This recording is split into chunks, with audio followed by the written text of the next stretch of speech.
it is obviously an active war. More people, as Ollie North pointed out to us this morning, more people probably died in that scene behind me than died on the beaches of Normandy.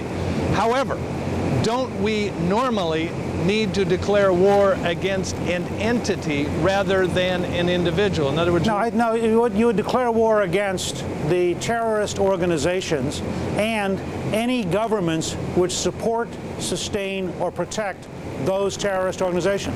Ollie North did yesterday correctly draw the parallel between Thomas Jefferson taking on the Barbary pirates, who were in that period outlaws outside the law, and the situation that we're now dealing with. And in the Marine Corps hymn, The Shores of Tripoli, is a reference to that 1803 decision by the United States that it would not tolerate that kind of outlaw behavior. So you can't, it's not a legal question here. The Congress of the United States has the power to declare war. The President has the power as Commander-in-Chief to recommend that we declare war. We are faced with a new reality, as you just said. More people died yesterday, more civilians died yesterday than on any day in American history. It is clear that forces have declared war against the United States. What is not yet clear is whether we're prepared to step up to that, declare war, and use the elements of war, the military, the intelligence community, or whether we're going to try to deal with this as a criminal justice problem, which, in my judgment, would be an enormous mistake. Yeah, it would be insufficient. I think everybody agrees with that. But Speaker Gingrich, before I lose you, before I run out of time, if a declaration of war occurs, how does that free the hand of the President as would be different from the situation today as we speak? Look, if you were to read Wes Clark's book about the Kosovo campaign, Waging Modern War, he was the American general in command. He talks about how lawyers decided targeting. Lawyers decided what could be done because we weren't technically at war. When you go to war, you have a whole new set of rules. You can blockade, you can use force, and you communicate to other governments, such as Sudan and Afghanistan, that the United States is now serious, that killing our men, women, and children, killing people in our cities will never be accepted, and you're either with us against the terrorist or you're with the terrorist against us, but there will be no neutrals. It's a very, very big difference. I can't overstate the difference between being at war and failing to have a declaration of war. Former Speaker of the House Newt Gingrich, anticipating what is coming up this morning, calls for a declaration of war, which the President may very well have to follow. Mr. Gingrich, thanks very much. Let's go now back to the studio and John Scott. All right, John Gibson, thanks very much. And within the hour, perhaps an hour and 15 minutes, we are expecting to hear from President Bush. We don't know exactly what that speech will contain, but we will certainly bring you there live to the White House when that speech begins. I want to introduce now a gentleman who was once charged with protecting the safety of the citizens of New York, both as police commissioner and fire commissioner. Howard Safer is with us. You must wince like we all do when you see the replays of those pictures of those planes hitting the buildings. It is a police commissioner or a fire commissioner's worst nightmare, and I've lost some personal friends in this tragedy, and this is the most barbaric act that one could imagine. Because, of course, a number of New York City firefighters, hundreds of them, in fact, were at the base of those buildings trying to help evacuate people when the buildings came down on top of them. That's right. Firefighters and police officers run into danger while other people run the other way, and they were there doing their jobs when the building collapsed. What are the hopes for rescuing more people, perhaps hundreds of people alive? Can we get our hopes up that high? Well, I think there's always hope. I think when you have a collapse as big as this, there's always a possibility people are in pockets within the wreckage.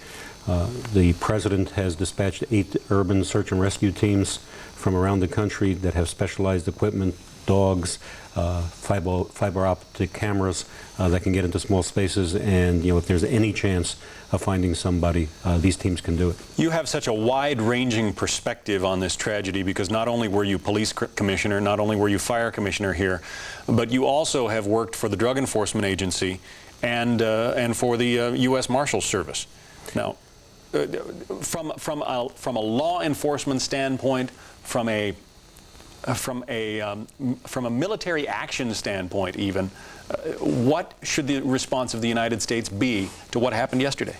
Well, the response has to be focused, it has to be immediate, and in my view, it has to be final. We cannot be talking around the edges of this problem. What we have to do is we have to identify who did it, who supports them, and in plain language, we have to take them out. Can we do that? Do we have the capability? I think we do have the capability with some help from some of our allies. One of the problems, I believe, is that since the Church Committee, when Senator Church basically excoriated the CIA and made them relatively impotent in the use of human resources, we have been way behind the 8 ball in having good human intelligence. And that's really what you need in this kind of situation. And I think we have to give the CIA back the power to get involved in what is a dirty business and get involved in covert human activities that may be distasteful to civil libertarians but protects our freedom. There was a time when, during the spate of hijackings afflicting this country, armed sky marshals were flying on, was it all American flights or was it selected U.S. domestic flights? At the beginning it was all, then it was selected, and then it was none. And I believe that the Sky Marshal program could be very effective with properly trained personnel, with proper weapons. You may note that there has never been a hijacking of an El Al airliner. And El Al has personnel, security personnel on all of their flights, and are very careful about their security. I travel frequently, fly a lot. I take this Leatherman kind of tool, a utility tool. The blade is virtually as sharp as a razor, and nobody has ever prevented me from bringing this thing on a plane. And with this kind of knife eventually and some simple box cutters, a bunch of people were apparently able to inflict the worst civilian casualty count this country has ever seen. Well, that comes right back to the issue of airport security and whether or not we're serious about airport security, which we are not. Basically, the FAA, which controls airport security, has caved to the commercial airlines who are more interested in getting people through magnetometers and through x-ray machines so they can spend money at the stores in the airports and onto their flights than they are about security. Is it time to bring the Sky Marshals back? Well, I think it's time to bring the Sky Marshals back. It's time to look at new technology relative to entry into airports. And one of the reasons that you could get that knife onto an aircraft is I've seen many, many times that the low-paid personnel at the checkpoints, you'll put that in a plastic bucket and they'll just shove it over the top of the x-ray machine and hand it back to you. We need better trained personnel, we need better procedures, and we need better technology. Howard Safer, again, a man who lost many friends in the disaster yesterday. We thank you for being here. Thank you. Let's go back up and check in now with John Gibson. John? You know, John Scott, one of the there are a couple amazing stories. This morning we heard about 6 firemen and 2 police officers. There are 300 firemen missing in the collapse of the Twin Towers yesterday. 6 of them and 6 of their police brethren and 2 Port Authority officers were dug out of the rubble alive and apparently well, or well enough considering. Also an amazing story Eric Shawn told us about a man who was pulled out of the rubble, a Port Authority police, who told his rescuers that he had been on the 82nd floor. He had ridden the wreckage down 82 floors and lived to tell about it. Meanwhile, down in Daytona Beach, Florida, this investigation is underway. Our Orlando Salinas is there. Orlando, our understanding is they are investigating a flight school to see if the people who hijacked these planes were trained on how to fly 757s and 767s there in Florida. Is that right? You got it right. You hit it right on the head, John. Exactly it. As you said this morning, we are here in Daytona Beach, Florida. Chris Pontius, our photographer. Chris, if you could move it over that way. Over here to my left, you're right at home, John. That is the Daytona 500 Speedway. A little over to the left of that, you've got the Daytona Beach International Airport. Now, the FBI, also Daytona Beach Police, Bomb Squad, all out here in force. They were here on the campus of the Embry-Riddle Aeronautical University. They were here, started getting here right around 4 o'clock yesterday afternoon. Why here? Why this specific aviation school?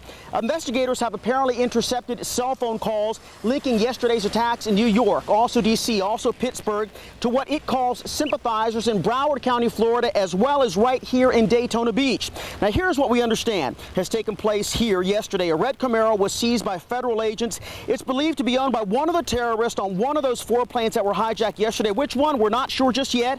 Of course, all of those suspects, those terrorists, also died in those crashes.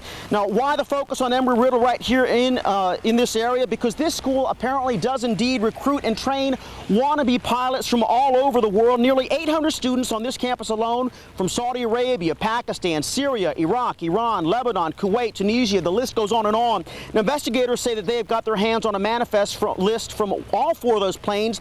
That manifest list, or should list clearly, the names of all of the passengers and crew. One manifest does include the name of one person believed to support billionaire terrorist Arab Osama bin Laden. That person believed to have been a student here at Embry-Riddle University. U.S. officials pointing to cell phone calls they intercepted following yesterday's attacks, where supporters apparently, supposedly, congratulated each other on their day's work. Supporters right here in Daytona. Now, bin Laden has been tied to a string of attacks against American overseas, and the 1993 bombing, of course, of the World Trade Center, an underground car bomb in that case. The U.S. intelligence community believes its best information is that bin Laden is living in Afghanistan and is being protected there. Afghanistan's ruling Islamic militia, the Taliban, saying that bin Laden did not do it. They say he doesn't have enough money to pull this sort of thing off. It's just too big. It's too well planned. U.S. officials, of course, don't buy that for a single minute. Now, just as cell phone calls may now link bin Laden to this attack, cell phones also gave some of the victims on those 4 planes yesterday one last chance to speak to their families, in each case just seconds before their planes crashed. Investigators say that this aviation school, Embry-Riddle in Daytona Beach, has highly sophisticated flight simulators, and that they believe the hijackers may have been trained right here on this campus. Also have to tell you, there is another school here in Daytona Beach, and apparently both of these schools do recruit students from overseas. I have to tell you also right now, the FBI, and we understand also more police from Daytona Beach, are on their way to the school this morning. We understand more are on their way here. Also, the school says they may be giving a press conference sometime later on this afternoon. When that happens, John, of course, we'll bring it back to you. John? Orlando Salinas in Daytona connecting some of the dots for us. A lot of us wondering how it was possible that hijackers could take over the controls of these planes. In the case of 2 of them coming out of Boston, hijacking the planes hundreds of miles from New York City, and yet finding the twin trade towers like needles in the haystack and ramming those planes dead on into the towers. As the tower, in fact, the towers are big, they are huge, but considering the vast airspace around here and considering the distance those planes flew to hit those towers, it obviously was a trained pilot at the yoke. We have heard from people saying you can learn how to do this on a home computer with a flight simulator, but we've heard from others experts saying no, it requires a bit more expertise. And Orlando Salinas now reporting to us what may have been the connection between the hijackers and that expertise, a flight training school in Daytona, Florida. John Scott, back to you in the studio. Thanks, John. You know, yesterday was the most awful day any of us has ever seen, but it could have been worse. We are learning that the White House may have been one of the targets. James Rosen has more on that now. James? Well, John, President Bush arrived at work this morning at 7 a.m. Eastern Time inside the Oval Office, as he normally does. But that facade of normalcy cannot obscure the fact that we are all changed people today. And although it suffered no physical damage like the Twin Towers or the Pentagon, the White House is forever a changed place.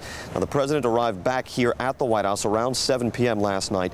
Yesterday's heinous attacks came as Mr. Bush was about to speak to school children in Sarasota, Florida. After the full scope of the attacks became known, the president left for an Air Force base in Louisiana, where he made some brief public remarks. The White House by mid-afternoon was still considered too unsafe for the president to return here, so instead Air Force One took Mr. Bush to perhaps the nation's most secure site, the Strategic Air Command Center in Omaha, Nebraska. There, the president by teleconference consulted with the National Security Council, and of course at 8:30 Eastern Time, the president formally addressed the nation from the Oval Office. He vowed to punish those responsible for these attacks and those harboring those responsible, and perhaps recognizing the truly biblical scale of devastation suffered yesterday, the president in his speech turned to biblical scripture. Tonight I ask for your prayers for all those who grieve, for the children whose worlds have been shattered, for all whose sense of safety and security has been threatened. And I pray they will be comforted by a power greater than any of us, spoken through the ages in Psalm 23. Even though I walk through the valley of the shadow of death, I fear no evil, for you are with me. Now, as all surely know, the Pentagon was among two of the targets hit yesterday, along with the World Trade Center in New York. I had the chance yesterday to speak with a senior civilian man at the Pentagon. This is someone who is deeply involved in the Pentagon's top-to-bottom review of force structure, etc., something that President Bush and Secretary Donald Rumsfeld have initiated.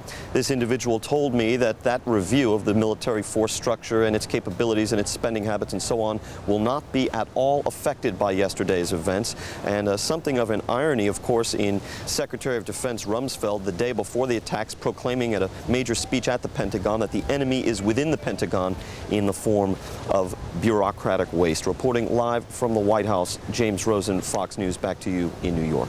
James, they're talking about the fact that that plane that slammed into the Pentagon actually appeared to be first headed for the White House. Are you hearing anything new about that there on the White House grounds? Pretty much the same reports that you're hearing, John. A, that plane that wound up slamming into the Pentagon was originally intended for the White House, and B, the plane that crashed in Shanksville, Pennsylvania might have been intended as a second follow-through attack upon the White House, similar to the way we saw two planes attacking at the World Trade Center. This is unconfirmed. The White House is really giving very few details so far about who they think is responsible, what kind of retaliatory measures they expect to take, and also the logistics of which planes were intended to hit where and everything. Right now focused, of course, on rescuing those people who may still be trapped alive beneath the wreckage of both the Pentagon and the World Trade Center. John? All right, James Rosen at the White House. Thanks. Okay. And back upstairs now to John Gibson. You know, John Scott, everybody is wondering how these hijackers managed to take over these four planes. Joining us now, Governor Jim Gilmore of Virginia, whose credentials in this area, if I've got it right, Governor, are that you are a former intelligence officer and you are a member of a special commission designed to figure out what we should do about domestic terrorism. So, let me ask you, if you've got hijackers armed with nothing more than the kind of small knife a person is allowed to take on an airplane, or a razor blade, a box cutter, or a plastic knife, in other words, hijackers whose weapons are below the radar of our detection systems, what do we do then? Well, John, I think we have to simply be mature about this and recognize that terrorism's great strength is that they choose the time and the place and the method of the attack. I chaired this commission on terrorism, weapons of mass destruction, and domestic response. It's been a 3-year commission. We've already issued 2 reports. And in our very first year, we assessed the threat and thought that while a nuclear biological attack was possible, it was unlikely, but a conventional attack like this one was highly probable. I think all of us today are really troubled and disturbed and very saddened by this attack upon innocent men and women. But the terrorist does this for the purpose of creating shock and trying to change the nature of the community that they're attacking.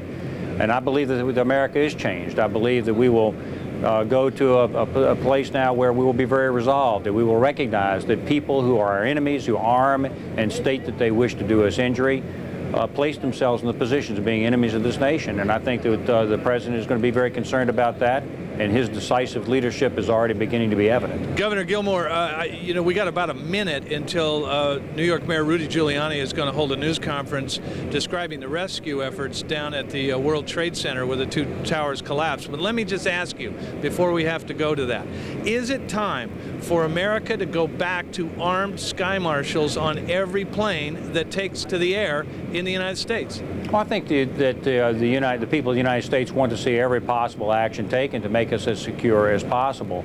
But the answer is going to be many reforms that we have proposed in our commission. We think that we need to re-empower our intelligence community. Many of the things that they should have been able to do were taken away from them many years ago.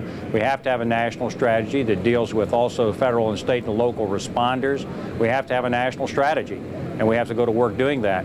There are many efforts that we're already making to be secure. We should be unstinting in those efforts. But we have to focus our attention on the people that wish to do us harm and recognize that if they declare themselves to be armed enemies of this country, that we should act decisively to defend the nation as under international law we have the right to do. Do I hear you supporting in a tacit or oblique way. Pardon me, Governor Gilmore, if you wouldn't mind standing by. Let's go now to a briefing being held by New York Mayor Rudy Giuliani on the rescue efforts down at the World Trade Center. Let's listen to the mayor. Good morning.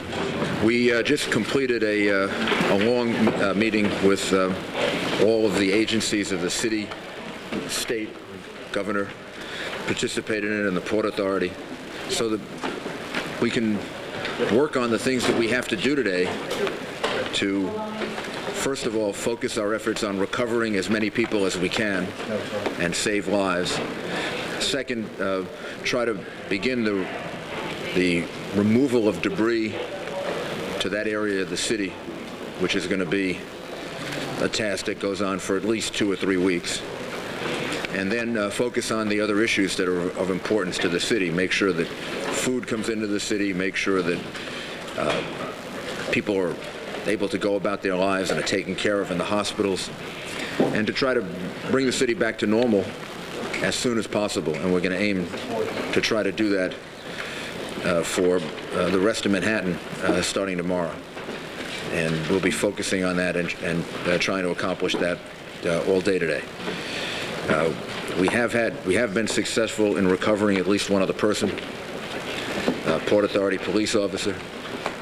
We're hopefully going to be able to recover a fourth one, and we're in the process of doing everything we can to try to locate other people, and that'll be the major focus of our attention.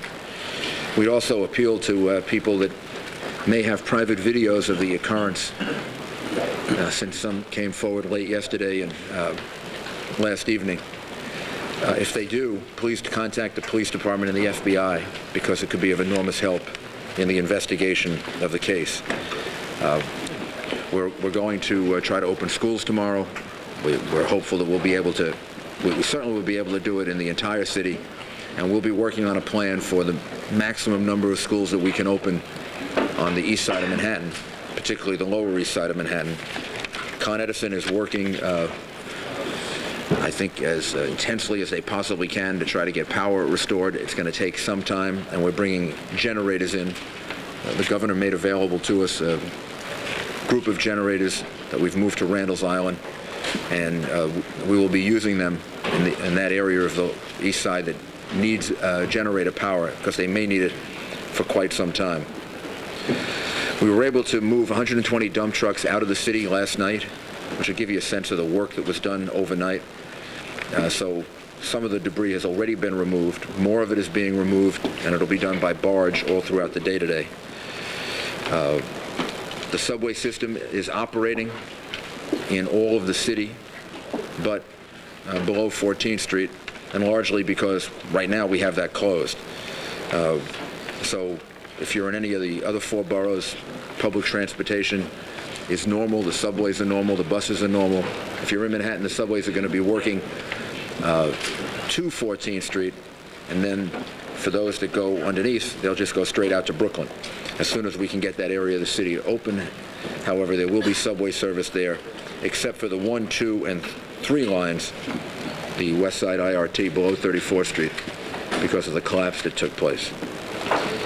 And again, we ask all New Yorkers to cooperate and to try to help each other. There are going to be a lot of people today who need help and need assistance, either because of the fact that they know people that were lost in this terrible tragedy, or because they're just frightened of what may happen.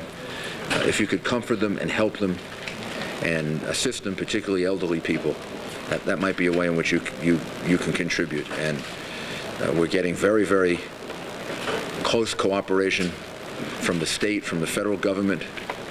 I think people in New York, the best way they can deal with this right now is not only to deal with their own grief, which we all feel and have, but to show that we're not going to be in any way affected by this, that we're not going to be cowed by it, that we're not afraid, that we're going to go about our business and lead normal lives and not let these cowards affect us in any way like they're trying to do, which is to instill fear in us. Governor?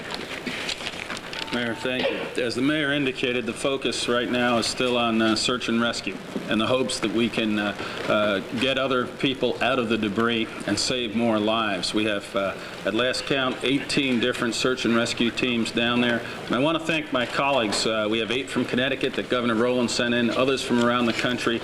We have a specialized team coming that Governor Calderon is sending from Puerto Rico. And it's this type of support from around the country that is allowing us to get through this. I have to tell you, I was down at the scene last night, and Mayor, your police and fire not only were heroes at the beginning, but they're still heroes. They're down there under enormous personal strain and risk. I saw them at the ground zero while a high-rise was on fire right across the street that could have collapsed, and they are risking their lives to try to save their friends and their colleagues and the New Yorkers who are still trapped. And we have to thank them, say a prayer for them. This is a time for rescue, it's a time for commitment, but it's also a time to reflect and grieve for those who didn't have their parents come home last night, or for those who still might be lost. And we will get through this because, as the mayor indicated, New Yorkers come together in times of crisis, and we've seen tremendous spirit donating blood, volunteering at hospitals, helping us to get through this. And we have done everything we could to be supportive. We have National Guard troops here now. We are mobilizing fire departments from Westchester and Rockland that are backing up in the Bronx. We're mobilizing fire departments from Nassau and Suffolk that will help in some of the outer boroughs on Long Island. But what we don't need are people just simply coming in to volunteer. We have the hotlines, we have the organization, we have tremendous coordination between the city and the state and the federal government. So people who want to exercise their expertise, whether they're firefighters, they should contact their fire department. If they're EMTs or nurses, they should contact the hotline that we have set up at the state, where we've already had about 10,000 calls. So this is a tragic episode in American history, but New Yorkers will get through this. America will get through this. We will not be intimidated. We will not lose our freedom. What is the status of the World Trade? One other thing that we should do. These are the flight recorder boxes that the firefighters and the police officers and the rescuers are looking for. And we're going to we'll give you copies of this. We'd like you to put it out as broadly as possible. We're giving copies to all the rescue people and recovery people so that they can try to find them. Altogether there'll be 4, 2 for each airplane. And that's what they look like, except it'll be obviously covered with soot and dirt. But there are a lot of people involved in the recovery and relief effort who know what they're looking for, and then there'll be some that don't. So if we can give those out, it would be very important. This morning's meeting was devoted to the relief and recovery effort largely. This afternoon we're going to focus on the economic recovery of the city and work with the hotels, the restaurants, the real estate industry. We're going to rebuild. We're not only going to rebuild, we're going to come out of this stronger than we were before. And in addition to having wonderful people in New York, as the governor indicated, we also have the strongest business community of any place in the world. And we're going to call upon them, and we're going to need their help. But we're going to come out of this emotionally stronger, politically stronger, much closer together as a city, and we're going to come out of this economically stronger too. And we're going to start working on that right away. What's the status of the World Financial Center? There appears to be a fire burning across the street now, fairly significant. I believe.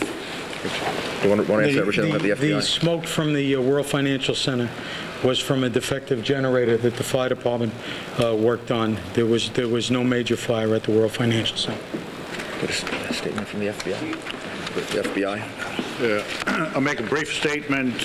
Obviously, as you all know, this is a pending criminal investigation. I can tell you that it is being coordinated by Director Mueller at FBI headquarters. We have essentially all 56 field offices in the country involved in this. There are primarily a dozen offices where the airplanes were hijacked and left.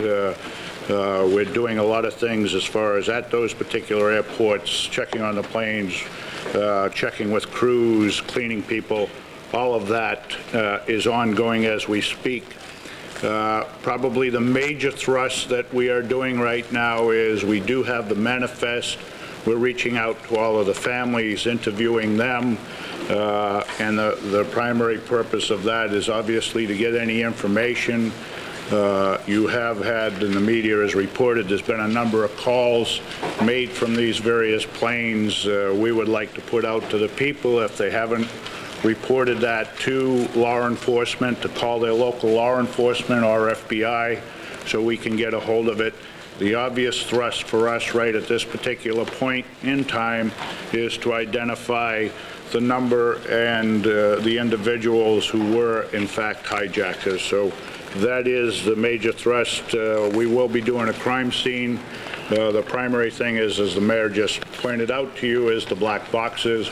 We're working with the city, but again, that's going to follow the search and rescue, ongoing intensive investigation. That's all I have at this time. Can you say anything about the arrest in Florida and the seizure of a car in Florida and the seizure of a car in We have a number of leads that we're running around the country. A number of these, I'm not going to get into specifics other than it's my understanding we did detain some individuals over in New Jersey.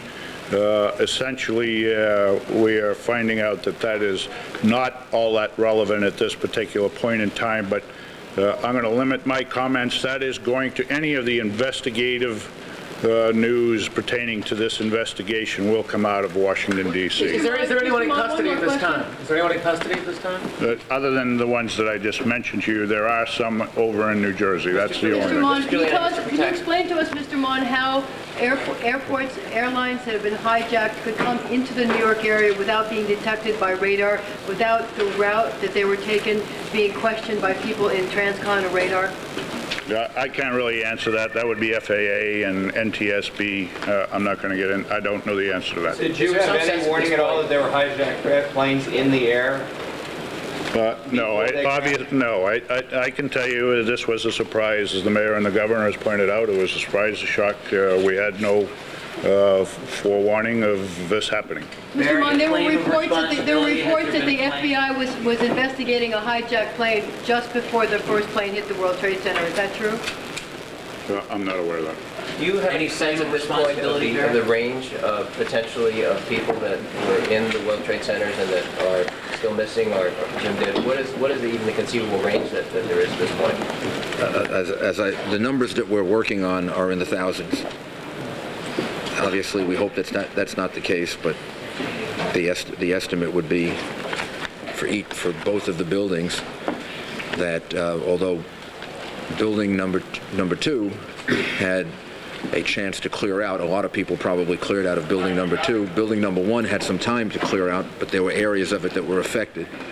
The best estimate that we can make, relying on the Port Authority and just everyone else that has experience with this, is that there'll be a few thousand people left in each building. Mr. Mayor, you talked about... And then our recovery relief efforts and our work with the medical examiner are premised on those kinds of numbers. Mayor, can you explain, if there are thousands of bodies and there were 120 trucks of debris taken out, where are the bodies if there's only 41 confirmed fatalities? Where are the rest of them? A lot of the debris that was taken out are structural things that were in the way of the relief effort.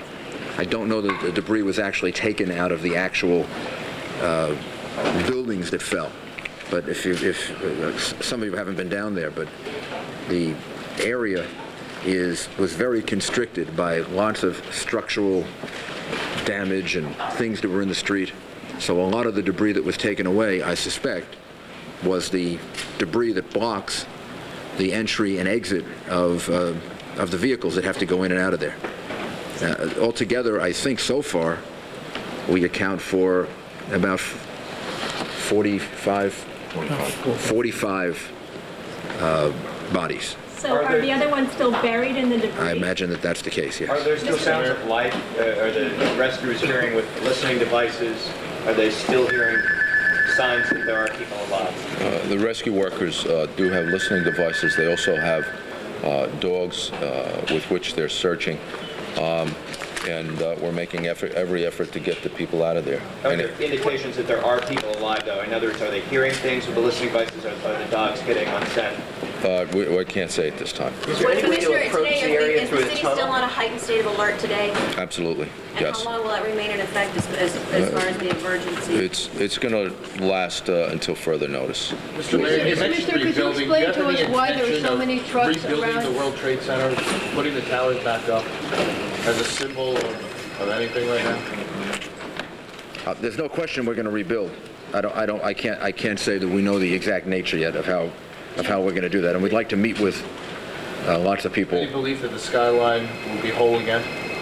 The skyline will be whole again. Exactly, what will be there, I think we have to leave to giving some people some time to consider it and to think about it. And also, the reality is that the people in New York City are going to be whole again. We're very, very strong. Is there any sense of the cost at this point, and the state, the city, the federal government who's paying for the relief efforts? Governor? In my view, that's the last thing you think about at this point. We're not concerned about who's picking up the tab. We're just doing everything we can to try to make sure the relief efforts are the strongest possible. And we'll sort out the costs and the economic consequences later. Is there any way to try to approach through the subway tunnel to perhaps people trapped in the areas below? Is that conceivable to do? Is that I have no idea. Is that something that could be tried? Excuse me? Is it try to approach through a subway tunnel to get perhaps? And they're looking at every access area to that area, the rescue workers. Has that been tried as far as you know? No, specifically, I don't know, but I'm sure they're looking. Last question. As the press conference continues in New York City, here in Washington, both houses of Congress are beginning their day's deliberations. They begin first, of course, with a prayer, and then with regular business. We'll listen to the prayer and then more. Of your presence with us to help us confront and battle the forces of evil manifested in the infamous, elusive, cowardly acts of terrorism. We turn to you with hearts filled with dismay, anger, and grief over the terrorist attack on the World Trade buildings in New York City and the Pentagon here in Washington. We pray for the thousands of victims. And we switch also, you see the House of Representatives. House Speaker Denny Hastert is calling the House, and we have prayers in both houses. Intercede for their loved ones. Yesterday we were stunned, angry, and violated. Today, Lord, we stand strong and together. Yesterday changed our world. Today we are changed. We have humbly prayed to you, O Lord, God of heaven and earth, yesterday and through the night. Now we turn to you for your guidance and sense of eternal truths which built this nation as we begin a new day of building security and peace through justice. We mourn our dead and reach out with prayer and acts of compassion to all those families splattered with blood and exhausted by tears.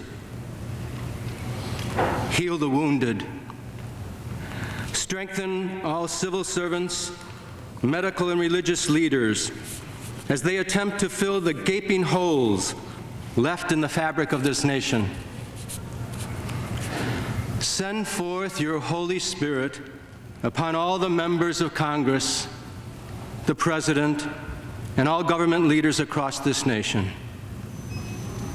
Free them of fear, any prejudice whatsoever. Remove all doubt and confusion from their minds.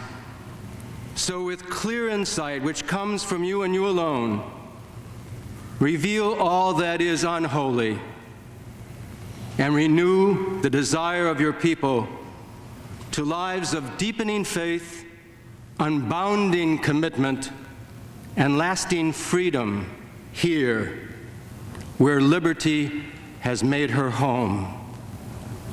We place our trust in you, now and forever.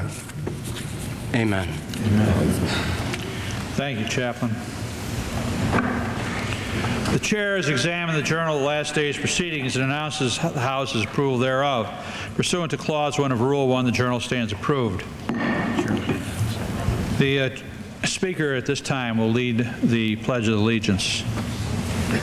I pledge allegiance to the flag of the United States of America and to the republic for which it stands, one nation under God, indivisible, with liberty and justice for all. Please remain.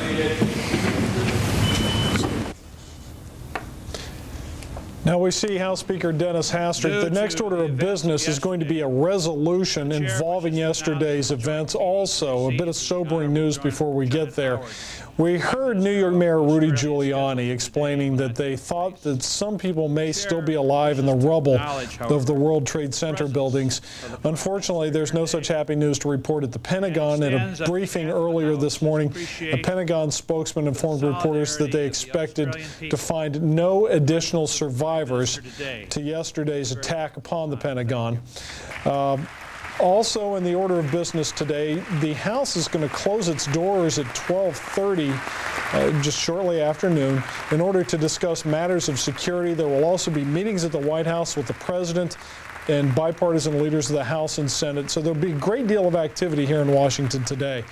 We'll also have coming up a series of one-minute speeches where members are going to hold forth on what they think ought to be the next step by the United States, whether it be a declaration of war or whatever.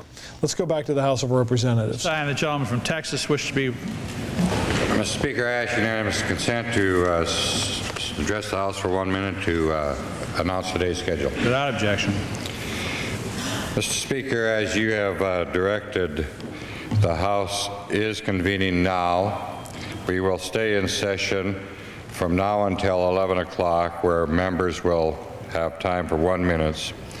At 11 o'clock this morning, we will take a recess until 12:30 while the chamber is cleared.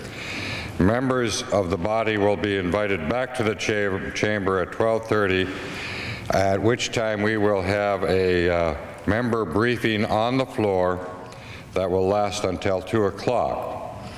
At 2 o'clock, Mr. Speaker, Mr. Gephardt and I will call up by unanimous consent a joint resolution to condemn yesterday's terrorist acts. That resolution will be addressed by this body under that unanimous consent request with an understanding that we will continue to address it until each member of this chamber has had ample time to address this issue as he or she sees fit. I want to thank all the members of this body for their patience, their commitment, their understanding, and their resolve during this trying time. And let me assure you, Mr. Speaker, by the time the 435 members of this body have spoken today, the world will have no doubt about who we are, what we will stand for, and what we will not stand for. And I yield my time.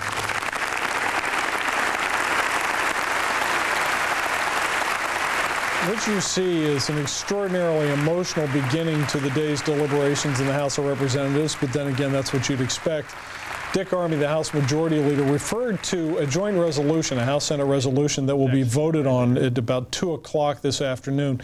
Let me give you a sense of what's going on. There has been a lot of debate about whether this ought to require a declaration of war.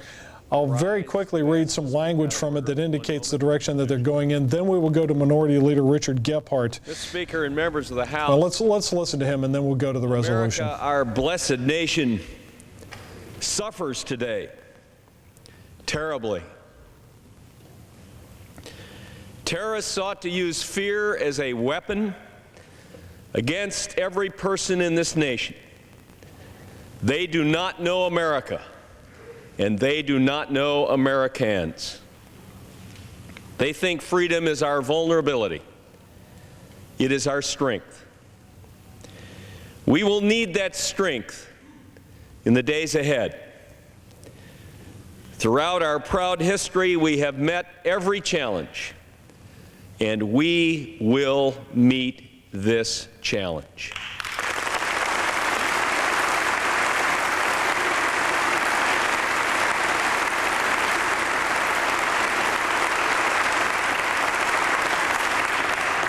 We're united in mourning for all of our fellow citizens who were injured and died. I've been so moved in watching the television and seeing the heroism, the courage, the patriotism, the bravery, the goodness of our people trying to help one another, save one another, bind up our wounds, and find those who have been lost. Our hearts go out to every person, every family that has been touched by this awful tragedy, and to all the families who at this very moment are enduring an unspeakable, unimaginable horror in their lives. In times of national tragedy, Americans have always come together, strengthened our resolve, and faced adversity squarely while giving aid and comfort to every victim, every family member, every relative, every person affected by the tragedy. On this occasion, we are once again showing the world what it means to be an American. We make a solemn pledge that we will honor all of the victims by committing ourselves to defend our land, our families, and our freedom. Today we go back to work in Washington, New York, and all around the country, and we're determined to show the world that America will not be defeated by anyone.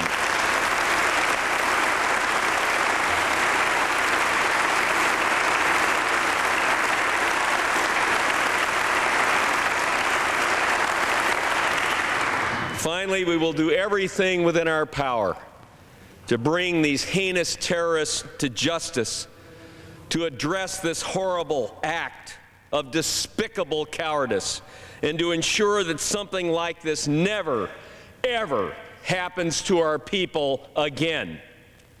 We should also recognize that our public spaces, the heart and soul of American freedom, American ingenuity, and American entrepreneurship, were violated yesterday in the most heinous way. We must, in one voice, work to reassure the American people that they are safe in our streets, in the air, and in all of the buildings, no matter where they live or what they do. This Congress, in a nonpartisan way, will work as hard as humanly possible to make sure that our people have the safety they demand and deserve, and that terror is defeated completely and finally.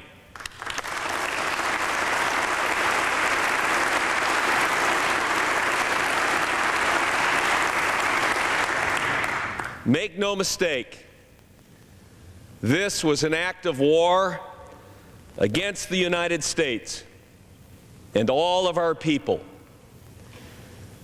and we will not be divided.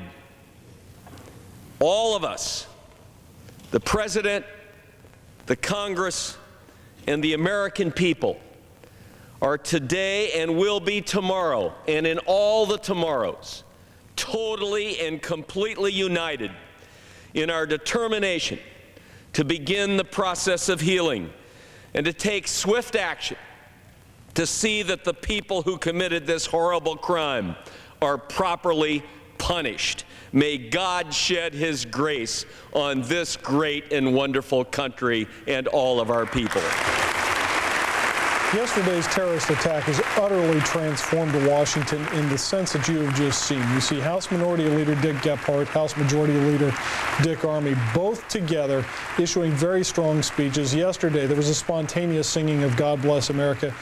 Even on radio stations in Washington, news broadcasters are encouraging people to fly the American flags and to salute military personnel working in the town. Suddenly, all the old disagreements are being set aside. A couple of important things, though, to recognize about Dick Gephardt's speech. One, he said that this is an act of war, and the resolution that will be voted on later today includes a direct mention of war. That has significant consequences, which we'll discuss later, but here is Senate Majority Leader Tom Daschle. And our support for the President as our Commander-in-Chief. The world should know that the members of both parties in both houses stand united in this. The full resources of our government will be brought to bear in aiding the search and rescue and in hunting down those responsible and those who may have aided or harbored them. Nothing can replace the losses of those that have suffered. I know that there is only the smallest measure of inspiration that can be taken from this devastation. But there is a passage in the Bible from Isaiah that I think speaks to all of us at times like this. The bricks have fallen down, but we will rebuild with dressed stone. The fig trees have been felled, but we will replace them with cedars. That is what we will do. We will rebuild and we will recover. The people of America will stand strong together because the people of America have always stood together. And those of us privileged to serve this great nation will stand with you. God bless the people of America. I yield the floor.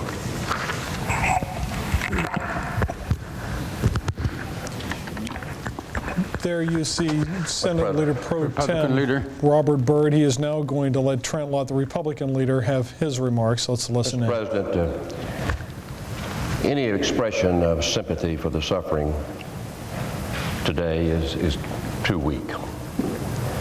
Every expression of horror at this outrage is too mild. But we must confront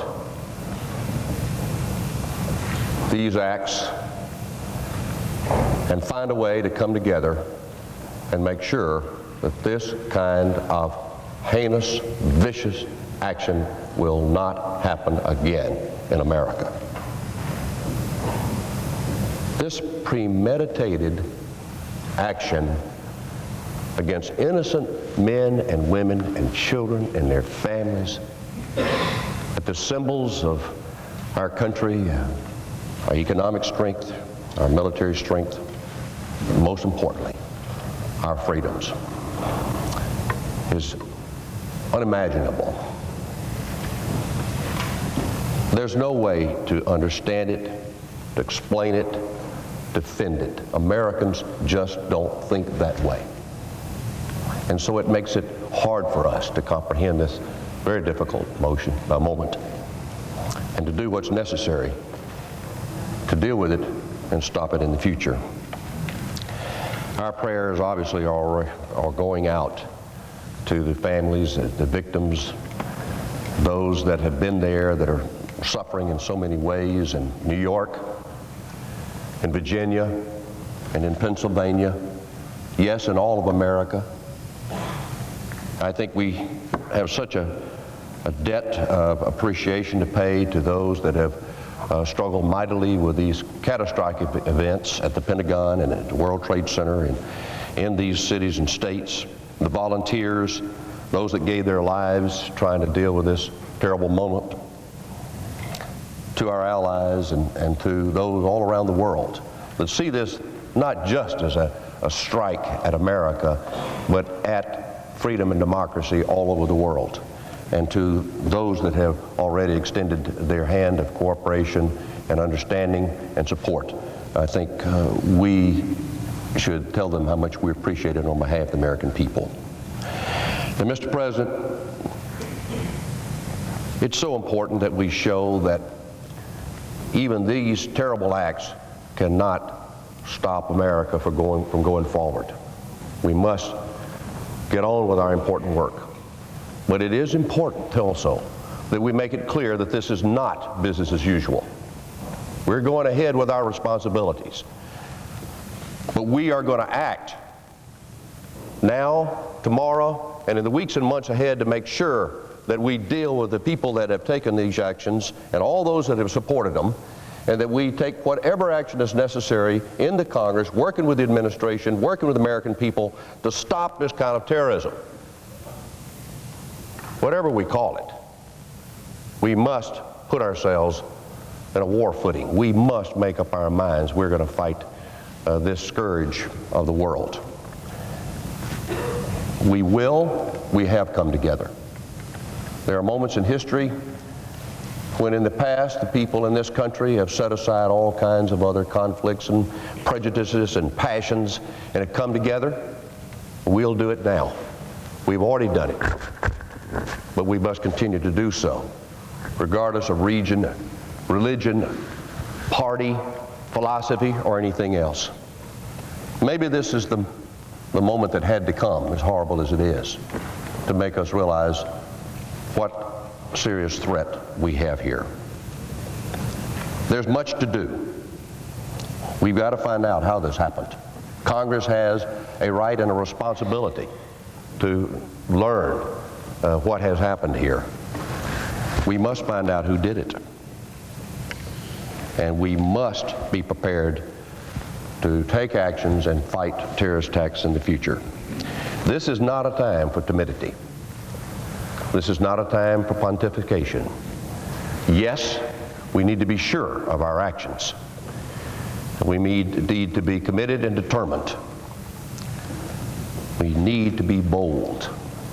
Here in the Congress, I hope we will think about what is the most important thing we should do in the next 2 weeks, in the next 2 months. Are there dramatic actions that we could take in the way we have done our legislative process in the past? What are our responsibilities in making sure we're doing everything we can to fight terrorism, to provide the funds that are necessary in this fight, and to provide the aid that is going to be so necessary for those that have been damaged and have lost so much as a result of these acts? Just in a few hours, we will take up, I presume, the Commerce State Justice Appropriations Bill. In that bill is funding for counterterrorism. Is it enough? Can we do more? What should we do? And so I call on the Senate, as I know it will, to rise to this occasion. Be bold. Let's act together. The American people expect no less of us. I yield the floor.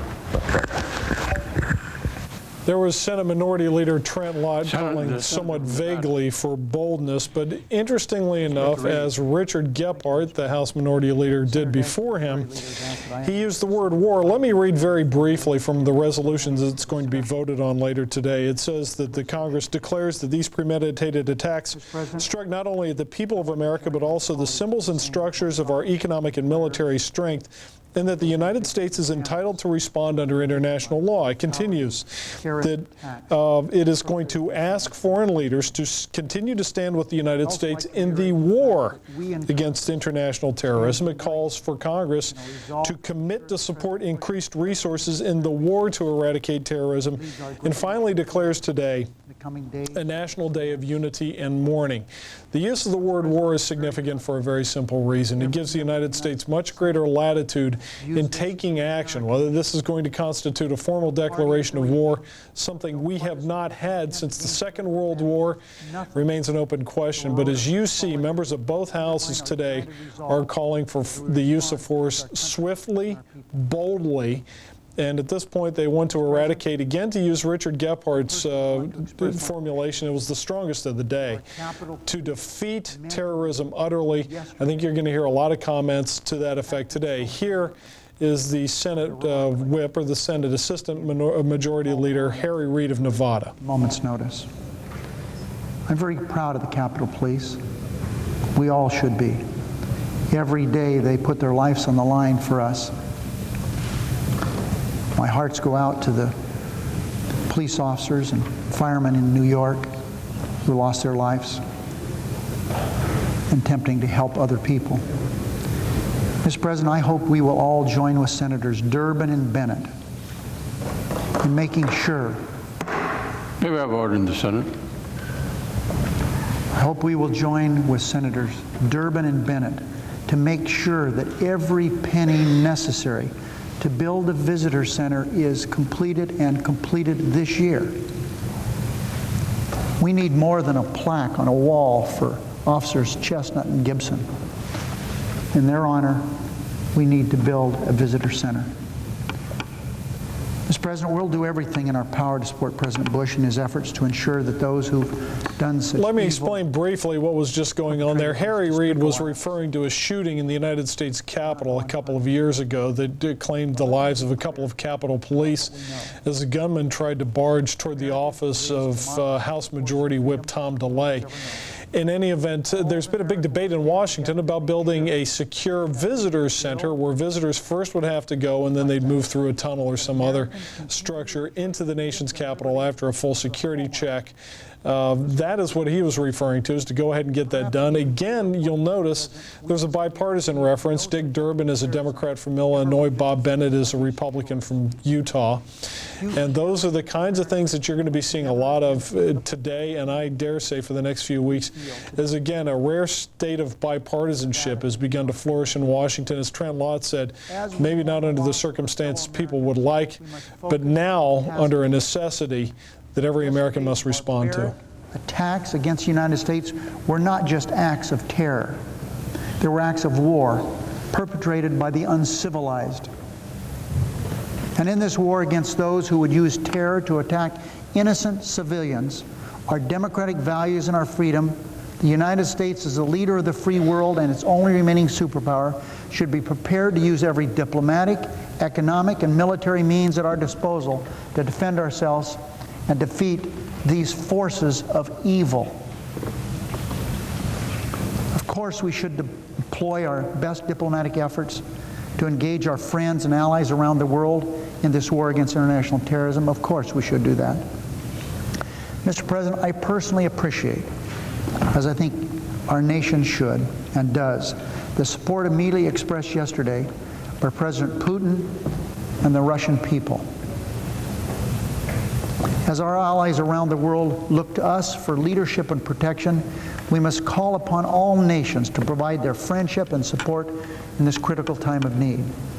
However, while diplomacy will play a central role in this war against terrorism, we must employ the full economic and military might of the United States against those who threaten our citizens, our national security interests, our democracy, and our freedom.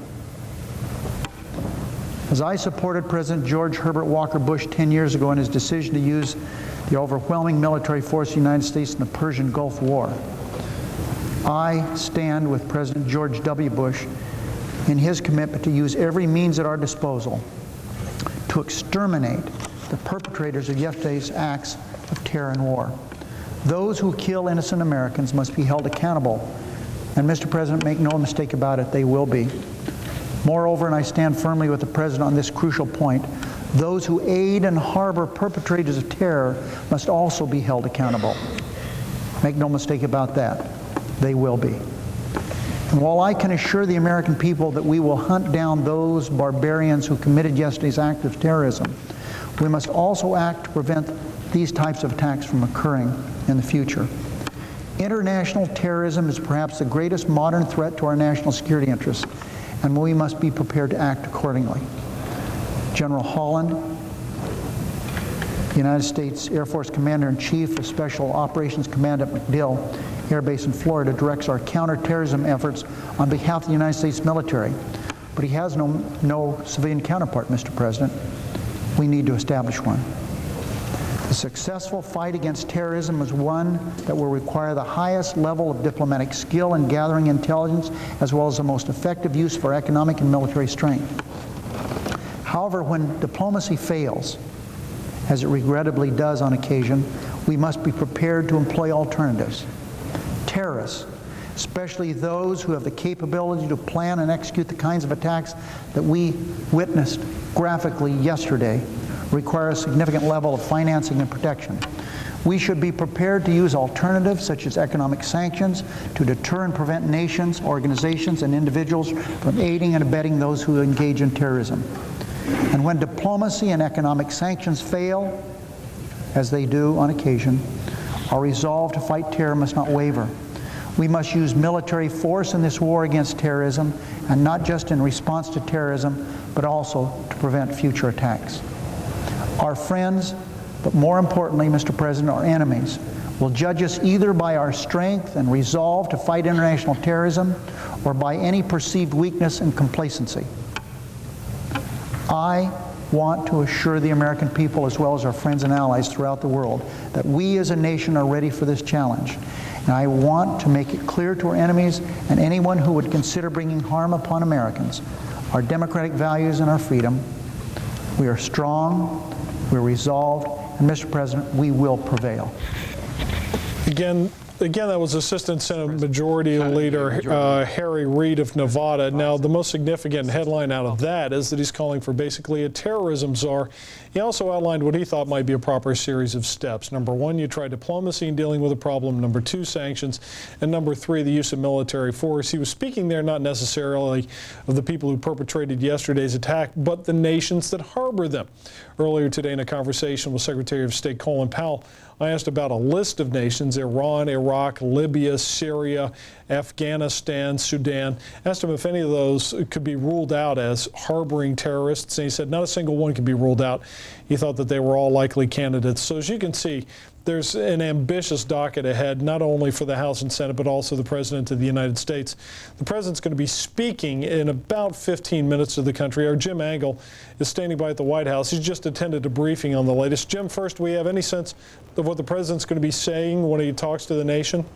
No, I'm sure he'll give us some sense of what he has learned. The President was in the Oval Office at 7:05 this morning.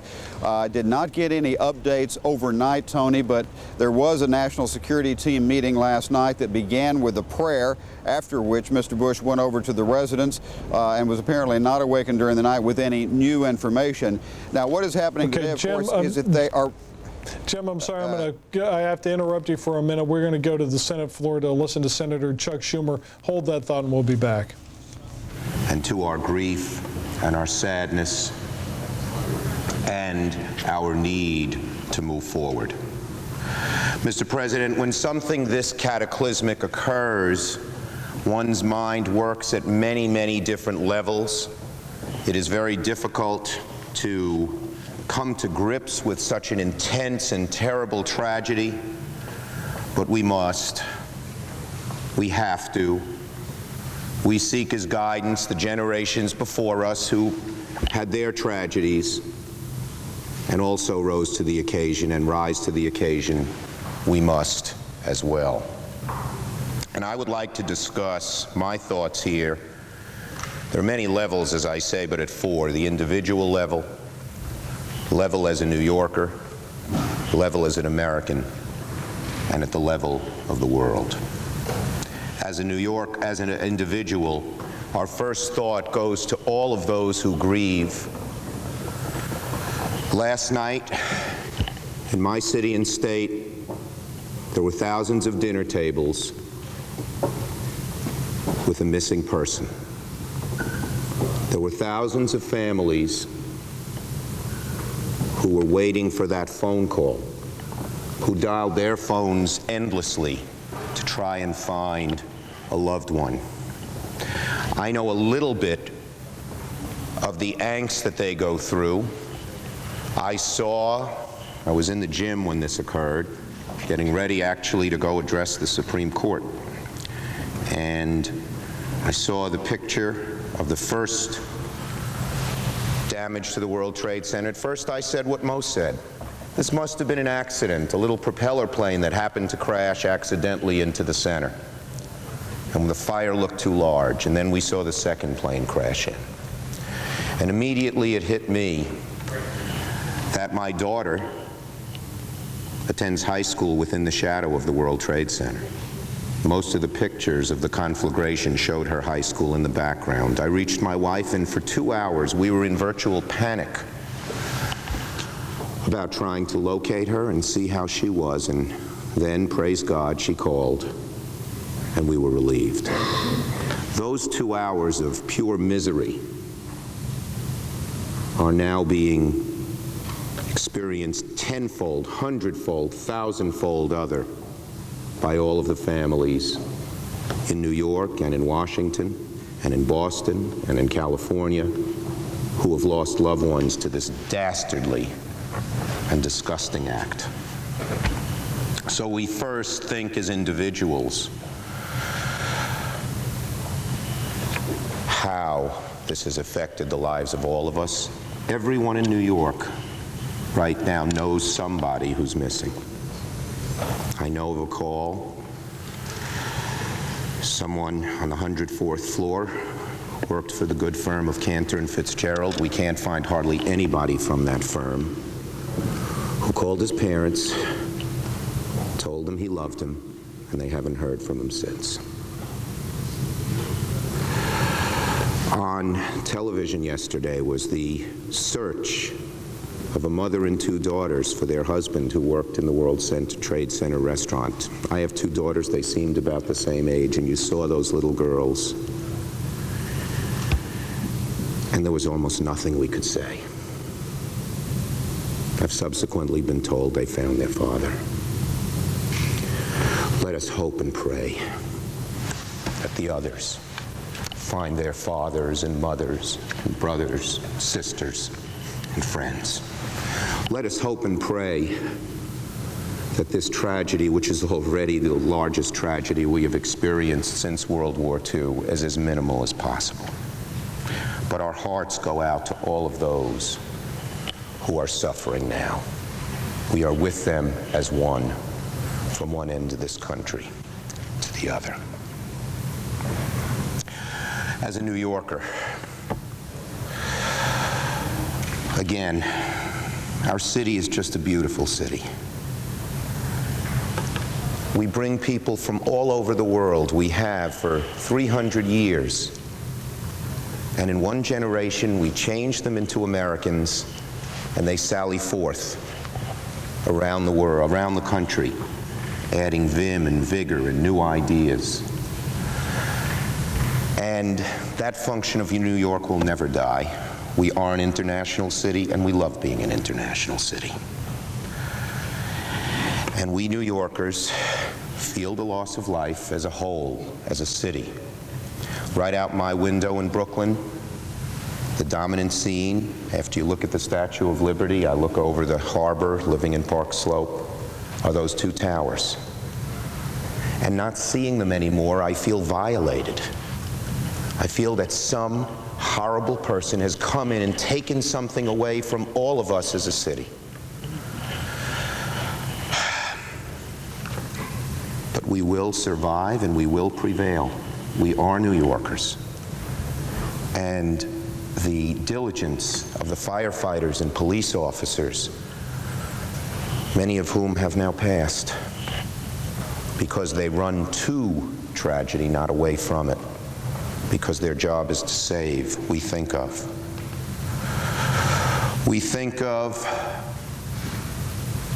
last night was told to me by many people as I was on the phones, the lines to give blood went around block after block. People waited at 9 o'clock, at midnight, at 3 in the morning, standing on line because they knew blood was needed. And this morning, I'm happy to tell my colleagues that the crisis, at least in terms of blood donation, is over, because we have enough blood.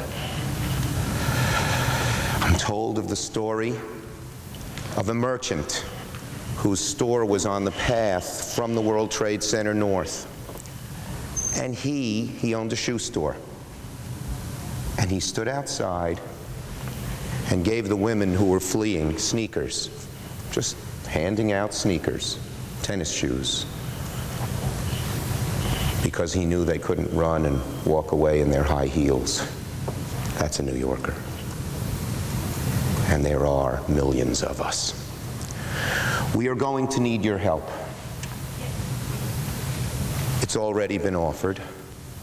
I was gratified when the President called me yesterday afternoon and said this nation will do anything it takes to help New York recover.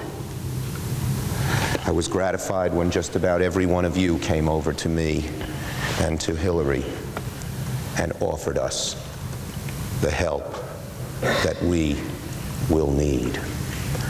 We need help immediately. And the FEMA director, I believe, will be flying up with us to New York early this afternoon to try and give us the help in terms of survival, in terms of the immediate rescue. We will need lots of help after that. We have suffered a huge, huge loss. Our financial industries have to recover the lifeblood of the nation and the world. And I appreciate the offers, and we will be counting on everybody here and in the other body and in the White House to back us up. As an American, make no mistake about it, we did wake up in a new world in America. It's a new era. Since World War II, we had the Cold War. We had a brief respite, an interregnum for 5, 7, 10 years. But we're now in a new era. There are forces who are against us, and they are in many corners of the world. They hate us for our freedom. They are against the very progress that we have made. They want to turn the clock all the way back to the Middle Ages. In the past, there have always been backward forces,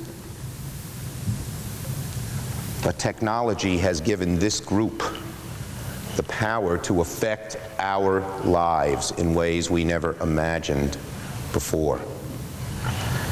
Yes, this was a 21st century Pearl Harbor. A little different because they aim at civilians because they know our military's too strong. They are ultimately cowards and bullies. And because it is not a nation that does this, but it affects us. And I would just say two things in that regard, three. Mr. President, I ask unanimous consent I be given an additional 5 minutes to finish my remarks. Is there objection? There being no objection, the Senator from New York is recognized for an additional 5 minutes. I thank the President and my colleagues for their grace. First, we are a resilient nation. We don't take anything on our knees. We're not going to take this. I assure the enemies of America, the enemies of freedom, the enemies of progress, of that. Second, we must keep our freedoms as we do this. To constrict ourselves so would give them the victory. And we must keep them. And third, I would say this to all Americans. Let us not respond in a way that is unseemly of America. There are millions of Muslims and Arab Americans in America. They have different views than I do on the Middle East, staunchly different views. But they were not for this. Let us go after those who advocate terrorism and destruction, but not after a whole people or nationality or religion. We have to avoid that, and that is the American thing to do. Finally, thinking as a world citizen.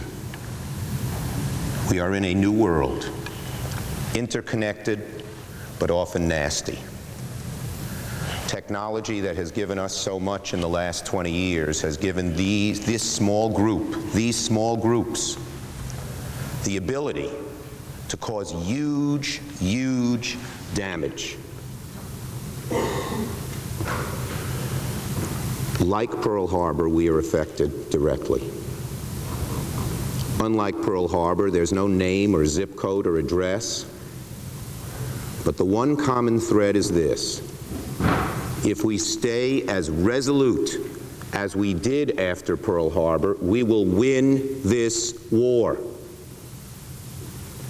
We will win this war. We can and we will if we keep our resoluteness. As somebody involved in anti-terrorism, I have seen us go through paroxysms after each incident, 3 months, 6 months of attention, and then business as usual. We cannot go back to business as usual.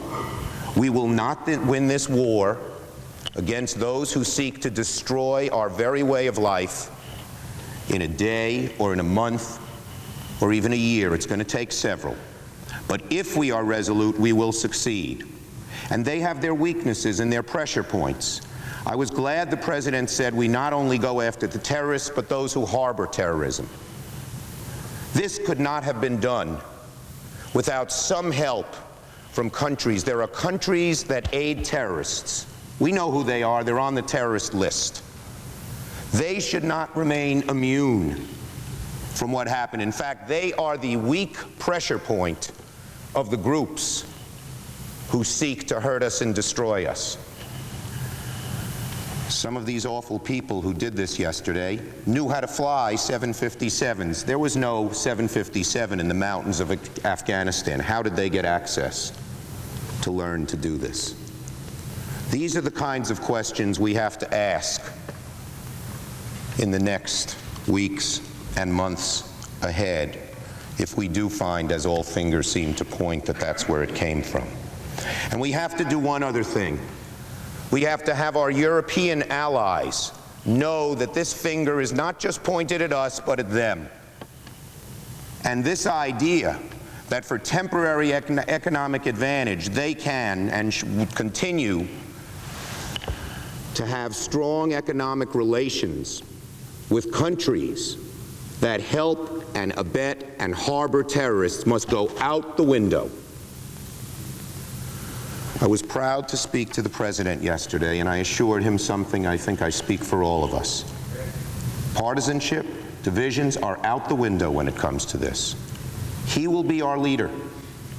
He will come up with a plan. We will have advice and offer suggestions, but once that plan is come up with, we will unite. This is a long struggle, my colleagues. It is not an easy struggle. But because of our freedom, because of our American way of life, we will prevail. And so, in conclusion, this event will never leave us the same. Not as individuals, not as New Yorkers, not as Americans, not as residents of the planet Earth. But we can learn from it as we grieve. We can meet the challenge and rise to the next level of civilization. I'm confident we will. Under the order previously entered, the senior senator from Virginia, Mr. Warner, is recognized for not to exceed 10 minutes. Senator John Warner of Virginia is about to speak. You've just heard from Chuck Schumer of New York. We are expecting President Bush to give comments at any moment. He's going to give them from the cabinet room. We don't know exactly when, so whatever is going on, we'll break away immediately to get the president's comments. Before we do that, though, let's return to the White House where Jim Angle is standing by. And Jim, before you were giving us a sense of the president's day so far, why don't we pick up where we left off? Well, that's right. He was in the Oval Office at 7:05 this morning, Tony. Got no additional updates overnight, but did have an intelligence briefing this morning and then began the meeting with his national security team at 9:30, the results of which we're likely to get, at least some of those results, from the president shortly, as you indicated. Now, one of the things they're saying, obviously, at this stage, one of the first priorities is to mount the rescue mission for anyone who might have survived that blast, and, of course, to work with those families who have lost loved ones and to try to clear the debris in New York and in Washington. In that regard, the White House press secretary says this morning that money will not be a consideration. Yes, let me throw back to you, Tony. Okay, Jim, well, we're getting some shaky shots right now from the cabinet room. It appears that the president's about to speak. Let's return to John Scott in New York. All right, Tony Snow, thank you very much. 5 seconds. We're going to be taking you to the cabinet room in just a moment. Right now, we want to pause one moment for our Fox stations to join us. This is Fox News coverage of President Bush's meeting with congressional leaders at the White House. The meeting, of course, in reaction to yesterday's strikes against America by terrorists. I'm John Scott in New York. The president will be in the cabinet room. We are being taken there. He is meeting with a number of congressional leaders. There is talk on Capitol Hill of a declaration of war. Let's listen in. Just completed a meeting with our national security team, and we've received the latest intelligence updates. The deliberate and deadly attacks which were carried out yesterday against our country were more than acts of terror. They were acts of war. This will require our country to unite in steadfast determination and resolve. Freedom and democracy are under attack. The American people need to know we're facing a different enemy than we have ever faced. This enemy hides in shadows and has no regard for human life. This is an enemy who preys on innocent and unsuspecting people, then runs for cover.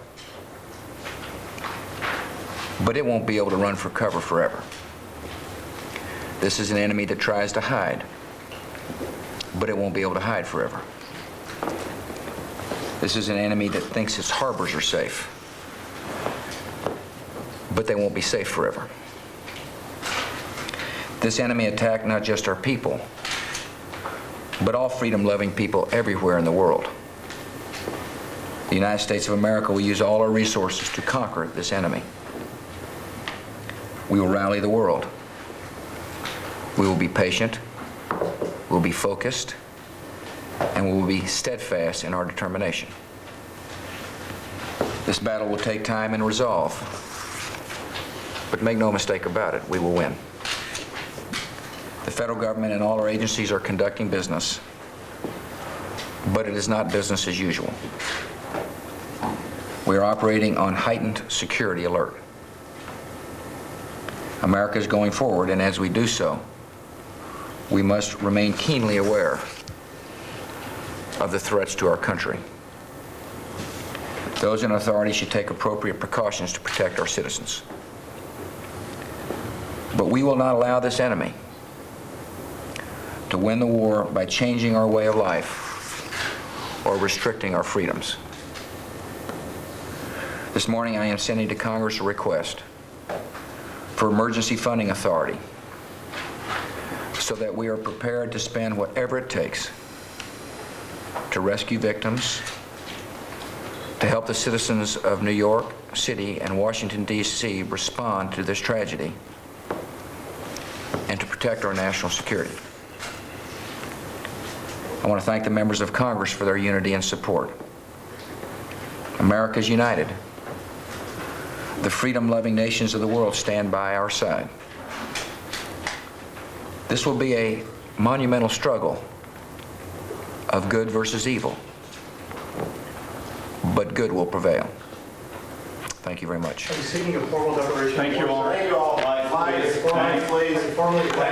All right, it appears there will be no more remarks at this time from the president. There is talk of a declaration of war on Capitol Hill. That perhaps will come later in the day. The president says he is requesting emergency funding from Congress to continue the search for victims and begin the fight to find whoever was responsible for this attack. Please stay tuned to Fox News Channel and this Fox station for continuing coverage of this story. I'm John Scott in New York.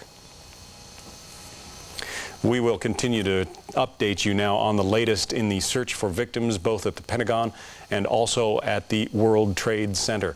There are no more survivors expected to be located in the Pentagon rubble. About 80 bodies have been retrieved so far at the Pentagon, but the rescue workers there say they don't think they will find anybody else who could have survived. Workers are continuing to dig through the ruins. The death toll expected to be huge at the World Trade Center site. Some people, it is believed, are still trapped alive. There have been miraculous stories so far, and rescuers are hoping they can still find others who have somehow survived. Saudi exile Osama bin Laden is the focus of the terrorist attack probe. The governments of Germany, France, Britain, and Israel have said he is the most likely suspect. The U.S. military is on highest alert following these multiple attacks. So as the search continues for victims down on Wall Street, a lot of people are wondering what is happening with the financial markets in the United States. Our managing business editor, Neil Cavuto, is here with more on that. Neil. All right, John, thank you very much. Of course, this was the financial capital of the United States, indeed the world. And for a second day running, there is no trading right now on the major stock exchanges, although there is talk, at least, from the Securities and Exchange Commission office that trading will resume tomorrow. The question is when. We've not gotten a confirmation of that from the exchanges themselves, although the SEC is interested in getting things resuming and fast. There are also separate reports, anecdotal at this point, that a lot of people, particularly in that downtown area, were taking money out of banks like bandits. Some, in fact, were told, even traders who we know and have had on our show in the past, were taking out every bit of money they had. So there's been a run on some accounts. Now, we can say here that in typical times of strife, the Federal Reserve intervenes and starts adding cash to the banking system. This is a routine matter for the Federal Reserve. We do not know the dollar figures involved here, but it is safe to say they go into the billions of dollars. This happened after the '93 World Trade Center bombing. It happened after the 1987 stock market crash. And normally in times of strife, this is something the world's central banks do. Speaking of the world's central banks, they did put out a sort of united statement earlier today that they stand ready to help in anything at all financial on this ongoing crisis. And that is a sign of support for Alan Greenspan, who was in Switzerland attending a bankers conference. And now there is talk as well that he is trying to get back to the United States. Separately, the other great financial leader in this country, the Treasury Secretary of the United States, Paul O'Neill, indicating that he wants to get back to the United States. He's been in Japan meeting with financial authorities, but he, of course, has been telling anyone who will listen that the United States itself is still strong fundamentally, economically, and it's doing a good job. But the concern, at least at this point, is when does business get back to normal? If the intent of these terrorists was to sort of disrupt capitalism, many in the financial community are arguing the better part of valor is to get back to business, as crass as that sounds, so it doesn't look like the United States capitalist society has been ground to a halt. That's an interesting issue that they're going to be following in the next few hours. We'll keep you posted. Separately, right now, we are joined by retired Major General Paul Valle, who has a bit of a perspective on this. General, thank you for joining us. Good morning, Neil. How are you? I'm fine, sir. How do we respond to terrorists? We don't know for certain where they are, who they are, what they're about. What do you do? Well, Neil, we do know who they are. We do know where they are. It's a matter of making the commitment to go after them. When bin Laden bombed our embassies before, we sent in some cruise missiles, as you remember, and then we did nothing thereafter. We have to understand we've been at war for years of Islamic terrorists going after our various installations, the USS Cole, etc., and that we have not reacted in a very positive manner. We've had a lot of rhetoric. As was mentioned on the Senate floor, we need negotiations and sanctions. We've tried that. That has not worked. We're beyond that now. We must go to war against international terrorism and the states that sponsor this. All right, it's but time General, to act and not talk. I understand, sir, but here's the question. The President made it very clear, we'll not only hold those who did this heinous act responsible, but those who housed them. So let's say it is indeed Afghanistan, as you surmise. Yeah. Would you throw in there like the governments of Sudan and Iraq, who in the past have been sympathetic to Osama bin Laden? How do you go after them? Or do you just say, the hell with it, everybody's a target? Well, you clearly identify who's been responsible for the international terrorism, and you attack their camps, their organizations, their people. We have to go after the leaders. We have to get it out of our minds that we cannot assassinate or terminate these bad people in the world. We bomb innocent people, but yet we don't go after the problem people, the bad guys. And so we need to get over that. We need to get beyond that because we're in a new era now. Yesterday changed everything in the world, and we have to go after and terminate and eliminate these people who are the plague to the world, who are murderers, they're cowards, and we now need to take positive action. So I hope Congress this afternoon, Neil, does declare war on international terrorism and states, and then we have to be selective, but we must act. We must act now. General, thank you very much. I appreciate you taking the time. All right, here is where we now stand. Terrorism, of course, is hitting America. Hillary Clinton speaking on the floor of the Senate right now. Her reaction to yesterday's crisis. You know, yesterday dawned a beautiful day in New York. My daughter told me that it was one of those days that the sky was totally clear, there was a breeze, and people were starting to line up at the polling places to vote because it was primary day, an election day, a continuation of the commitment to democracy and self-government that has set us apart from every society that has ever existed because of the longevity of our democracy and the will of our people to constantly renew ourselves. New Yorkers went from standing in line to vote to standing in line to donate blood in just a few hours. I don't think any of us will ever get out of our minds the images that we saw on television of the plane going into the first tower, the plane going into the second tower, the plane going into the Pentagon.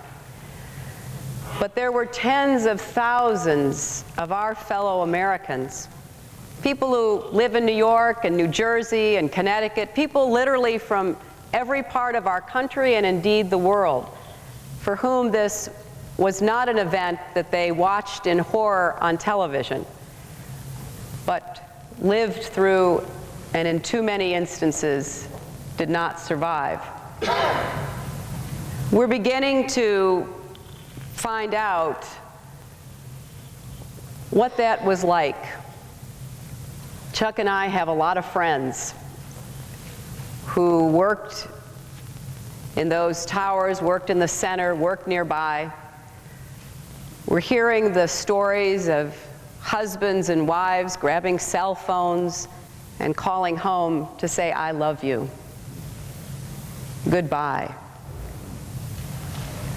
We know, and I am sure every person in this body and in the House and many, many of our fellow citizens, when we finally know the names of those killed and injured, will know someone. This was an attack on New York, but it was really an attack on America. I've been very gratified, as I know that Chuck has and all of our colleagues in the House, by the strong support we've received from the President, and I am very grateful. We've expressed our appreciation. Chuck and I will be going to New York this afternoon with FEMA, and we could not ask for more than we've received in the immediate aftermath of this horrific attack. But we are by no means anywhere near the end of what it will take to continue the search and rescue efforts. We are finding people even as we speak. Yet we know that there is a very grim task ahead to do everything we can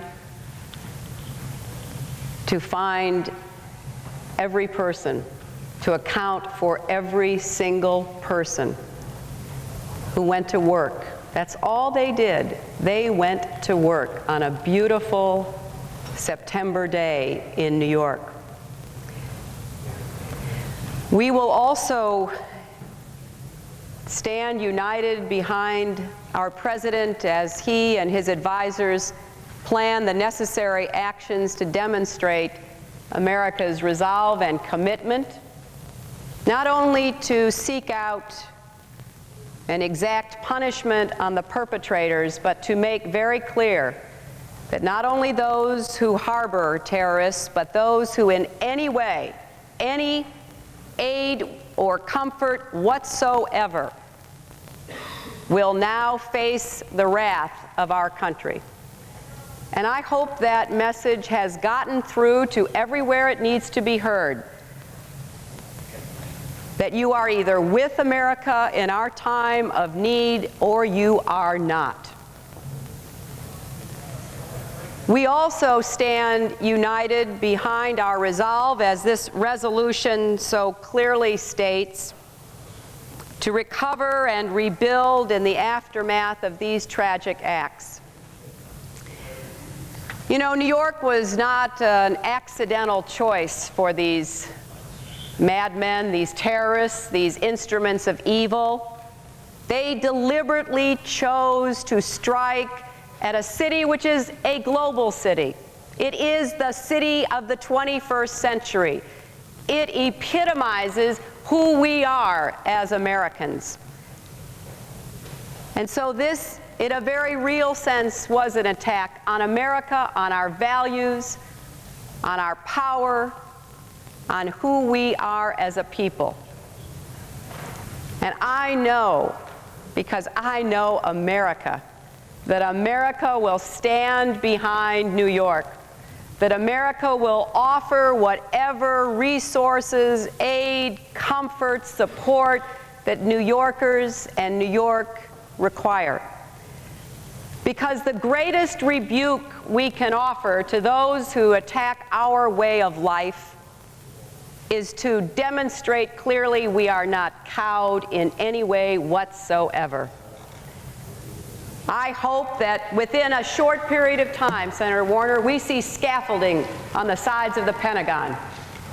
After we finish the search and rescue and recovery work that is being carried out heroically there, I hope we all see a clear signal that we are rebuilding, that our defenses are more resolute than ever. And I hope, similarly, that Lower Manhattan has the same kind of image to project, because the reality will be that we are rebuilding and reconstructing and making clear that just as our military might is unchallenged and uncowed, so is our economic, our social, our political values epitomized by New York. I have expressed my strong support for the President, not only as the senator from New York, but as someone who for 8 years had some sense of the burdens and responsibilities that fall on the shoulders of the human being we make our president. It is an awesome and an oftentimes awful responsibility for any person. I know we're up to it. I know we're ready for it. All right, you have been listening to Hillary Clinton speak on the floor of the U.S. Senate following Chuck Schumer, the senior senator from the state of New York. But all of this is coming at a time when they are still digging through the rubble in downtown New York to find out just how many lost their lives. And that rescue effort, of course, a Herculean task. They're at Ground Zero. Joining us now, Eric Shawn. Eric, what can you tell us? Well, right now, as you can see, they're moving in huge cranes. Some of the heavy equipment has been coming through. You basically have, we're going to move out of the way because the crane is right here. This heavy equipment is being moved in because overnight we have had a meticulous, pinpoint, excruciating, frustrating, detailed, step-by-step hand search of some of the rubble. This gleaming, glorious 110-story twin tower reduced to basically a 5-story mound of rubble, which is in the interior plaza of that building. About 2,000 search and rescue workers, many of them volunteers, government workers who do other jobs, have been in there all night searching meticulously what they call voids. Voids are rooms and chambers and small areas where people could be trapped. They yell out for people, they try and find people. The dogs have been brought in, and so far, thankfully, they have been able to find at least 9 people and save at least 9 people from this tragedy. That number includes 5 firefighters, 3 police officers, and another man.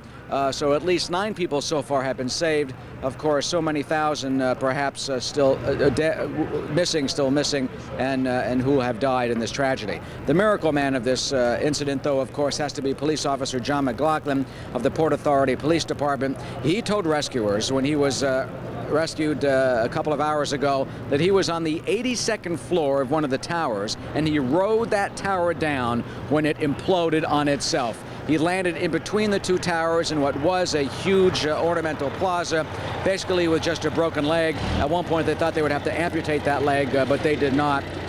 John McLaughlin, gloriously alive. Certainly that gave the rescuers a great inspiration to keep on going, keep on pushing, and there are 2,000 busily at work searching hand by hand with dogs in these areas. They believe that most of the subterranean part of the World Trade Center, which is a shopping mall, it was basically abandoned by people who ran out. So some of the workers told me that they didn't see anybody there, that the weird juxtapositions, that the Krispy Kreme store is completely fine while other areas are totally and completely destroyed. We have cranes, we have the National Guard here, we have all sorts of units. They took out 120 trailer truckloads of equipment last night. A lot more to go. It's been going to be taken on barges across the river. So that is the intense operation going on right now. And I just want to close by saying at one point one of the search and rescue officers gave us a photograph. It was a small desk photograph of two children in Halloween costumes. One girl appeared to be 6 years old, the little boy maybe 4, dressed in a little leopard costume with the tail, holding the plastic jack-o'-lantern trick-or-treat bag. There was a rock embedded in that tore up some of the photograph. You can only imagine if those two children still have a mother or father today, and I think that's part of what this operation clearly is all about. We're live down with the rescue operation in Lower Manhattan. Eric Shawn, Fox News. Back to the studio. Eric, thank you very much. So many little vignettes like that we're going to be getting over the next few days, indeed weeks, as they say. It will take that long to get a confirmation of the number of fatalities from this calamity. Well, you know, doctors have been working around the clock at New York City's hospitals. Let's go live to Fox's Catherine Harridge in St. Vincent's, one of the hospitals closer to the World Trade Center. Catherine, what do you have? Yeah, the latest information we have is that 5 firefighters have been brought here. Hospital officials, though, have emphasized to us that they were not pulled from the rubble, but they did tell officials that the activity downtown, the rescue activity, is intensifying. One hospital official pointed out to me that presents other complications when they're using bulldozers, heavy lifting equipment to remove debris and all of the concrete dust. This stirs up the dust and makes the rescue effort very difficult for the workers. They talk a lot here about an injury they're seeing over and over, and that's an abrasion to the eye. And just to describe it to you, you can imagine the fine dust in the air, and your eye is moist. It clings to your eye and gets trapped under the eyelid. So as you blink naturally, it, in essence, abrades the eye, scratches the eye. It's very painful. It makes it very difficult to see. Now, the latest facts that we have for you in terms of the counts: 41 dead, 259 unaccounted for. That's police and firefighters. 1,700 known injuries. Of that total, 365 individuals have been treated here at St. Vincent's. 90 have been admitted. 4 sadly have died. What they're expecting today is to see many people who were injured yesterday, who thought it was only minor. They were able to make it home, perhaps the adrenaline helping to make them home. And when they got there, they realized that they were much worse off. So they expect to see some of those people back here today. But more significantly, they have several mental health officials on hand, mental health workers who can talk to people. They anticipate a real grieving process, and they're going to need to help to get people through that. Now, earlier this morning, New York's Governor Pataki was here. He told us firsthand about his trip down to the disaster zone. He described the rubble. He also said to us that the concrete had been turned to powdered dust. He told me it was surreal. It was like walking on the moon. Yet the government remains optimistic. It's our hope. There were 2 Port Authority police officers late last night who were taken from the rubble alive and saved, and there are some indications that there might be people who have been able to communicate by cell phone in the rubble. So we have 18 search and rescue teams down there right now from across America and as far away as Puerto Rico, going through trying to save lives, and that's the focus at this point. Thank you very much. One of the things that they've been overwhelmed with by the hospital officials is that they've had so many volunteers here, 500 doctors, about 150 nurses. They've really been quite overwhelmed by that. But at this point, they're having to consider 2 things. One, the physical exhaustion. Many of these people working for 24 hours straight. And then also the mental and emotional exhaustion, seeing the fractures, seeing the blunt trauma, seeing just horrific burns. And one of the officials we spoke to just moments ago said to us that since midnight last night, They've had no survivors at this hospital that have been pulled from the rubble, and that's really a sad indication of the tremendous loss of life that we've had. Back to you. Catherine, thank you very much. Catherine Harridge, again, close to ground zero of the World Trade Center. Just some reminders of that Red Cross hotline. Again, 866-322-5663. We were happy to hear from New York Mayor Rudolph Giuliani that the response for emergency supplies and blood has been overwhelming. If you want to get information on anyone missing there on the web, you can go to www.ifccfbi.gov. Or for victims hotline or those you're concerned about, they're trying to keep this open just to relatives of potential victims, 1-800-331-0075. All right, David Schuster is at the Pentagon right now with the update on the calamity in our nation's capital. David.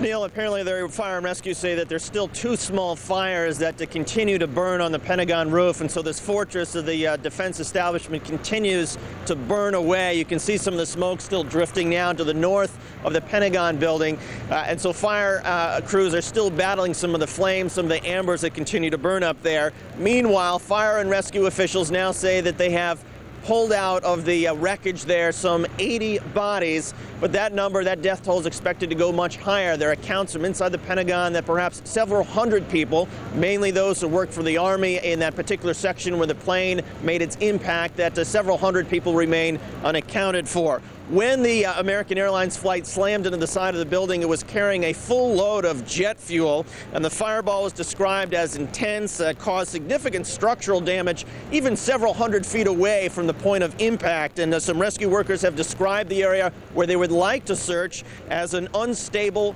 mess. We're going to have to clear all that debris out to try to find any people that were left in there. We're obviously trying to help the FBI locate the black boxes if there's anything left of that from the aircraft and the like. We have a lot of areas at the impact site where the 5 floors collapsed. They're leaning at about a 45-degree angle, literally like a slide. What makes it even worse is that slide is pointed to this other area that's unsupported.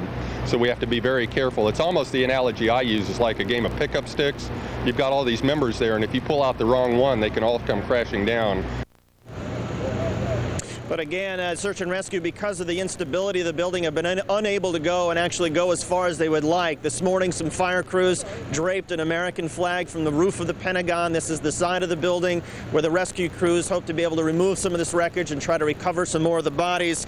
Meanwhile, counterterrorism sources tell Fox News that the intelligence establishment in Washington has made significant progress in pinpointing which terrorist cells were responsible for this. More information is expected to come out later today, but again, the National Security Agency in Virginia going through literally millions of electronic phone calls and electronic intercepts to try to isolate some of these messages, some of the contacts, to try to determine exactly who was responsible. Plans already being drawn up for the Pentagon for a number of different scenarios if and when the president decides that military action is the appropriate response. Neil? All right. Thank you very much, David Schuster. Just a quick financial market update as well. We are also waiting to hear from Morgan Stanley. Dean Witter, the chairman and CEO of the company. Both gentlemen are expected to be talking to financial reporters. That is probably the best known financial name that was involved in the World Trade Center bombing yesterday. There is no status in death here, so it really doesn't matter. But there are reports that Morgan Stanley might have lost a good many executives, one of the premier brokerage names on the planet. We'll keep you posted on that. In the meantime, I want to go to my buddy John Scott, who's upstairs, with a bird's eye view of what's going on about 40 blocks down. That's right. Thanks very much, Neil. We are keeping an eye on the situation down at the Battery, down at southern Manhattan, where the World Trade Center continues to smolder, but also keeping an eye on the investigation. Orlando Salinas is in Daytona Beach, Florida, with the latest on what FBI and other police authorities are learning there. Orlando? Good morning, John. The FBI, as you said, Daytona Beach Police, also bomb squads, all here right now, all searching certainly for one, possibly 2 people right now, 2 former students of the place where we are at right now, which is Embry-Riddle Aeronautical University. That is here in Daytona Beach, Florida. Let's show you now some pictures of this school that were shot just a short while ago, just a few hours ago this morning. Federal investigators say cell phone calls they intercepted yesterday, apparently, following the attacks in New York and D.C. D.C. as well as PA. Some of those calls were traced to Daytona Beach, what they call sympathizers. We've seen a good chunk of local police here today. We understand that yesterday police did seize a car, confiscated a red 1994 Camaro. They believe it belongs to one man that we now have confirmed his name. He is Ali Mohammed Al-Darmaki. He is a 20-year-old student here. Police report says that Al-Darmaki last attended school here at Embry-Riddle Aeronautical University in June. We also understand that Al-Darmaki never took any flying or pilot classes here at this school. He is, we're told, from the United Arab Emirates.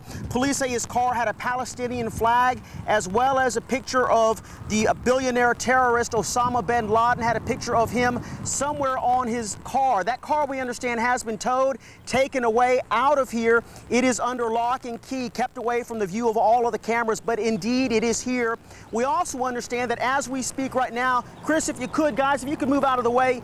Chris, if you could sort of pan off a little bit. I'm catching you off guard. But over here to my left, you're right at home, is the Daytona Beach International Airport. We understand at this point right now, there is a Continental plane on the ground there that has been surrounded by federal agents as well as the FBI, as well as local police here. They have brought out their bomb-sniffing squad and dogs, and they are searching right now for what they say could be a bomb. They may have received a bomb threat. We're not really sure exactly how that transpired, but that certainly is what's taking place here right now.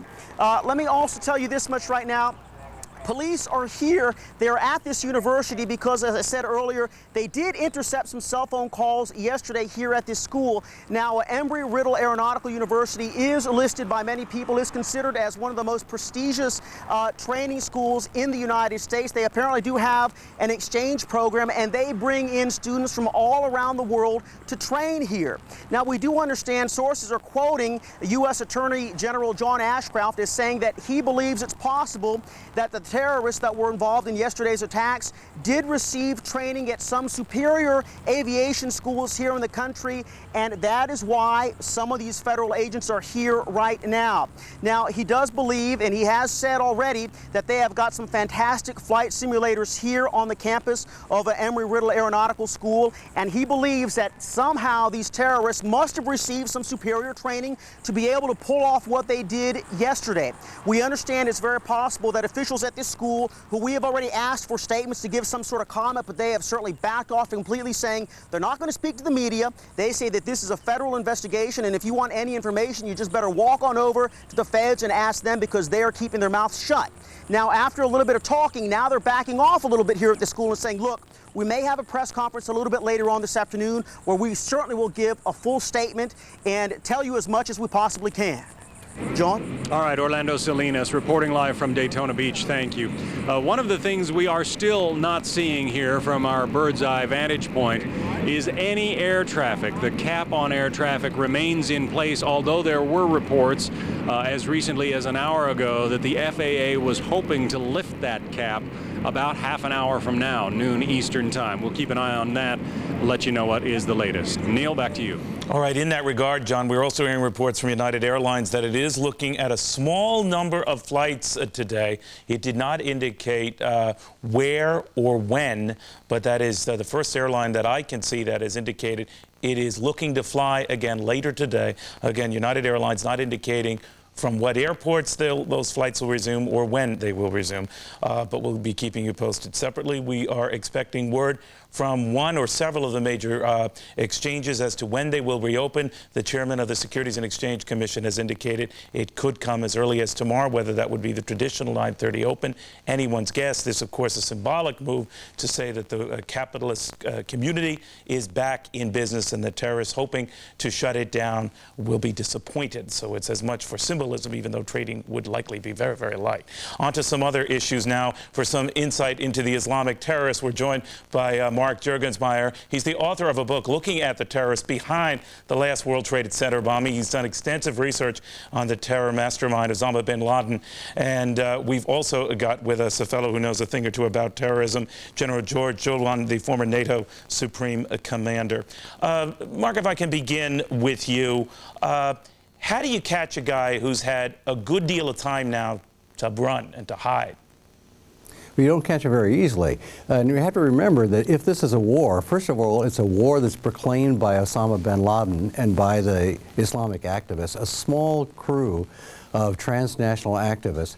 That's their war, the one that they proclaimed, and they would love for us to be sucked into their image of a global cosmic war. It's not. It's a very specific war with a very specific group. And we should beware of getting involved with a war with all Arab states, for example, and certainly not all Muslims. We should target our attacks very specifically against this one network and this one group of people. But haven't we tried that already, and to little avail? And that's the problem, because they are a very small network, but it's not going to help to widen this war to a broader group of Arab states. I think if we do that, then we're sucked into their image of a global war.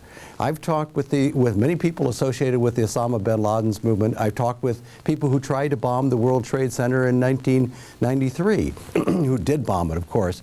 And the only difference from their point of view of what happened in 1993 and what happened yesterday is that yesterday they were successful. In 1993, they were trying to bring down the whole of the World Trade Center. And when I talked with Mahmoud Abu Lima in prison, one of the people who was involved in the conspiracy to bomb the World Trade Center in '93, and I said, look, if you had been successful and you had brought down the whole of the World Trade Center, you might have killed as many as 200,000 people. And he said that's exactly the number of people that the United States killed in their act of terrorism in Hiroshima.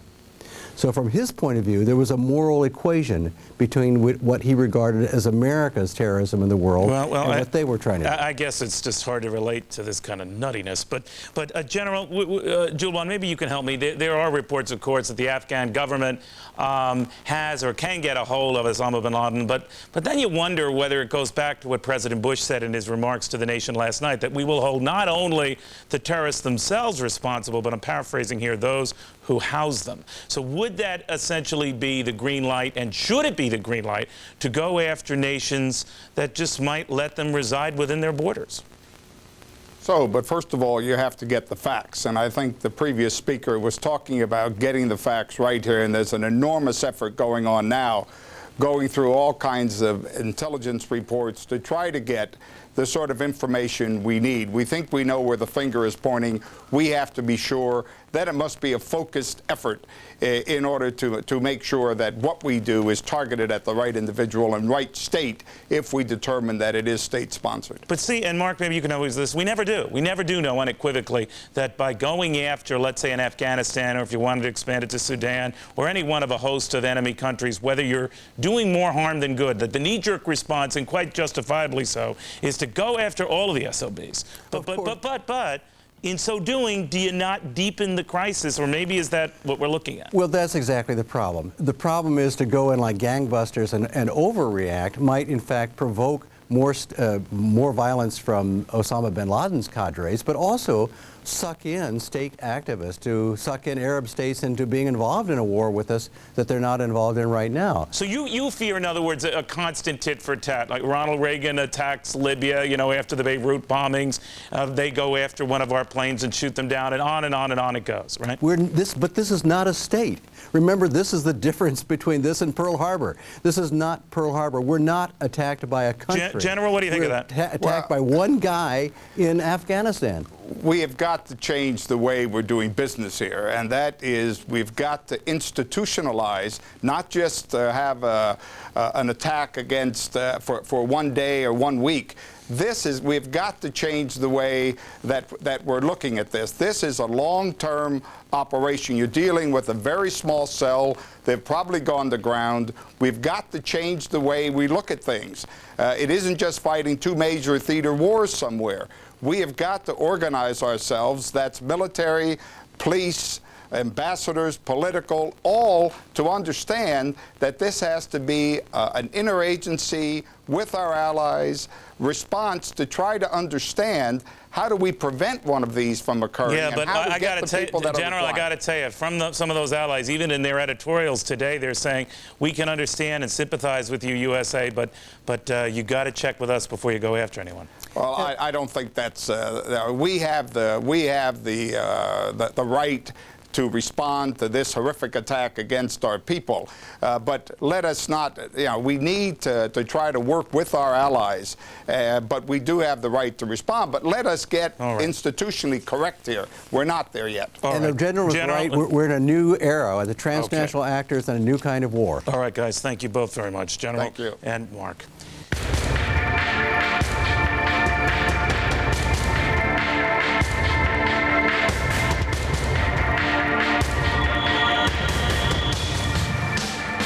Welcome back, everybody, to Fox News' continuing coverage of the terrorism that hit America yesterday and is changing everyone's lives ever since. Some of the updated figures we have for you, you've probably heard maybe up to 800 casualties at the Pentagon, about 266 on those 4 planes that were hijacked, 3 of which were used in essentially kamikaze air raids on some of the most well-known structures in the United States, the World Trade Center, of course, the Pentagon. 300 firemen are missing, presumed dead. 78 policemen missing, presumed dead. The count could go up by a staggering sum. We now join Tony Snow in Washington with the latest from the nation's capital. Hey, Tony. Hey, Neil. A couple of things. Even though the President of the United States and key members of both the House and Senate have used the term war today to describe the attacks yesterday on American targets in New York and in Washington, D.C., I've been assured by a senior leadership official in the House of Representatives that there is no contemplation, at least today, of considering a declaration of war. Instead, what the House is probably going to do is offer tomorrow what they call a permanent supplemental. It basically means a blank check to the President of the United States to use however he wishes in trying to wage, you call it war, call it a response to yesterday's attacks. That means in terms of intelligence expenditures, military expenditures, you name it. And it sounds as if members of both parties are on board with that. In addition, NATO, evidently, Rick Boucher in a briefing just a few minutes ago with reporters hinted that NATO is likely to pass a resolution, a so-called Article 5 resolution, that not only would express solidarity with the United States, but also pave the way for some form of military cooperation should we figure out exactly what it is we want to do. You just alluded to the fact that some foreign newspapers are saying, okay, you need to deal with us and foreign ministers. It looks as if NATO ministers are at this point willing to start working on military cooperation. I spoke earlier today with Secretary of State Colin Powell. He said something very much like that is underway. Rick Boucher also noted that 25% of our embassies and missions overseas, that is, our embassies and consulates overseas, that's 50 to 60 of them, have closed, at least for now. That's subject to the call of the counselor or the consular general or the ambassador at the site. They can determine whether they've got security needs that require closing the facility. That has happened. We're expecting the Department of Transportation to issue at noon today, in less than half an hour, on the internet a statement presumably regarding the nation's airports, which will let us know what's going to be open today, what's not going to be open. And finally, members of Congress are agreeing on a great deal today.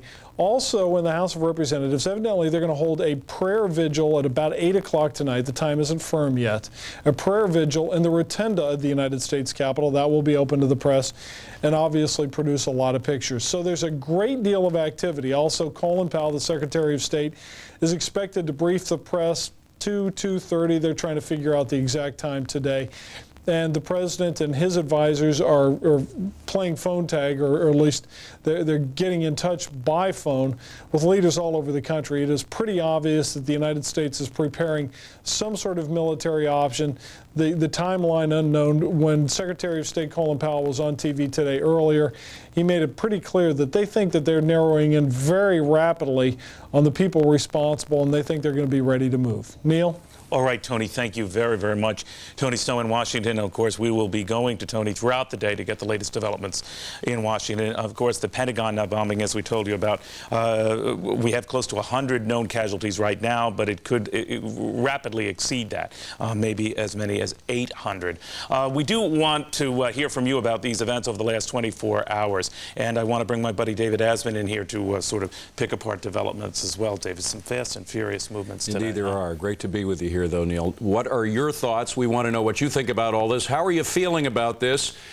Does it give you pause? Does it make you afraid of America, or does it give you the resolve to fight back? Give us a call, 1-888-TEL-FOX. We're going to be taking those calls very soon. All right.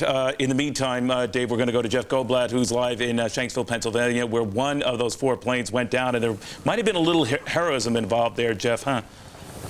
Yes, indeed, there may have, Neil. Unlike the terrorism targets at the Pentagon and in New York, where there is still hope today of finding survivors, here in Shanksville, Pennsylvania, where United Flight 93 went down, that hope, it is long gone. The flight en route from Newark to San Francisco, and the focus today is on recovery of debris and also what happened. The flight left Newark yesterday shortly after 8 o'clock and made it as far west as the Cleveland area before taking a turn to the south and then the southeast in the direction of the nation's capital before going down here in Shanksville, which is about 80 miles to the southeast of Pittsburgh, Pennsylvania. Why this plane went down here and not perhaps a more high-profile target, as some are now speculating, could be the result of heroics from either the crew or some passenger who made it into the cockpit and decided that if I'm going to die, I'm going to take this plane down here in a rural area and not in some high-profile target area. This morning, investigators from the NTSB, the FBI, and also the ATF are on site treating this as a crime scene. They've set up 2 perimeters, one an inner perimeter and also an outer perimeter, about 4 miles in radius, and they're scouring the site. But they say it's going to be a long investigation, Neil, because there's very little there that's any bigger than a telephone book. What they're going to go after immediately, though, the in-flight voice recorder and also the data recorder, which are of vital importance. All right, Jeff, thank you very, very much. That's an amazing story, Jeff, if you could still hear me, that some of those guys on the plane had the wherewithal to know they were going to die, but to avoid an even bigger catastrophe, they forced these hijackers down. Yeah, Neil, I can still hear you. We heard from Congressman Murtha, Democrat in the 12th District this morning here in Pennsylvania, and that was his speculation as to why the plane went down here. He also talked about why this scene is critical to this investigation as to all the terrorism targets that were hit yesterday, and the reason being the likelihood that these black boxes might be found. Unlike in New York and also at the Pentagon, where it could be a long time before the black boxes are found, if they are ever found. Here the crater is about 35 feet deep, and it doesn't, investigators do not believe, at least preliminarily, that the black boxes would have been compromised even though this was a violent crash, and so that some data might be retrievable perhaps later this week, and perhaps getting some preliminary information as early as early next week, Neil. All right, Jeff Goldblatt, thank you very, very much. Jeff Goldblatt at the scene of what might have been a heroic effort outside of Pittsburgh, Pennsylvania, on the part of the people doomed on that flight to make sure the damage wasn't even more severe. Dave? And joining us now, former NTSB board member and Fox News contributor Dr. Vernon Gross. Dr. Gross, if it is conceivable that they find that black box somewhere in that deep pit, that crater that was created by that plane crash out in rural Pennsylvania, are they going to be able to retrieve any data from it? I think it depends on 2 things, Neil. First of all, they have to make sure that the terrorists themselves did not disable the recorders. They already disabled the transponder.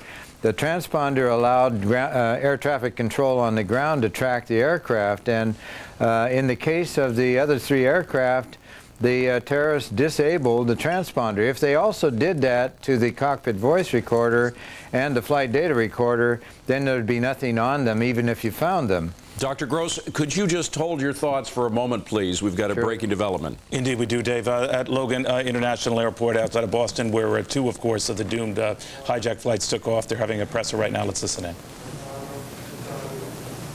We ready, everyone? Is the microphone on? Yep.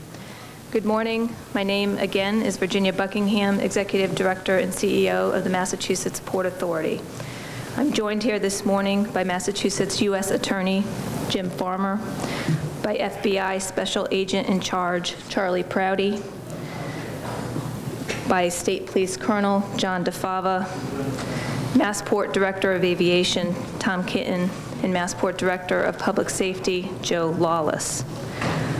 This morning, I instructed Massport staff to focus on 3 priorities. Number 1 is to continue to assist law enforcement with the ongoing investigation. Number 2 is to work with the airline's family assistance teams to transition the Family Assistance Center at the Hilton to them and to continue to aid the numerous family members who are currently at the airport.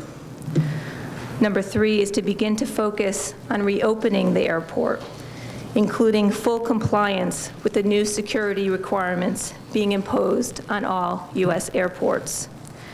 We received specific guidance on these measures from the FAA a short time ago, and I'm proud to say that many of these measures have been in place at Logan for many years.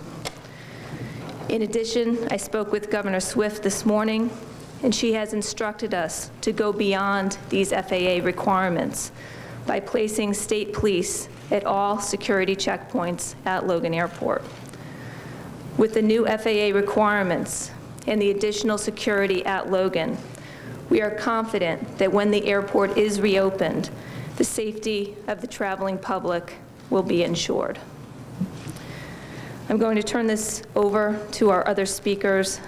Let me just say that due to the ongoing investigation and for the sake of public safety, the law enforcement officials who are here with us today are limited in the questions that they can answer and the facts that they can confirm. Let me first ask Tom Kinton, the Director of Aviation for Logan Airport, to speak. Good morning. As Ginny mentioned, we are focused on a reopening of this airport, and I cannot tell you what time that will occur. I'm going to go through a number of issues, summarizing the guidance that we have been given by FAA, both the airlines and the airport operator, that has to be done and has to be in place before this airport can open. A lot of it, as you will see, will take a lot of time, and we are going to take our time. And if we have to delay the reopening of this airport, as others open around the country, we will delay the reopening to get it done and get it right. First of all, let me reemphasize that the guidance is for all U.S. airports. It will begin with immediately evacuation of all terminals and sweeping of canine teams, explosive canine teams. Increased presence of uniformed personnel, plainclothes security personnel, and others in all areas of the airport. And as you heard mentioned, we will be staffing the security checkpoints with uniformed state police, which goes beyond the guidance given to us by FAA.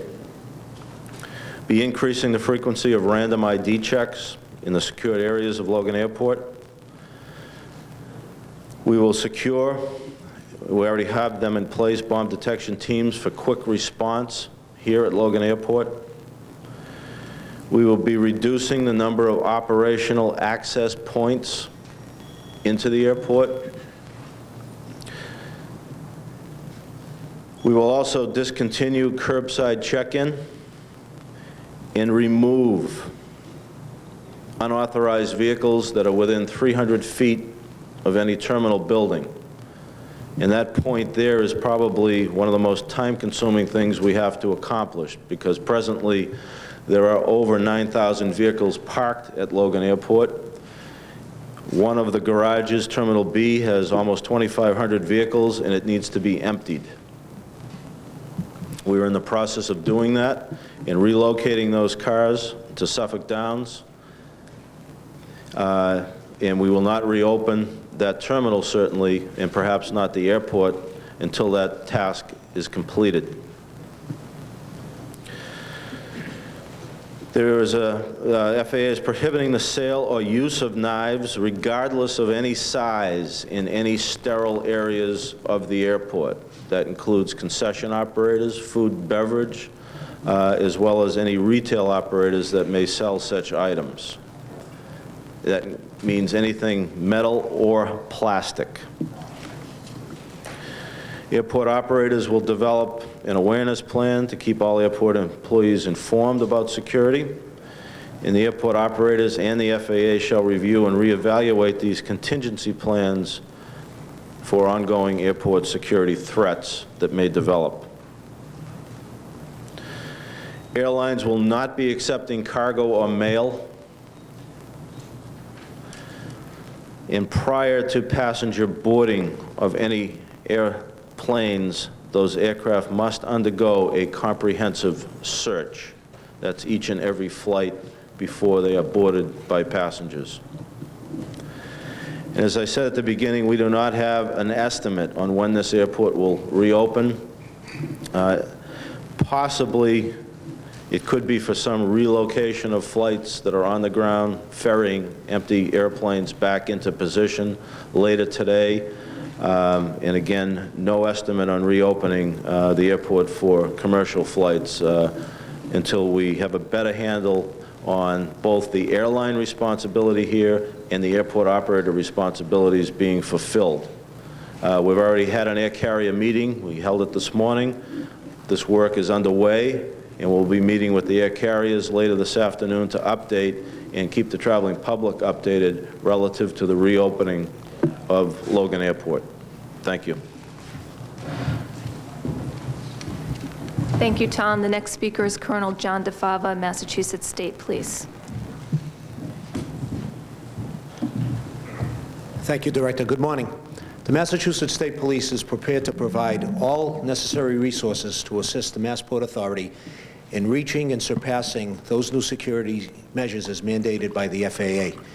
These resources will include additional personnel, special and tactical units such as explosive ordnance disposal personnel, and canines that are capable of sniffing out explosives. These measures will stay in place indefinitely to ensure the safety of the public at the airport. Thank you. Thank you. Our next speaker is Charlie Prouty, FBI Special Agent in Charge, Boston. Thank you, Director. I want to reassure all New England citizens that your law enforcement is aggressively investigating this horrific event. First of all, my heart goes out to the victims and the families in this tragedy. Because this appears to be a terrorist attack, the FBI will be taking lead investigative status in this. We set up a command post in the FBI office in Boston yesterday as soon as we received notice of the hijacking. This is a joint command post with State Department, ATF, Customs, the Massachusetts State Police, OSI, Boston Police Department, Department of Transportation, U.S. Secret Service, and the U.S. Marshals represented. We're also involved in Massport's command post at Logan Airport. We'll continue to man these command posts and continue our joint investigations around the clock until all investigations have been completed. We are coordinating our investigation with FBI headquarters and with other federal agencies. A website and a toll-free tip line has been established. For this case, we're using the Internet Fraud Complaint Center website, which is www.ifccfbi.gov, because it's an existing site designed to receive information from the public. The toll-free number is 1-866-483-5137, and we've had these two lines up for the last day, and we have been getting some good information and some good tips. At this time, the White House is coordinating all public information at the national level. As this is an ongoing case, I'll not be discussing the case or taking any questions, but I can assure you that absolutely everything will be done to identify and bring the perpetrators to justice. Thank you. Sorry. We have one more speaker, Massachusetts U.S. Attorney Jim Farmer.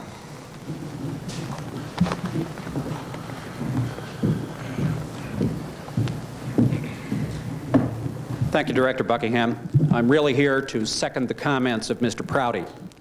I'm here first to doubly ensure the public that the prosecutive resources of the Department of Justice, and specifically the United States Attorney Office in Massachusetts, are working round the clock in the closest possible coordination with all federal, state, and local law enforcement investigative agencies. I will be making no statement and taking no questions as well. It is and will be remaining our highest priority to conduct a successful criminal investigation of these critical events. I would ask your indulgence and your understanding that at this time we are simply unable to make any further comment. Are there any other questions not pertaining to the investigation?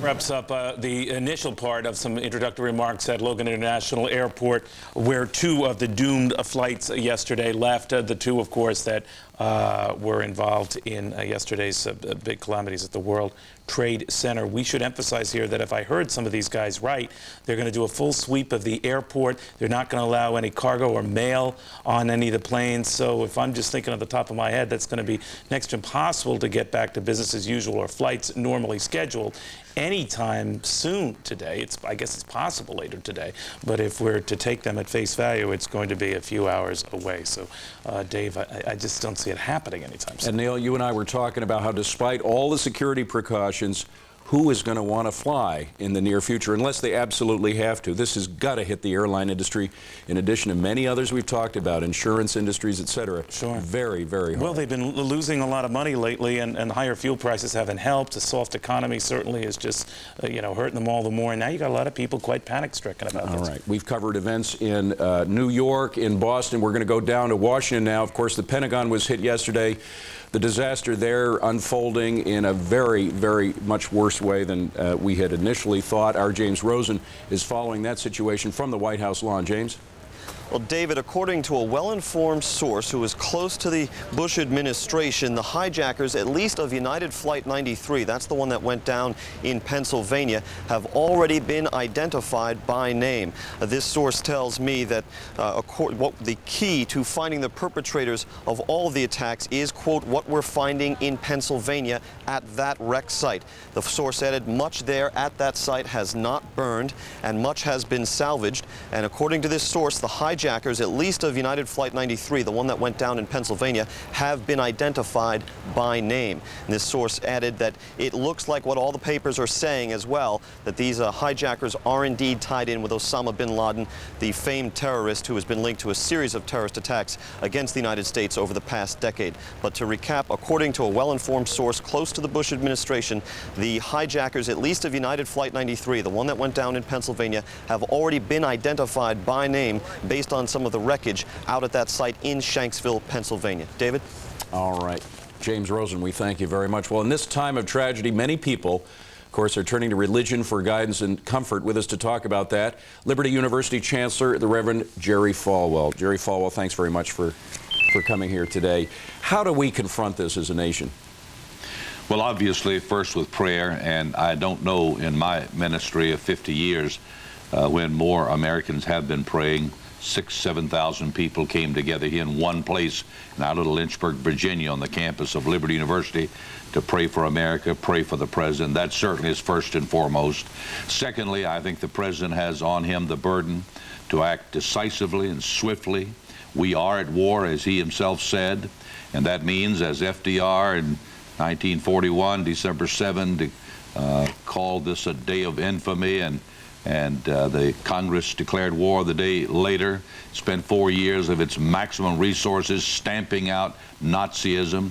I think our president can do no less. We've got to decide this is war. Osama bin Laden, I mean, everybody wants to talk about it, but we know what he has done, and what he's done in the past is enough to annihilate him. I think we have to find him, spend the resources, do whatever it takes, and rid the earth of him, of this man. Reverend Falwell, you mentioned, of course, prayer, and the power of prayer should not be underestimated. Nevertheless, I hate to say this, but I'm sure those terrorists who hijacked the planes were praying to their own God. And the question is, how do we distinguish between the peaceful followers of Islam and the supporters of terrorists? Well, all Muslims, of course, are not murderers and barbarians. Okay, Reverend, I'm sorry to interrupt you here. New York Mayor Giuliani is speaking in New York. Let's listen to him. We have more volunteers than we know what to do with right now. But please continue to volunteer, because we're going to need you tomorrow and the next day and the day after. And, you know, our firefighters and police officers are going to get pretty exhausted after a period of time. So the outpouring of volunteers has been tremendous, and we're very, very thankful for that. And the city, the people of the city, their spirit is tremendous. And I said that yesterday, and I'll say it again. This city is the greatest city in the world. It has the greatest people, and a bunch of cowardly terrorists can't make us fearful. We're stronger than they are. We're better than they are. And people of the city proved it yesterday. They're going to prove it today. and they're going to be a great example of what Americans are like. Thank you. Thank you. All right, in New York, Mayor Giuliani, he's been the #1 cheerleader for the city of New York right now, indicating, well, there is, at least at this point, no way to determine how many died in this disaster. New York's finest are doing their best, including just the general residents of New York. Dave Asman's certainly one of those. And it has been unusual, just the camaraderie and the sense of togetherness out of this city that gets a bad rap. The one thing that everybody appears to agree on at this point is that Mayor Giuliani has done a fabulous job taking all kinds of questions, all times of night, following his people wherever they go. And he doesn't sleep. This guy has not sleep, slept. and yet he still maintains his calm, maintains his determination. He's not weak-kneed one bit. He stands firm and strong and committed. And I think it goes back to his DA days, district attorney days. Yeah. I mean, he has a fine legal mind, and he just has that deliberate style that is just tailor-made for a disaster. We're glad we have him for the moment. We want to go back to Reverend Jerry Falwell. Reverend, I cut you off in mid-sentence. The question distinguishing between the terroristic followers of Islam and the peaceful followers of Islam. It's going to be hard to do in the coming weeks and months. It is, and we must be careful not to generalize. Most Muslims are peace-loving people who are just trying to live and let live. But the fundamentalist Muslims, I'm talking about the bin Ladens, I'm talking about also the crazed extremists like Yasser Arafat and Saddam Hussein. The only cure for these people is the one that Ronald Reagan imposed upon Muammar Gaddafi 20 years ago. He put a missile down his chimney, killed some of his family, unfortunately. But Mr. Gaddafi decided to get out of the terrorism business, and in 20 years, we've hardly heard of him. Understood. Reverend Falwell, again, we have breaking news all over the place. I hope you understand we have to break in once again. All right, Tony Snow in Washington. What have you got, Tony? Neil, very quickly, one of our producers out at the Pentagon is reporting that the Pentagon is being evacuated. The people are running out of the building as you no doubt know that the fire was never completely stopped, and the way fires work is that they tend to work quite often within the framework of building, dancing through air ducts and so on. Evidently, the fire has gotten worse. We do not have any video. We don't have any correspondence at the site at the moment, but as soon as we do, obviously we'll be bringing that news to you. But again, to repeat, one of our producers has informed us that people are evacuating the Pentagon. There's a shot of the Pentagon. You don't see much that would indicate that sense of urgency, but that's the report we have, and obviously we'll get back to you with more as soon as we have confirmation. And Tony, if I'm to understand it, this would have been even worse had this particular portion of the Pentagon not been recently reinforced. Hard to imagine how it could have been much worse, but that it actually could have been. Not only was it being reinforced, but also was being renovated. So a lot of the offices in that particular portion of the Pentagon were vacant. Nevertheless, yesterday we had Cherry reports that they thought that there might be a fairly low casualty estimate. And indeed, if you take that particular slice of the Pentagon, certainly a couple of thousand people should have been there. We've heard estimates today ranging from 100 to 800 may have died in yesterday's attack. And furthermore, that they don't expect any more survivors. I have a feeling that the structural and interior damage is far worse than we originally were led to believe. But on the other hand, when you have fires with that kind of intensity and that kind of heat, it takes a very long time for people to put it out sufficiently, even to be able to examine it.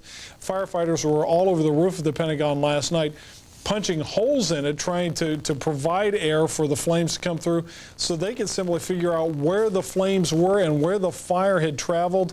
And that's the kind of challenge that they're going to be facing until they get this thing taken care of. All right, Tony, thank you very, very much. Before I turn over to Dave here, I just want to update you on Keith Brett Woods. You're going to start hearing more talk of this. Those who had offices in one of the two World Trade Centers yesterday confirming that they cannot account for 172 of their workers. Neither can Morgan Stanley Dean Witter, that it has limited information on the safety of its workers. Separately, Senator Chuck Schumer says, regardless, it's a good time that the market should open as soon as possible. Dave? And we want to go back down to Washington, where our David Schuster, who has been following events very carefully in the Pentagon, has more information. Once again, we want to say, while it's being evacuated, this is not another terrorist attack of any kind. We're just talking about a fire that is very difficult to put out, very difficult to control, sprouting out in places where they are unprepared to deal with it. That appears to be the reason why the Pentagon is now being evacuated. But David Schuster, back to you. David Schuster? David Schuster, can you hear us? All right, apparently our connection... Are you able to hear me? There we go. David Schuster, we can hear you now. Go ahead. David Schuster, you're on the air. David, Go ahead. can you hear me? Well, David, if you can hear me, I'm going to just let you know that there have been 3 fires that apparently broke out this morning underneath the Pentagon roof that have spread significantly beyond the point of impact that we're all familiar with, that big gaping hole on the south side of the building. The smoke was apparently getting fairly thick towards the center, towards the A and the B rings that are closest to the center courtyard, and that is some of the areas where they had hoped that the fire would not spread. So that has caused certain sections of the Pentagon where they had hoped some employees would be able to go back in. That has caused them now to tell those people, no, you're going to have to go back out and leave. It's not the sort of mass chaotic confusion with the evacuation yesterday when the American Airlines jetliner smashed into the side, but nonetheless, this is sort of another sign of the frustration that the firefighters have had in battling the blaze at the Pentagon. It's a huge structure, 23,000 employees. It's some 500,000 square feet, and one of the problems that they have had is that the fire is spreading not just up through the roof, but is going through each of the different wedges within the Pentagon. Starting, of course, on the south side, it has apparently now turned the corner to some of the other concentric sides of the Pentagon. 5 sides of the Pentagon. You have the southwest side that you're looking at here. Apparently the fire in a couple spots has now turned the corners, making its way office by office down the hallway. For much of the night, for much of the morning, we've seen firefighters dumping hundreds of gallons of water a minute on the roof. The problem that they're having, though, is they're not always essentially getting on the flames. Some of the flames are sprouting up in places where the firefighters on top of the roof cannot see them. And again, this is causing a lot of confusion, a lot of angst within the Pentagon in a lot of the offices where they thought that some employees would be able to return today. This has been a very orderly process at the Pentagon. This has not been described as very chaotic or a lot of confusion. It's just frustration that the firefighters are not able to control the fire to the degree that they wish they would have been able to now, some 27 hours after the jetliner crashed in the south side of the Pentagon. Back to you. David, what is the very latest on casualty and figures? In case you're asking me any questions, I've lost IFB, right, so I'm going to leave it at that. All right. David Schuster is reporting from the Pentagon. Once again, the fire situation there continues to be hazardous. There are evacuations being made right now, not because of another terrorist attack. This is not because of another terrorist attack. This is related to yesterday's attack. The fires are extraordinarily difficult to put out, primarily because the casings of the Pentagon, as you would imagine, were so thick that it's difficult for the firefighters to get their rescue efforts, the water inside the Pentagon, and these fires keep spurting out in all kinds of different directions.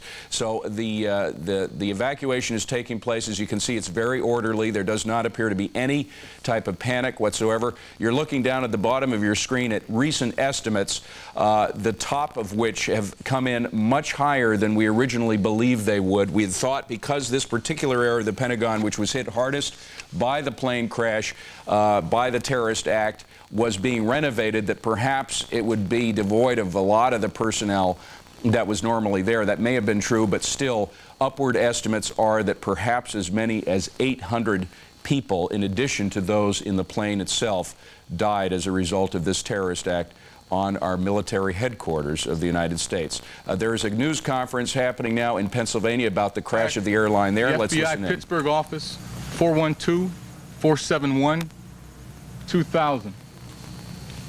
Stay with us, please. We're holding on. We may still have the audio portion of that press conference on the plane that went down in Pennsylvania. Let's see if we do. No, unfortunately, we lost both the video and the audio. But our Eric Shawn, I believe, is at Ground Zero, and there is a press conference happening there in New York.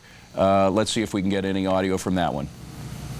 And many of you were here last night when Governor Ridge addressed the group. Obviously, we take our responsibility very seriously, and the prime responsibility of the Pennsylvania State Police is scene security and to assist the FBI in any way that we can with this investigation. To that end, we have approximately 130 troopers working a day shift and approximately 150 troopers working a night shift to ensure that only authorized personnel are allowed at the crime scene. In addition to that, we also have the mounted unit, our helicopter units, and other personnel from the Pennsylvania State Police to ensure security, as well as to assist the FBI with their forensic search. As Agent Covington said, we expect to be here several weeks, and our commitment is to make sure that the sanctity of this place where 45 souls were lost, as well as the possibility of gaining critical evidence to solve crimes too heinous to even discuss or think about is accomplished.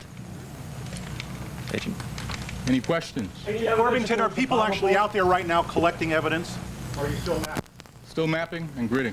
Any evidence, sir, of a bomb on board at this point? We have nothing at this point with respect to that issue. Again, we are mapping and gridding. We haven't collected anything yet. How about telephone calls made aboard that plane to family and 911 centers describing that there's 3 people aboard the plane, they had hijacked the plane, and they knew they were going down? I would ask that you direct that question to Jeff Colleen, the Pittsburgh office, at 412-471-2000. Sir, do you have any reason to think that those calls have been real? We should be doubting those reports? Quite frankly, our efforts have been focused, as you can imagine, here at this location. Again, I can only direct you to contact Jeff Colleen at our Pittsburgh office. We heard that a fire started overnight. What ignited that? Did any additional evidence possibly burn? I'll defer to the Lieutenant Colonel. Are you searching for the black box right now? Let me answer the fire question first, and then we'll move. The airplane crash resulted in a fire initially with the jet fuel. Aspects of that fire involved the tires of the aircraft. It's very difficult for the fire crew to put those out, and there were some hot spots that were still there that ignited sometime after dark, and we brought the fire department back in just to knock down the hot spots. Did any other pieces of possible debris get burned up in that second fire? No, they did not. Are you searching for the black box right now while you're mapping? We are doing so. All right, once again, this is a presser related to that crash that occurred in Pennsylvania, south of Pittsburgh by about 80 miles. It is assumed by many that that plane might have been aimed at Camp David. Perhaps no coincidence. Yesterday was an anniversary of one of the anniversaries of the Camp David Peace Accord. Perhaps that was a destination. We may never know for sure, but they are searching now for the black box inside a ditch that may be 35 feet deep. Such as the crater that was left by this plane smashing into the ground with almost a full load of fuel. We will give you more details of that press conference as they become available. In the meantime, I want to go back to my colleague Tony Snow in Washington. Tony? David, there has been a lot of talk in the last couple of days of the role of Osama bin Laden in yesterday's attacks on American targets. As a matter of fact, earlier today, we've received reports from James Rosen that officials say they have identified people aboard the flight that crashed in Pittsburgh, outside of Pittsburgh, that's United Airlines Flight 93, that evidently the contents of the plane did not burn up, and as a consequence, they think they may have evidence that will point fingers maybe not only toward the people involved in that particular attack, but the others as well.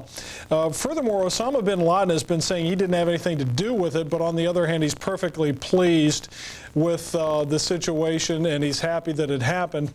The Taliban government of Afghanistan at the same time has said that it is not willing at this point to hand Osama bin Laden over. Osama bin Laden is the commander-in-chief of the forces within Afghanistan.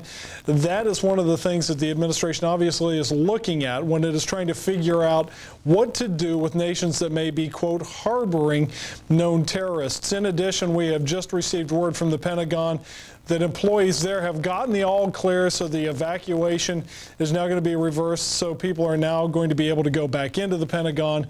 So that's the very latest.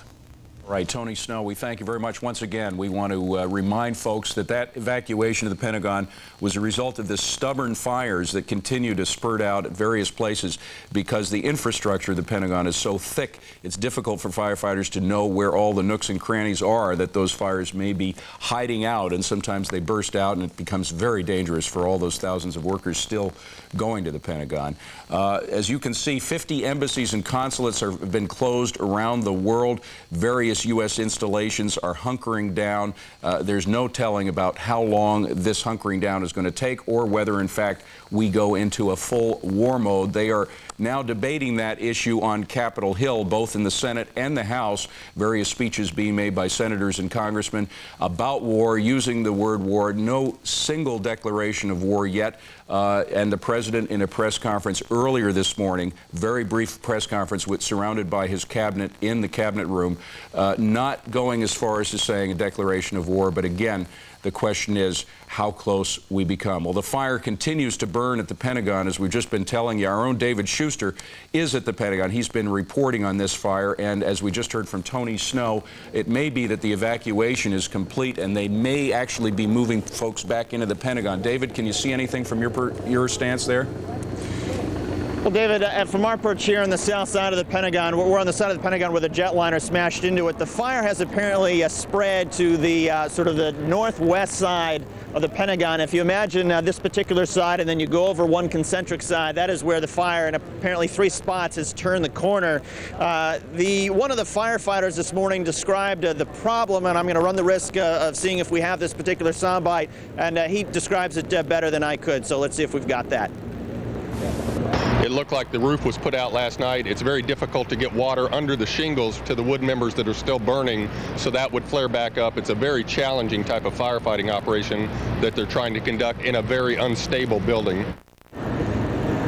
And given that it is unstable, there's some areas, some floors of the Pentagon where obviously they're very concerned about having employees back in, and apparently as this fire spreads through the Pentagon, sometimes not going up through the roof, that is the reason for the concern where just a few minutes ago they evacuated essentially one of the media wings, the correspondence quarter of the Pentagon. This is an area that's been pretty smoke-filled ever since this incident happened yesterday, but again, great concerns that the fire seems to spread and that they have not been able to fully gain control of it. Some of the walls and beams in the Pentagon have apparently become so precarious at the impact point and in the area on this side of the Pentagon that rescue crews have been reluctant to go very far in searching for victims. We have been told that so far the rescue crews have pulled out 80 bodies, but they are not expecting to find any survivors, any people being pulled out alive. One of the reasons is because apparently late last night and again early this morning, they dropped in some listening devices to try to check for signs that there may be some sort of life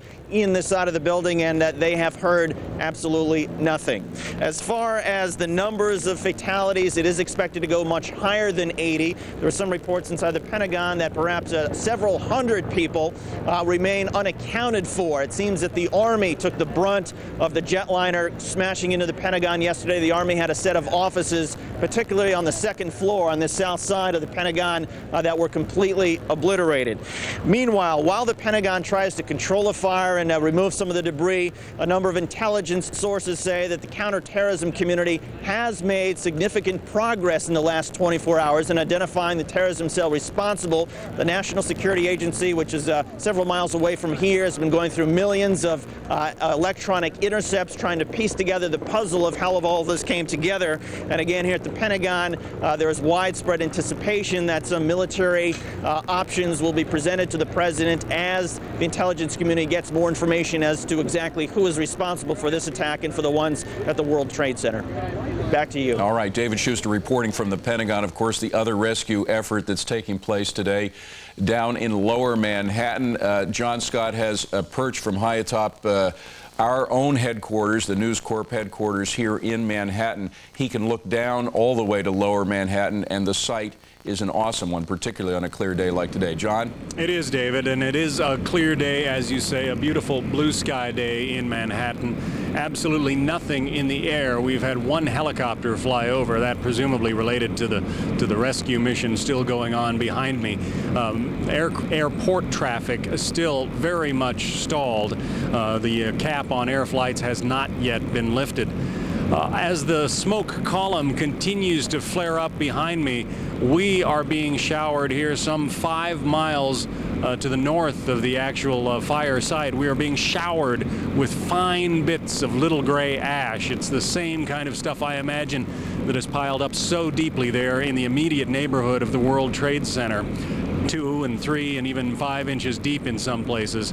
But that ash is now coating our equipment, coating our chairs up here on the roof of the News Corp building. Wanted to go back to something that David Schuster was just talking about in Washington, D.C., this having to do with the Pentagon and the fire they're in and the troubles they are having putting it out. I took a tour of the place a couple of years ago with a close friend of mine who was at the time an Army major. And he said that despite the fact that the Pentagon looks like this impregnable fortress, the building, he said, and I can only attribute this to my friend, the building was not particularly well built. It was put up, it was completed, as we have noted, in 1943, smack in the middle of World War II. It was built in a rather hurried fashion at a time when construction materials and other things essential to put up a building of that type were needed elsewhere, as the United States military tried to fight an enormous war on several fronts. And so in his view, the Pentagon building itself was put together in a rather slapdash fashion. He pointed out to me places where doors could not be opened because the foundation was settling, entire huge cracks in entire sections of walls. And I imagine that as firefighters try to put together or try to put out a fire in a building that was put together very quickly, they are running into some significant problems, and that may be just part, of why this fire is proving to be so stubborn there. David? All right, our own John Scott from his perch up on top of the News Corp headquarters. John, we'll get back to you. Joining us now, the chairman of the National Commission on Terrorism. It all comes down to terrorism. Paul Bremer is familiar with the subject. He's been dealing with it for a long time now. Mr. Bremer, for years now, for decades, we've made attempts as peacemakers in the Middle East, and now we're drawn into what appears to be a war. Well, there are people in that part of the world and other parts of the world who hate us.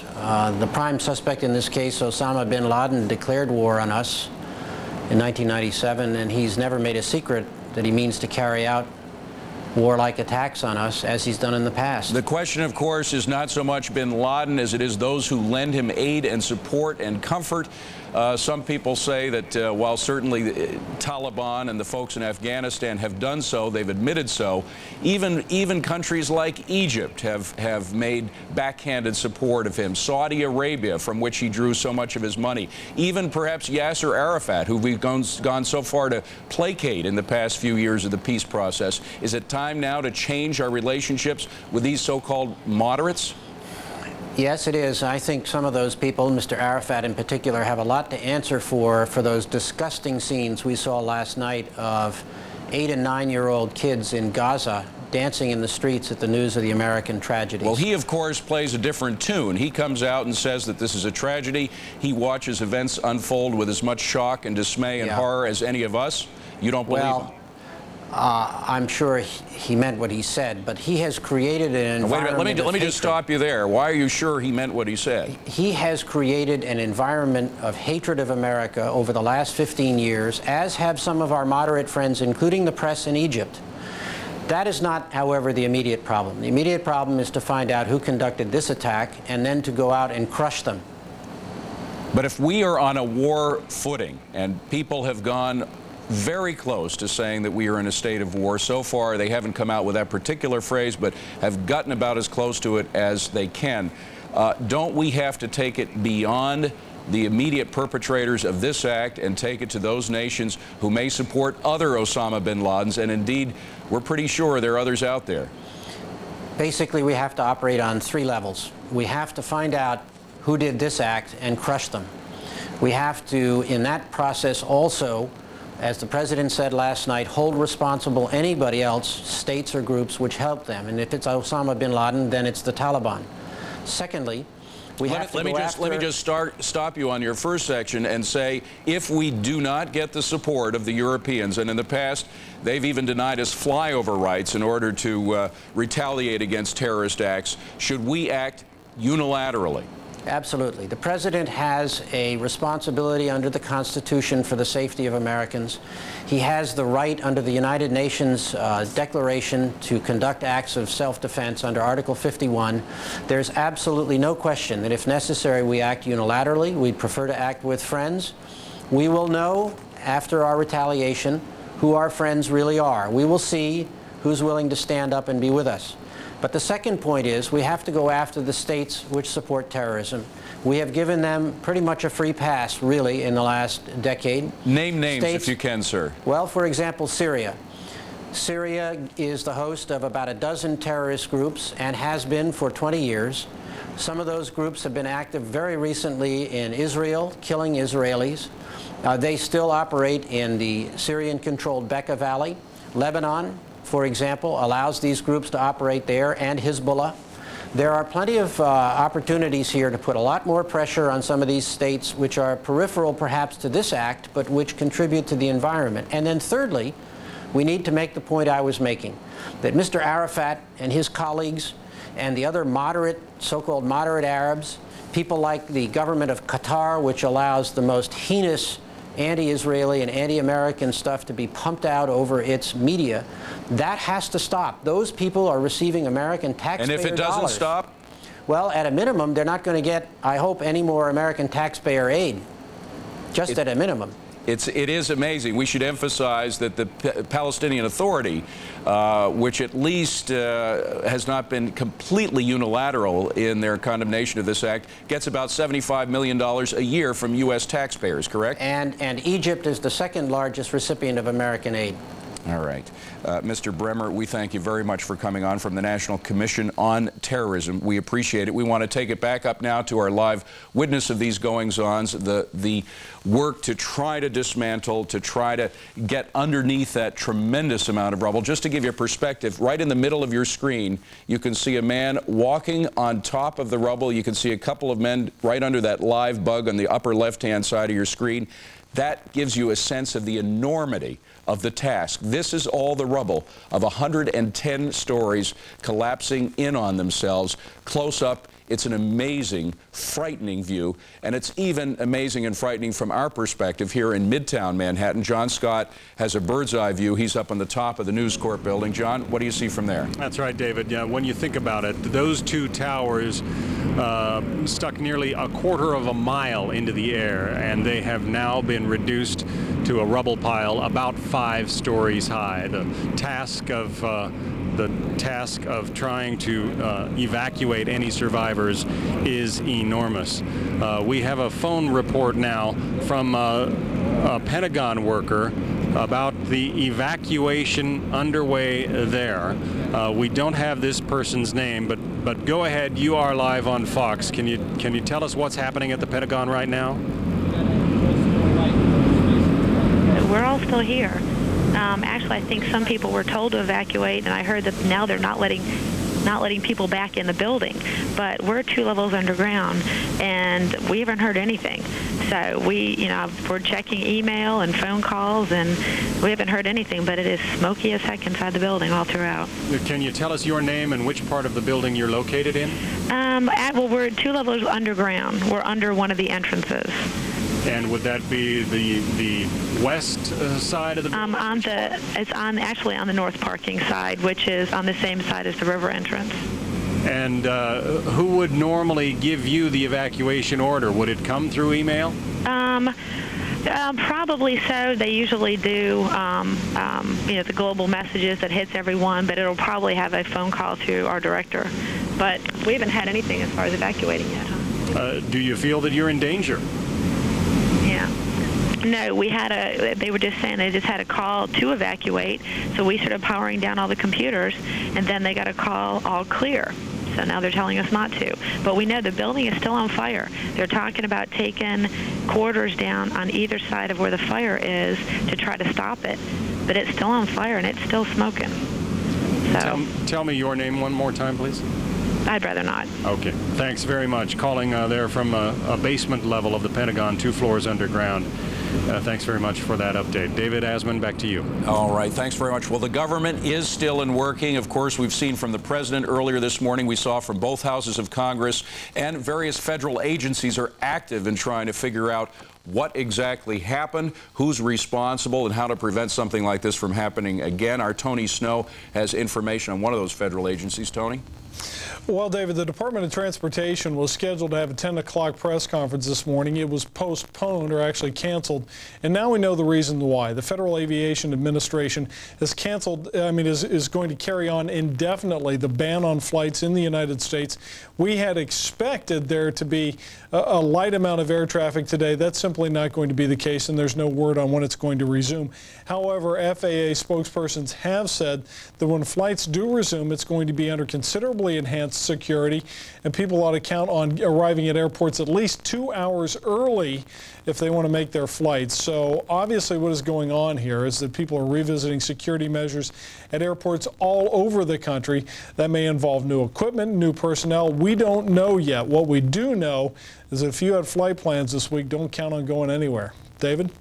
Snow. Don't count on many people going anywhere for quite some time. And of course, as Neil Cavuto was saying, the way this is going to hit one industry alone, the airline industry, we can only begin to fathom whether all, in fact, airlines will be able to survive what undoubtedly will be very hard times to come. We want to go now, speaking of hard times, to Catherine Herridge. She's been monitoring the situation as this city, New York City, tries to deal with a catastrophe, the likes of which we never even imagined. Nevertheless, they are in gear, they are prepared. She is at St. Vincent's Hospital, one of those in charge of coordinating the rescue attempt. Catherine? David, it's a very sad situation here. In the last half hour, we've had New York Mayor Rudy Giuliani, who has come to express his gratitude and thanks to all of the hospital workers here at St. Vincent's. And he's also expressed his hope that there are people who are still alive who will be survivors of this tragedy. Now, what we've had in the last 90 minutes is 5 firefighters have been brought here. They've been brought here for exhaustion. Hospital officials really going out of their way to emphasize that they were not rescued from the rubble. We understand from the hospital that there's more activity at the scene to try and rescue more people, and of course this is very good news, but it also brings with it complications. When you take in that heavy equipment, the bulldozers, to try and take out the debris, you also stir up the dust. And one of the injuries they're very concerned about for police officers and firefighters that they have seen here countlessly are abrasions to the eye, and in essence, with that concrete dust in the air that's flying, it adheres to the moist part of your eye, gets trapped under the eyelid, so as your eyelid blinks, it abrades the eye, it scratches the eye, it's very painful, and it makes it very difficult to see. Really, the numbers here have been virtually unchanged since late last night. 269 patients have been treated, 95 admitted, 4 sadly have died. They have 68 firefighters and police officers who are being treated. The injuries they expect to see today are what we might call the walking wounded from yesterday, people who were hurt, who happened to make it home, but now realize they're in a much more serious condition. They also have mental health professionals on hand because the grieving process for many has begun. We've seen a number of overwhelming stories here. Just one I want to share with you. We've had family members just walking the area, some of them almost with blank stares, and they brought with them photographs of their loved ones, brothers, fathers. And in this case, a very young woman who worked on the 101st floor of Tower 1. They're saying to anyone who is here, the media, the hospital, if you've seen this woman, to call this number. This is how desperate people are for information. We've also had stories from paramedics who, trying to save lives, nearly lost their own lives. Paramedics telling us earlier today that when they were down at the scene yesterday, they picked up one woman just as the buildings collapsed, and they just made it out of there, trying to take her to a burn center. And they said to us, if she hadn't been so badly burned with 2nd and 3rd degree burns, and we hadn't to take her out immediately, we probably would not be here talking to you today.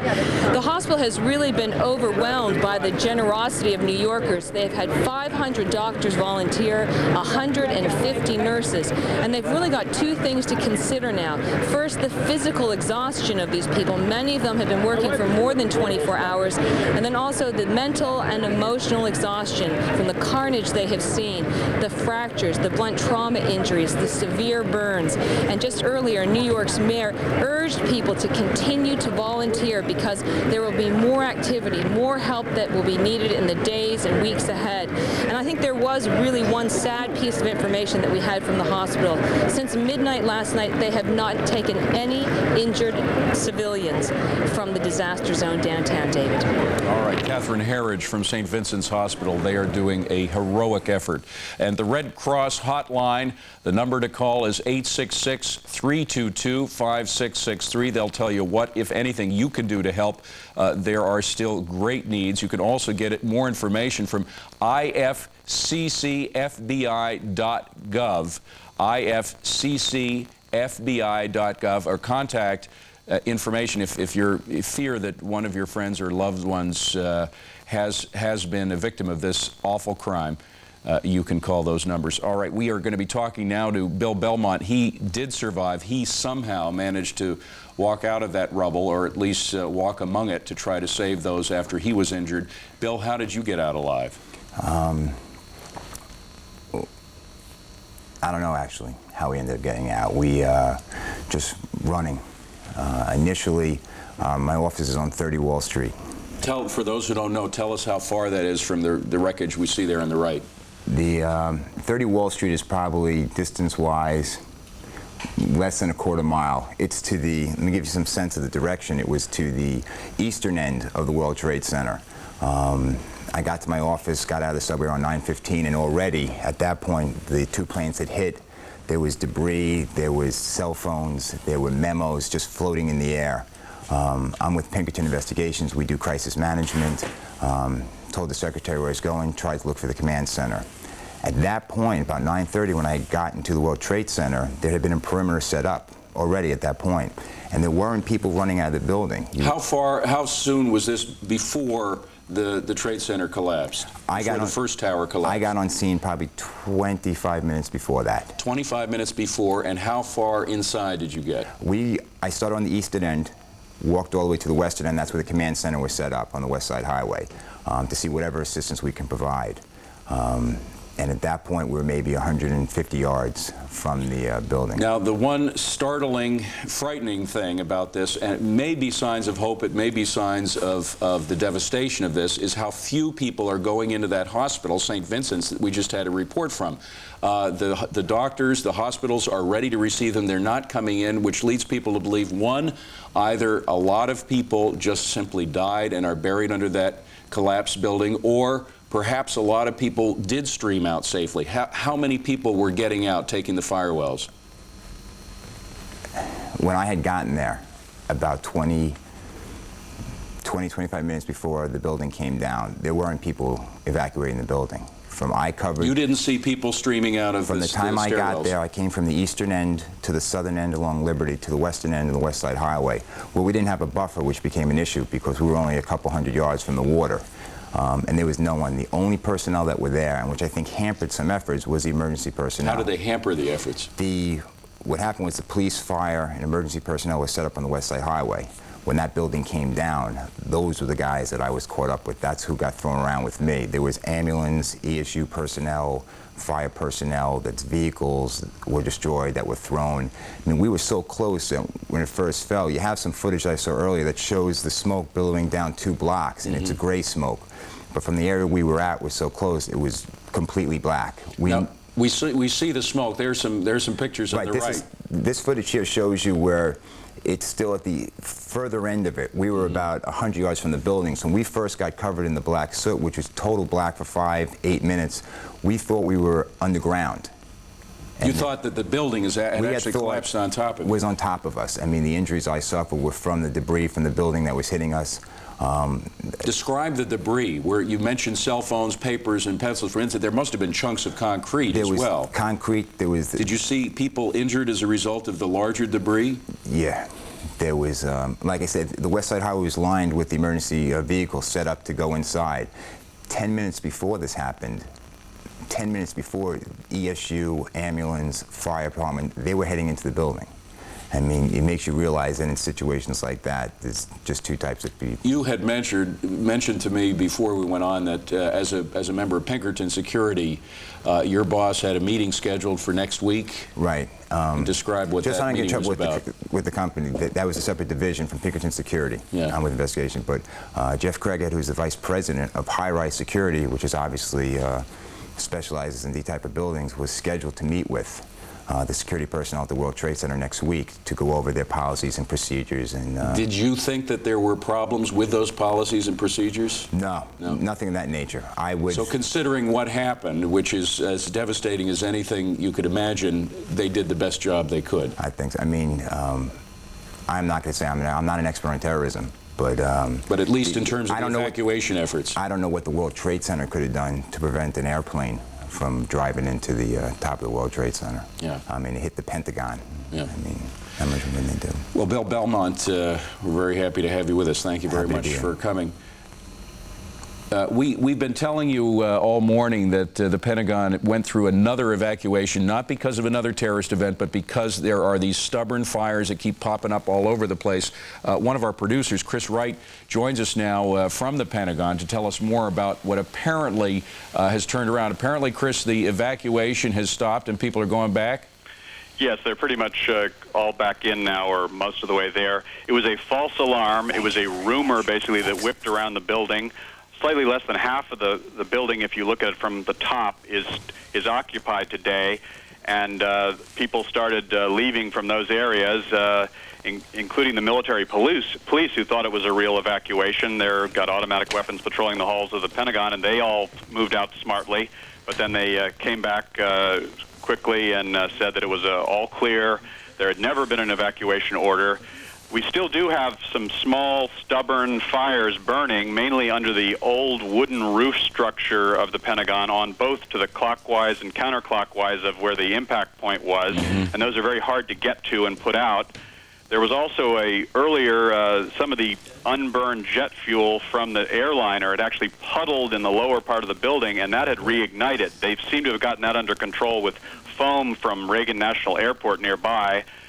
But it's pretty jittery here. I can imagine. So just to put things in context, we heard earlier that they may, in fact, have to quadrant off an area around which the fire is located. There are still personnel that they may have to take out of the building just to really completely isolate this building in which these stubborn little fires keep finding potholes of air.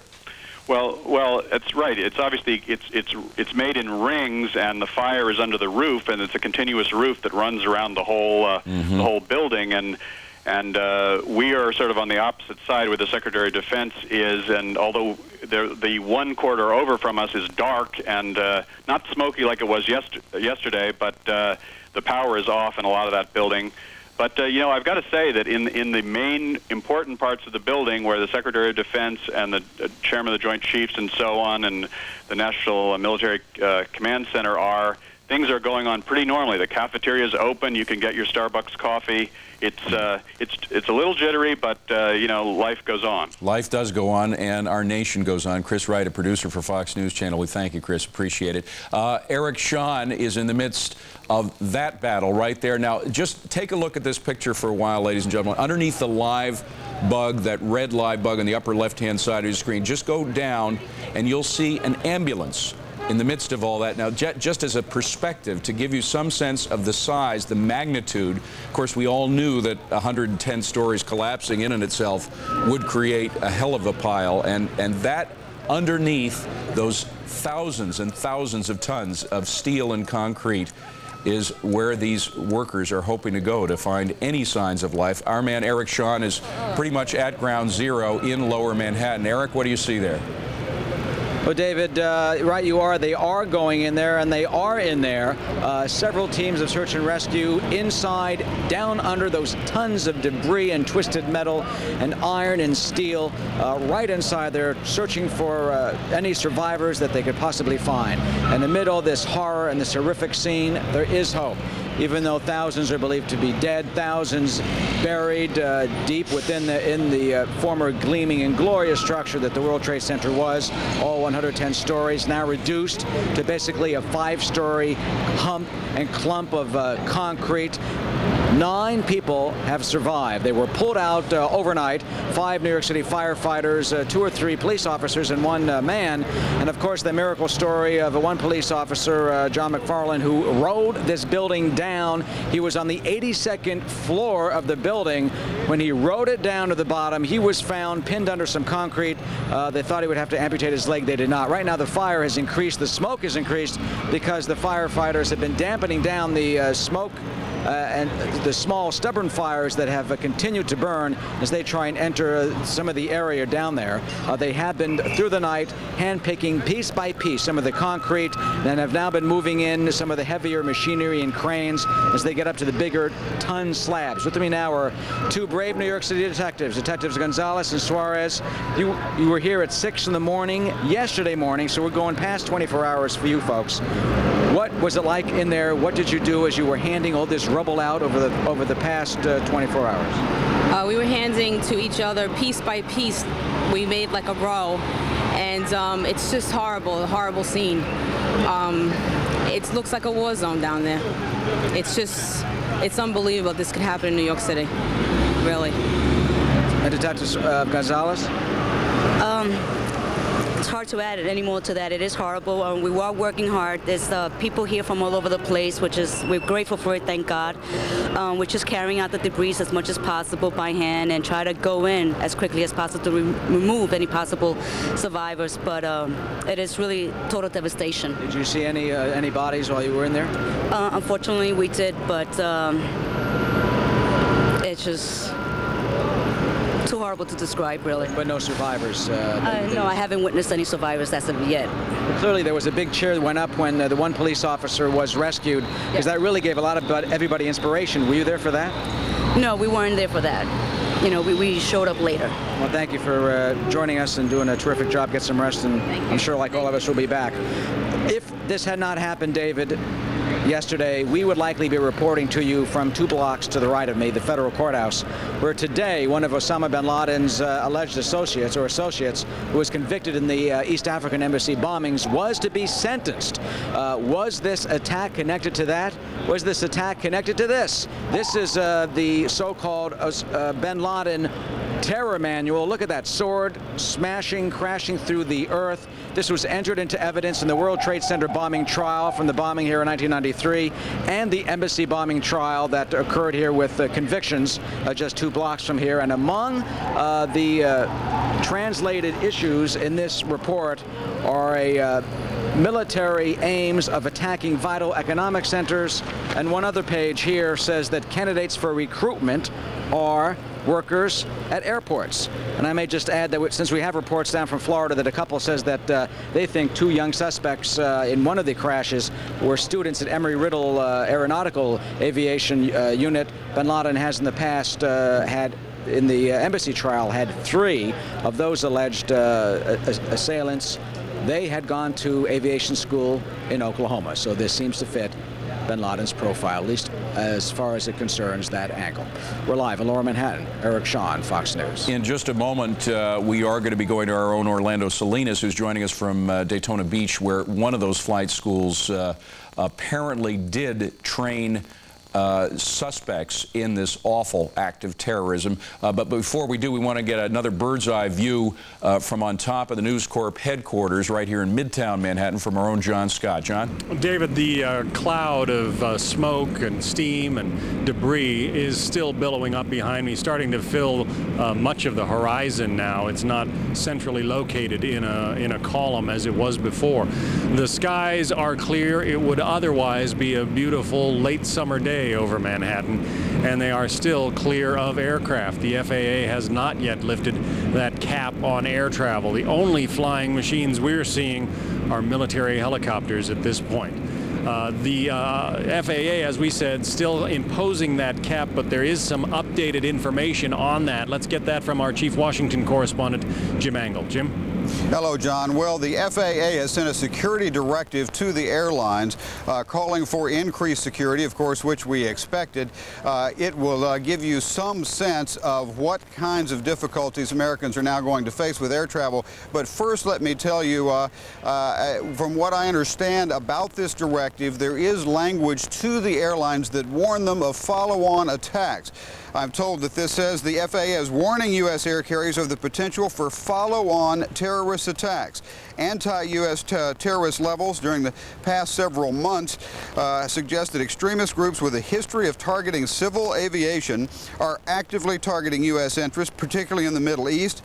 And the security directive tells airlines that the terrorists retain a capability to conduct airline bombings, hijackings, suicide attacks, and that they possess surface-to-air missiles. Now, as part of the stepped-up security, as expected, they will end curbside check-in and any check-in of baggage from remote locations. There will also stop allowing people to take on knife blades of less than 4 inches, and there will be all sorts of other searches of airport personnel, of flight personnel, and of airplanes. And we don't want to go into any more details because you don't want to give too much of a heads up to people who might be caught up in such a web, but the fact is security will be greatly increased at all of the airlines, at the airports for passengers, as well as for personnel who work at the airports and those who fly those aircraft. That is in a security directive from the FAA going to the airlines today. John? All right, Jim Angle in Washington, thanks very much. So we will continue to monitor the situation here from about 50 blocks away from the spot where the World Trade Center stood until yesterday. David Asman, back to you. John, we'll be coming back to you frequently. It's hard to imagine as you look at that carnage that it could have been caused by just 4 groups of men from 3 to 5 in each group with nothing more than perhaps razor blades attached to plastic combs. But it appears that that's exactly what was done as the carnage took place first in the airplane itself. Apparently, individual passengers and flight attendants were herded to the back of the plane where cutting or perhaps even killing of flight attendants led to the captains opening the doors into which the terrorists then jumped, one or more of whom may have been able to fly those planes. We do not believe in any way that it was the pilots, the original pilots who flew those planes into the Twin Towers or into the Pentagon, that indeed these terrorists were trained. They had flight instruction. The question is from where, from whom? Our own Orlando Salinas is on that story, and he joins us from Daytona Beach, Florida, where there is such a school and where these terrorists may indeed have been trained. Orlando, what have you got? David, at this moment here on the campus of Embry-Riddle Aeronautical University, as you said, that's here in Daytona Beach, Florida. Now, this is a flight training school, one of the elite flight training schools in the country, we're told. This is a place where wannabe pilots come and learn whatever they can. At this moment, we're told there are a series of search warrants being executed either on this campus or in homes and or apartments nearby. That's what we're being told. Also, let me tell you this. A short while ago, federal agents along with bomb squad cops here in Daytona Beach surrounded a 737, a Continental, on the runway at the Daytona Beach International Airport. After a few minutes, the feds told the photographer to leave, but we understand now that that's certainly what he captured on video is something that's taking place at airports all around the country. There was no real reason for them to suspect anything on that plane. They just felt that that is what they needed to do in light of what happened yesterday. There's been a good chunk of activity here at Embry-Riddle in Daytona Beach since yesterday's attacks. Investigators intercepted a series of cell phone calls immediately following the attacks, calls that they say were made by terrorist sympathizers here in Daytona Beach as well as in Broward County. Calls they say were made to congratulate each other after the attacks. The feds have seized a red Camaro with a Palestinian flag and what may have been a picture of billionaire terrorist Osama bin Laden. Also, David, word now coming that police may have interviewed that one student on the campus, this campus, the man who owns that red car. We're waiting to hear right now what actually transpired out of that interview. Investigators believe right now the terrorists must have had incredible training to pull off yesterday's attacks, training that would include superior flight simulator classes like the ones that are given here at Embry-Riddle University, as well as other training schools around the country. Also learning that the FBI has been going door to door in Vero Beach, Florida, about 2 hours south of here. They're searching for 2 Middle Eastern families, 2 dads who were students at the Embry-Riddle campus right there in Vero Beach. 2 weeks ago, we're told, the dads sent their families back to their own respective Middle Eastern countries. Since then, no word of those 2 dads, no sighting at all of those 2 dads. Back here at the Embry-Riddle Aeronautical University in Daytona Beach, we're told right now that it's possible school officials here may be holding a press conference sometime later on this afternoon. They've been sort of sketchy about what it is that they wanted to say, but they're saying it's possible to hold something, say something publicly a little bit later on this afternoon. David? All right, Orlando Salinas reporting from Florida, from one of the flight training schools that may, and we emphasize, may have been used to trade one of the terrorists who carried out these dastardly deeds. Rita Cosby's been following all this for us in Washington. Rita, what have you got for us? Well, David, as we just heard from Jim Mangle, there are going to be some new security measures put in place at all the airports, all the airlines across the country. This in light of the new ground stop that was issued yesterday, minutes after the attack. Well, now Fox News has learned that there's a combination of things that will actually allow the airports and the airlines to start operating again. I mean, first and foremost, these security measures have to be put in place. The very first thing, though, however, is Secretary of Transportation Norman Mineta will have to make an announcement at some point today, sort of giving the airlines the all clear. Now, a number of airlines and airports have been given this list of new security measures, which include a discontinuation of curbside check-in, also no knives, period. We're told that they will not even be sold in the airport, not just able to now not be carried on planes. Before, the adherence from the FAA was that you could have blades 4 inches or less, and now we're hearing the new standard is no knives, period, whatsoever in the airport, even being sold in the airport. But what is happening now is airports and airlines, some of them, not all of them, we're told, but some of them already have this list of new security measures that must be in place, administered by the FAA, carried out by the airlines and also the airports. Therefore, when Secretary of Transportation Norm Mineta makes an announcement at some point this afternoon, and that's either going to be in a press conference or a written statement, at that point the airlines and the airports that are up to those standards will be able to open almost immediately. Now, FAA officials are saying that some of these airlines and airports may be able to get up to standards almost immediately, that some of them could do it within hours. Others may take days, so some airports may not be able to be open almost immediately. It may take some time till they can adhere to these standards. In addition to this, it's not quite clear if these standards are going to be temporary, if they're going to be permanent. At this point, they want to make sure that they get them in the most immediate because of the heightened state of alert, but they may also be something that may become permanent. In addition to this, the FAA is saying that they're not quite sure if we'll see a mass exodus. They don't believe that this will be something that'll happen all at once, that all airports and airlines will open all at once. Individually, airlines that get up to the standard will then begin opening. In addition to that, some of these planes are now in different airports than they were intended to be. So some of the planes have to be rerouted, have to be repositioned, so it could take some time. But the first thing is to hear from Secretary of Transportation Norm Mineta that it is okay, and then those airlines and airports that are up to those standards will be able to function almost immediately. Rita Cosby reporting from Washington. It is absolutely clear that all of our lives are going to change dramatically as a result of what happened yesterday. Joining us now to explain how, retired Vice Admiral J.D. Williams of the U.S. Navy and security expert retired Colonel David Hunt. We welcome to you both, gentlemen. Admiral Williams, first to you, if I could. Question is, if we are close to a state of war, if not in a state of war, how will our lives change? Well, first, I think we have been in an undeclared state of war, and certainly, hopefully, Congress would declare a state of war. American people have to be in for a long drawn-out war, and I hope Congress and the Senate will be up to closing all the gates to our country. It's kind of like a walled city. There's a lot of gates. Admiral Williams, I'm sorry to interrupt you. We have some breaking developments. Please hang with us. Dennis Hastert is speaking now. Let's listen in. Workers, the rescue workers, and all those folks that are around the clock doing their very, very best. And, of course, our sympathies with the families and all those who have been the victims of this terrible, terrible act. But now is the time for government to move forward.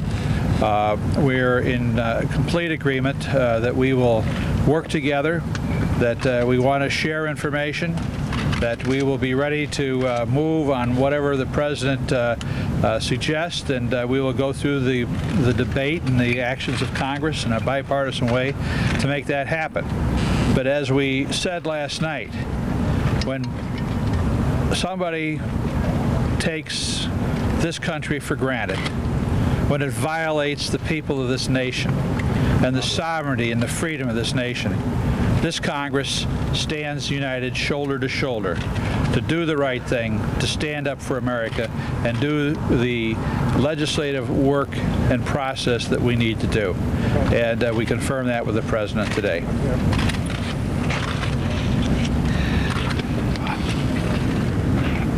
On a bipartisan basis, I think it is accurate to say that we literally and figuratively stand shoulder to shoulder in our appreciation of the job ahead. It is to help the victims, to care for the families, and to punish those responsible. With a single-mindedness of that appreciation, we begin our work this afternoon on a united bipartisan, bicameral basis, we will be passing a strongly worded resolution this afternoon. We will work with the administration to allocate the resources and to dedicate whatever strategy may be required to fulfill our obligations. It is our strong desire to do this not as Republicans or Democrats, but as Americans. And we will continue to demonstrate that desire as we consider whatever other actions may be required in days ahead. Thank you. Thank you.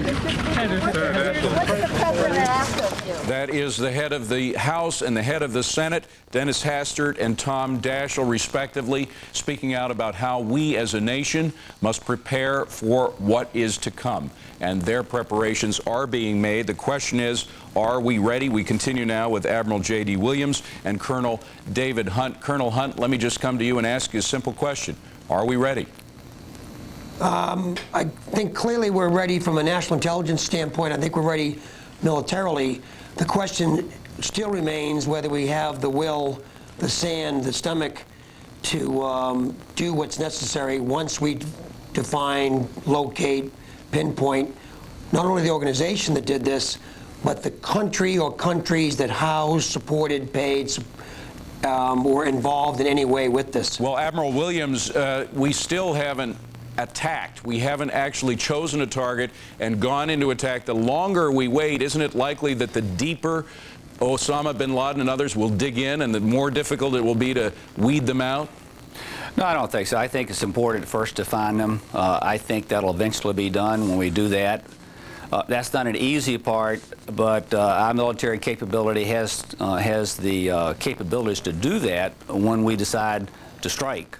But I think what the House and Senate leaders just said, if we can come together and prepare for that long, really long, prolonged war, and I was saying it's kind of like a wall city. There are a lot of gates. There's bombs in suitcases, hijacked planes, cruise missiles, ballistic missiles. And quite frankly, in the last few months, there's not been a bipartisan support to close all the gates. They argue about one thing or another, but right now the Senate doesn't want to build a ballistic missile defense. You've got to close all the gates, and hopefully this wake-up call will get us along the way. Well, it appears that at least the rhetoric is going in that direction, but specifics, Colonel Hunt, how do we go about redeploying our troops? Is this a war that's going to be fought on U.S. soil as it was yesterday? No, I hope not. I think we ought to be very concerned. I don't think you need to see the 82nd Airborne Division, David, outside your door. I think what we have to do is take care of business where this came from. I think we will find out who did it. We will find out who supported it. We've known about who did the Lebanon bombing with the Marines. We've known what happened in Dar es Salaam. We've known what happened with the Air Force guys in Saudi Arabia.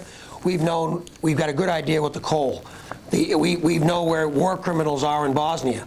The issue is, do we have the will? We clearly have the capability. I guarantee you that we have the finest soldiers, Navy, Marines in the world.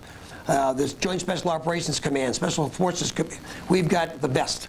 The issue is whether we have the will to commit them. Well, Colonel Hunt, I can tell you that from the streets of Manhattan, everybody who went through what happened yesterday has the will to carry on whatever it takes. Yeah, I don't doubt that the people who have suffered this tragedy and are connected with unfortunately, everyone's predicting the thousands of casualties that are probably involved. The issue is with the people who just appeared on television and others are willing to let the national intelligence community, the investigative community led by the FBI, to do what's necessary. Mm-hmm. The ugly truth of this is you have to deal with very bad people to get at bad people. You have to put a lot of money on the street. You have to involve yourself with nasty enemies. Understood. And as of today, we have not been willing to do this. We've been looking for bin Laden for 10 years. 10 years and have not located him.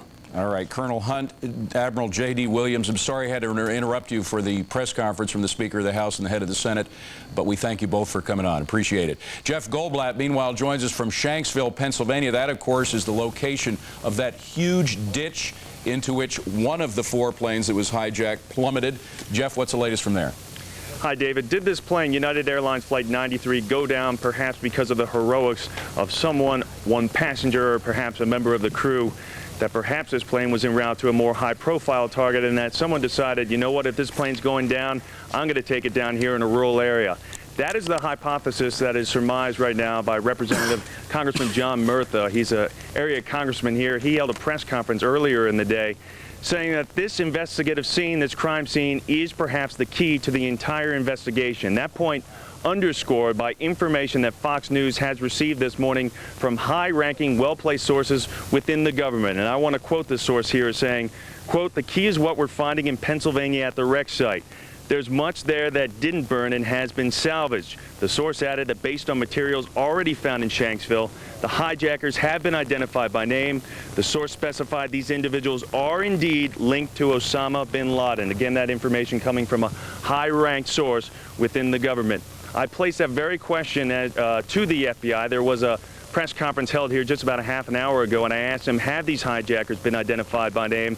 That was a question they didn't want to answer, but they did talk about the investigation and some of the scouring and sweeping of this scene that's going on this morning. We have 200 members of the FBI and also of ATF and NTSB, this law enforcement entourage just sweeping the scene this morning. They started out by mapping and gridding this area of some 3 miles in acreage, and they've already begun the daunting and arduous task of evidence collection, saying that they've been able to retrieve things like some plastics and insulation, and that the largest piece of records they've been able to find so far was a piece of engine. But what we're hearing here at ground level is that most of what is out there is not any larger than a telephone book. The FBI wants to conduct most of this investigation and most of this recovery by daylight, emphasizing that that's where most of this constructive work is going to take place. Goldblatt, we had heard a report that perhaps there was a heroic effort on the part of the people in that plane to try to guide this plane away from a more populated area, and that may be why it ended up in that old coal ditch. How close is the area where you are to a more populated area?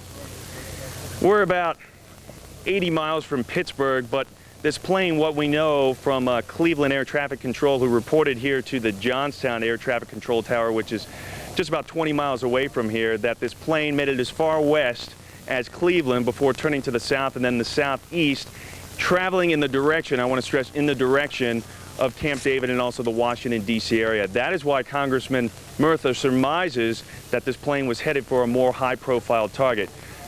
David, one other thing I want to talk about here is the black boxes. Unlike some of those other terrorism targets, the black boxes here, investigators believe that they will have more likelihood of finding them, perhaps shedding some light on who these people are, what they were after, and perhaps giving investigators an edge in both New York and at the Pentagon. That's the latest now from Shanksville, Pennsylvania. David, now back to you. Jeff Goldblatt, thanks very much.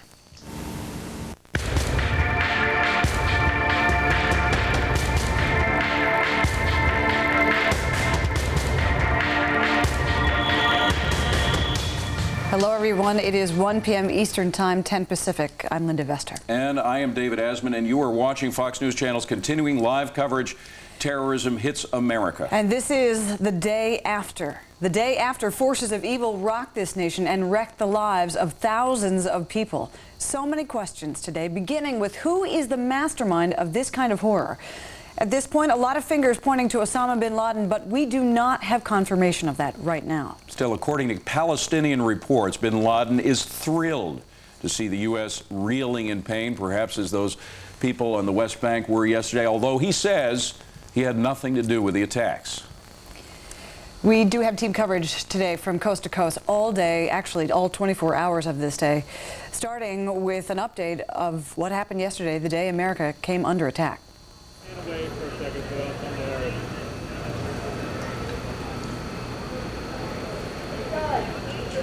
Sammy. All right, need to just clarify here. We're going to correspondent Catherine Herridge. She's at St. Vincent Hospital. I'm Catherine Herridge at St. Vincent's Hospital, where they're treating the wounded and hoping beyond hope that there will be more survivors. I'll have those details coming up. All right. And I'm David Schuster on the south side of the Pentagon. The FBI investigation here has clearly begun. We'll show you some of the pictures coming up next. I'm Trace Gallagher live in Los Angeles. 3 of the 4 hijacked planes were bound for LA. We'll tell you what's being done for the families of the victims coming up. I'm Shepard Smith live high atop our headquarters in Midtown Manhattan. The building still burning behind me. Much of Midtown locked down. IDs only. A city under siege. Our live coverage continues in just a moment, but first, breaking news now on Fox News Channel. Let's go straight to WBZ, our NNS network news service affiliate, with the latest on breaking news there. Suspects who eventually were on those hijacked planes and who took those planes into the World Trade Center tower. So you're looking at pictures from the Westin Hotel in the Copley Square area of downtown Boston, where police activity is at an incredibly heightened state.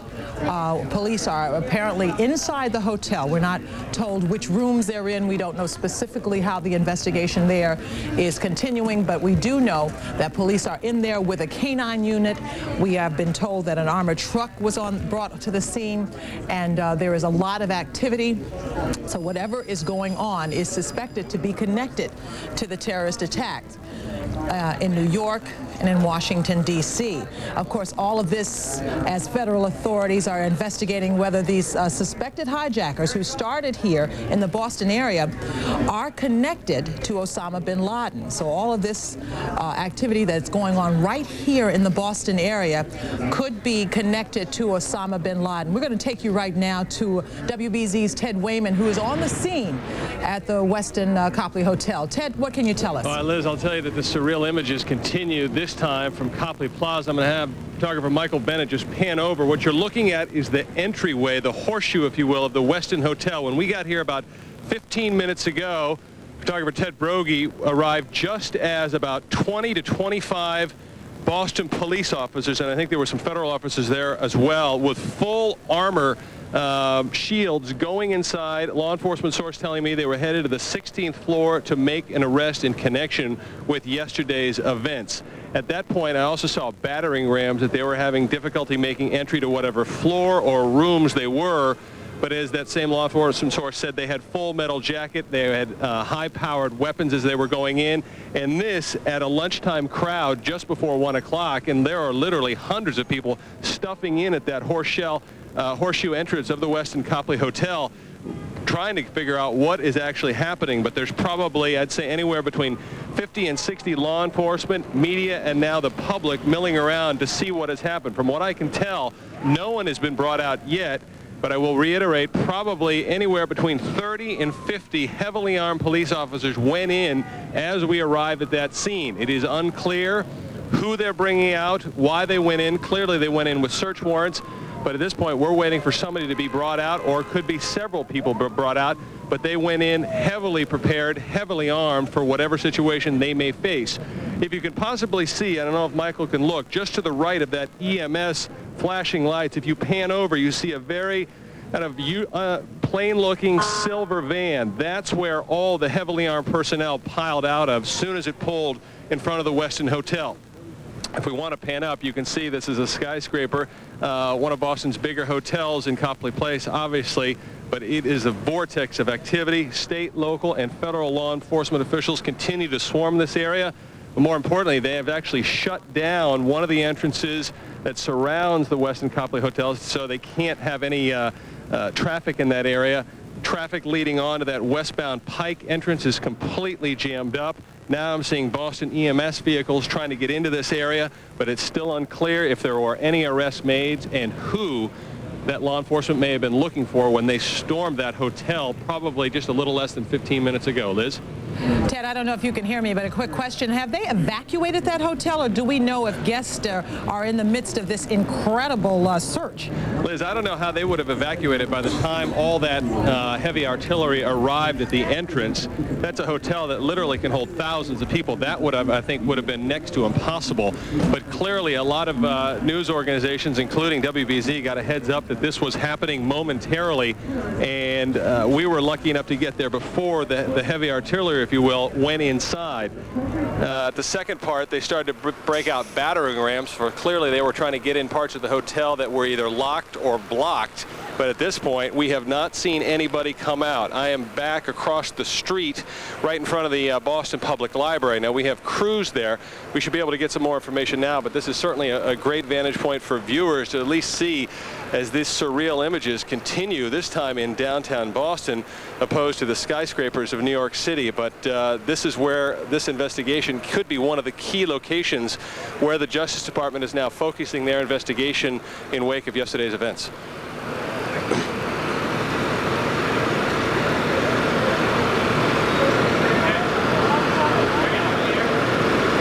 We're looking at live coverage from WBZ of an incident taking place in Boston's Back Bay. Apparently, police and FBI have stormed a room inside of the hotel. This may be related to the terrorism incidents of yesterday. Earlier, we saw police charging in with, well, they were hardly charging, but they were moving in with battering rams. They had full gear on. They all piled out of a silver van that's parked nearby. We haven't heard from them since they went in, but they've got a lot of equipment. There are the pictures earlier.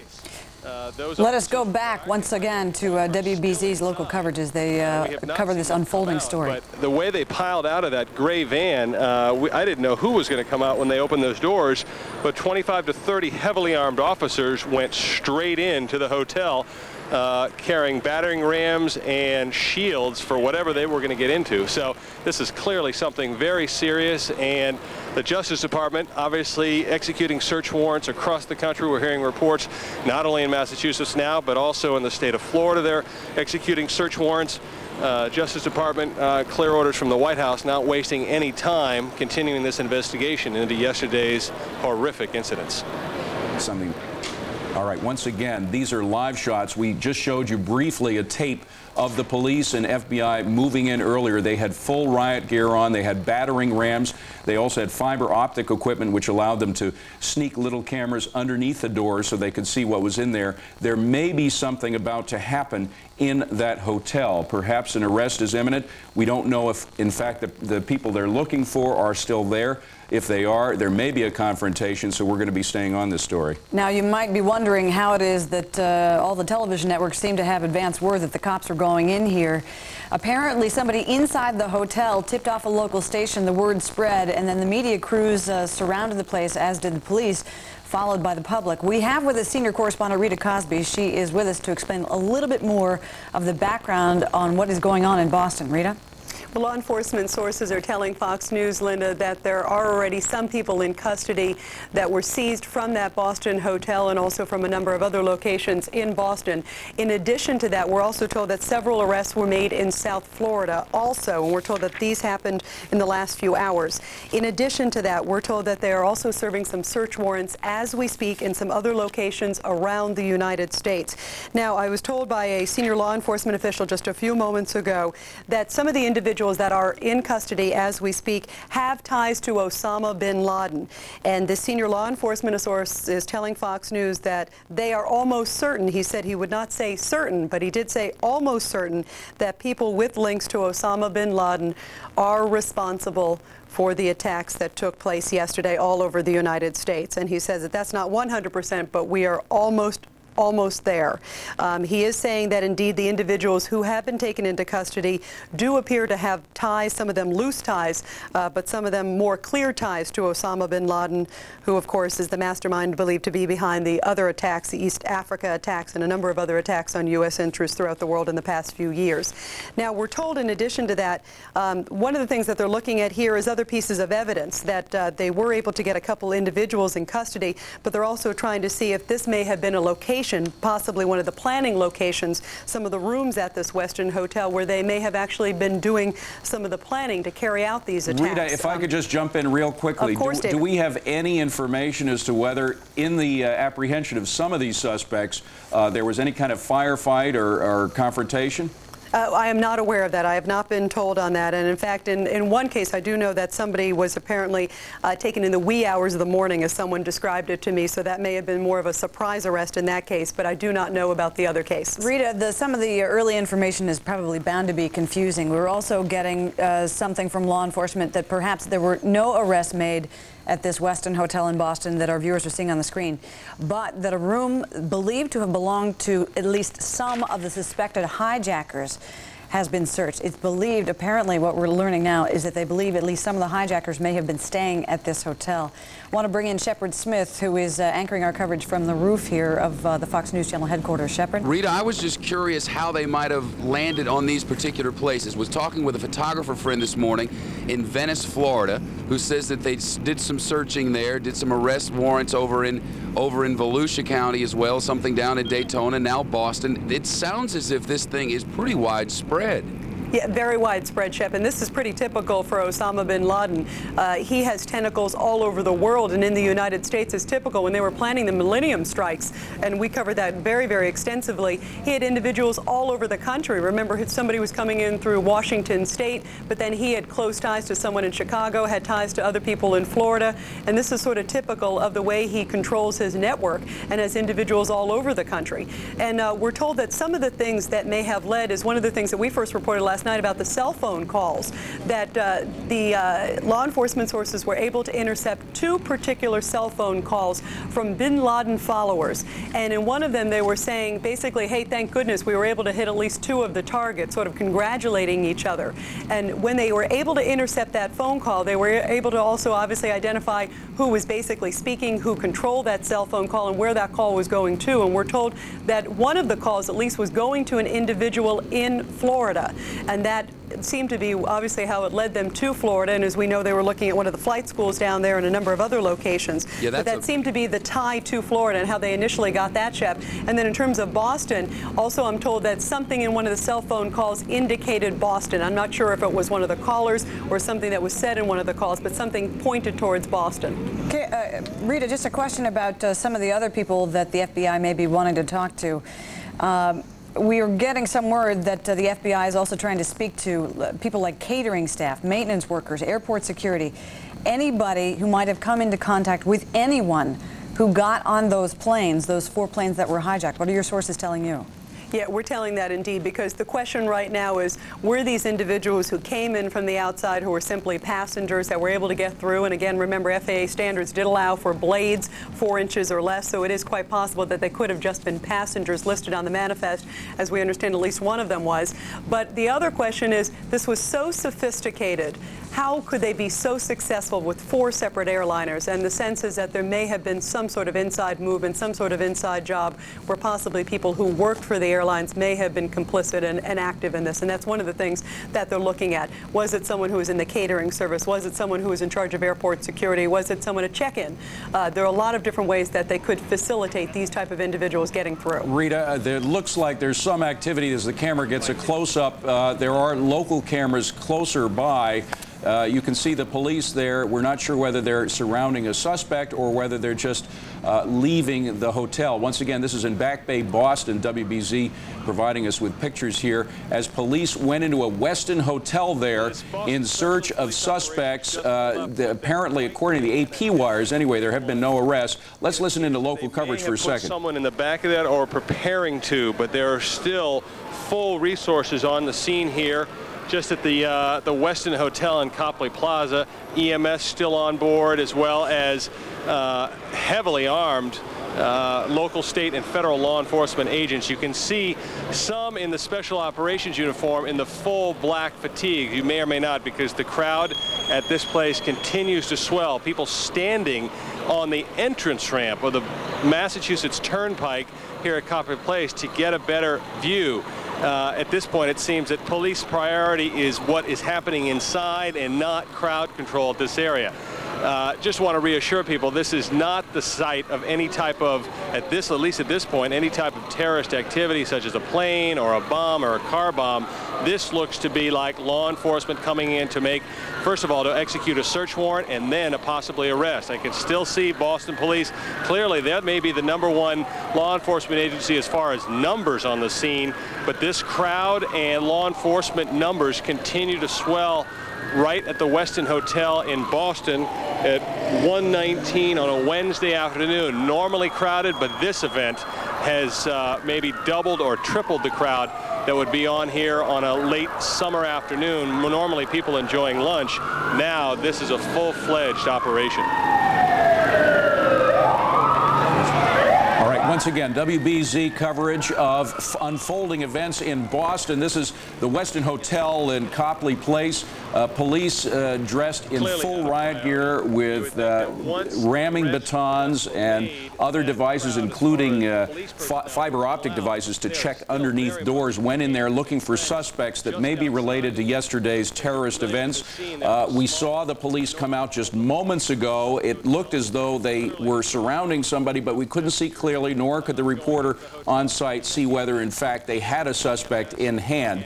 The numbers of people there, the crowd, as you can imagine, as all Americans are furious with events yesterday when they got wind of the fact that something was happening that may involve terrorist suspects. The crowd began to swell, and as you can see, it continues to grow in numbers. But we have a lot of police involved. Apparently, the FBI is there as well. Once again, we see some activity right next to that emergency vehicle there. Let's see if we can spot what it is. Little piece of information coming in from the Associated Press reporting that it appears that the authorities who went into the Boston hotel that you see on your screen, that they had gotten word that perhaps some of the hijackers that were on board one of those planes that was hijacked, one of the two planes hijacked out of Boston yesterday, may have stayed at this hotel. As you might imagine, in the hours, minutes immediately after those crashes, they began searching the passenger manifest. And then they started trying to match those the names on the manifest with hotel rooms. It appears they matched it to the Westin Copley Hotel in the Back Bay of Boston. Let's go back to WBZ's local coverage. Push back in order to hook up with our live remote truck so we could bring you this report. There are police filing through now. What may be happening now is that they are dispersing the crowd, or they are wrapping up whatever they have, the operation that they planned out here. Traffic is still flowing, literally bumper to bumper. The Mass Pike entrance has been blocked off by Boston police, but as you can see, people standing on the ramp to the Mass Pike, which is kind of bizarre in effect, only because the speeds of traffic that people were driving by before they cut it off. But now it looks like that crowd, now I see police tape being put up. Clearly that's a crime scene investigation, and those crowds are being pushed back. What is unclear, I can still see people in the windows of the Copley Plaza, the Westin Hotel in Copley Plaza, looking down. That must be a little bizarre to see that. They would probably be a little bit fearful of, obviously, some of the images that we saw yesterday. But I am here to reassure you there has been no explosions, no terrorist attack at this present moment. But it is amazing how people will stand around and watch something like this on the heels of what we saw happen on the lower end of Manhattan Island yesterday. Okay. We've got some background information on why this is happening right now in Boston. It relates to an incident actually in Miami, Florida, where a Florida man says FBI agents told him that two men who stayed with him while getting flight training last year were involved in Tuesday's attacks on the World Trade Center. The guy's Charlie Voss. He's a former employee at Huffman Aviation in Venice. He said FBI agents who interviewed him at his home told him that authorities found a car at Boston's Logan Airport registered to the two men. All right, this Mohammed Atta is one of the names, and it appears 33 years old. He previously had a driver's license in Egypt. They're just trying to piece together pieces of information. Obviously, there's going to be a much wider group of people in Boston connected because obviously it couldn't have been one single person on each hijacked flight out of there. In fact, authorities are saying that according to some of the frantic phone calls they got from the aircraft that were hijacked, the people were telling them there were groups of 3 to 5 hijackers on board. That, of course, would mean that they had other people with them on the ground.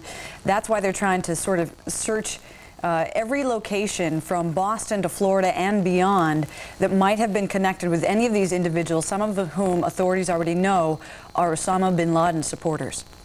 All right, we want to go back up to the top of our headquarters here in Midtown Manhattan, where Shepard Smith has been watching events unfold from above. Shepard, what do you got for us? David, 28 hours later, the building behind me is still burning. And over the past hour since the sun came up this morning, there are reports that there have been no survivors pulled out of that building, despite the feverish rescue efforts of literally hundreds upon hundreds of people, not just from the New York City area, but folks who have been flown in or brought in in some way from around the country. The task is grim, and it will be a long and difficult one, and certainly all are watching as I hear yet another fighter jet flying overhead. One of the most amazing things about the last 24 hours have been the change in the landscape of this city.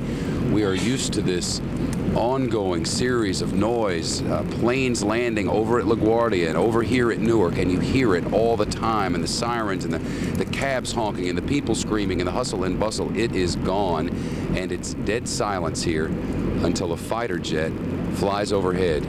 Ollie North has been watching all of this as well. Ollie, it certainly feels like a war zone.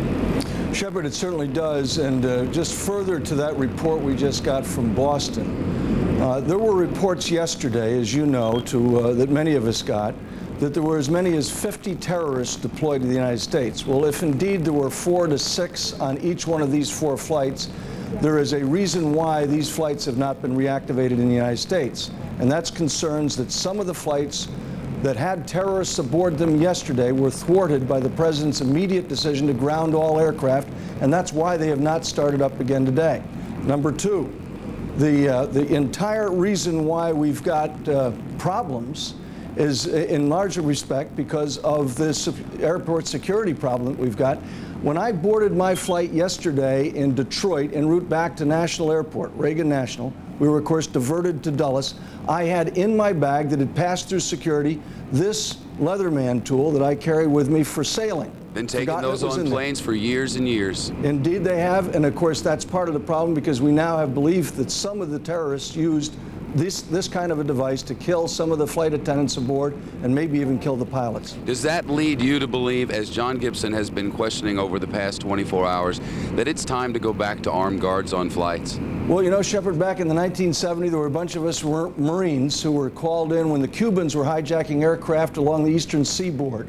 And the Marines posted the security on those aircraft, lieutenants and warrant officers, until the Federal Aviation Administration trained their air marshals.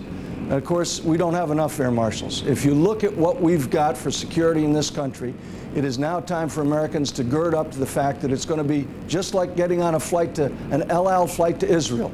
Security is going to have to be enhanced dramatically. For just a moment, we have additional law enforcement activity outside of Boston. You've already seen police officers enter the Westin Hotel there on your screen in the Back Bay, but it appears that police officers have converged on another hotel, the Park Inn at Chestnut Hill in Newton, Massachusetts. That's a suburb of Boston. We have with us once again senior correspondent Rita Cosby, who has been working with her sources on this. Rita, what do you know? Well, Linda, we were told that they were in the process of trying to serve some search warrants on other locations in addition to the Westin Hotel and in Florida. So this certainly is coinciding with what we were hearing in terms of what you're hearing now in terms of the search possibly at that hotel in Newton, Massachusetts, which is not too far from Boston. Incidentally, it's just a few miles out. The other thing that was interesting, we were talking before about Mohammed Atta. That is the Egyptian who apparently the car that was found at Logan Airport is tied to, and he's someone who lives in Florida.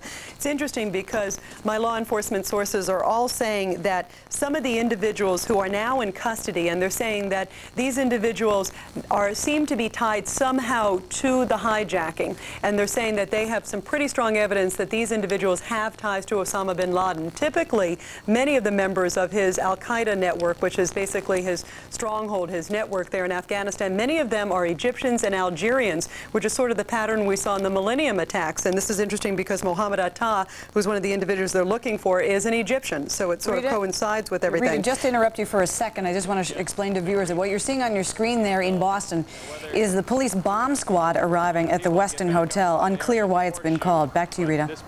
Well, and one of the big concerns I can tell you is that because these individuals, there's been a lot of publicity, and I'm talking to a law enforcement source, they were telling me they were very nervous about serving some of these search warrants, and evidence of seeing the bomb squad now and some of the other things that we were seeing, riot gear and so forth before, is evidence of that. Because there obviously has been a bit of publicity in the last 12, particularly 15 hours or so, about these suspects tied to Boston, tied to Florida. So many of them may have suspected that maybe their hotel rooms and some of their locations may be searched and maybe booby-trapped them or did some other things expecting that there would be law enforcement coming in and storming and checking.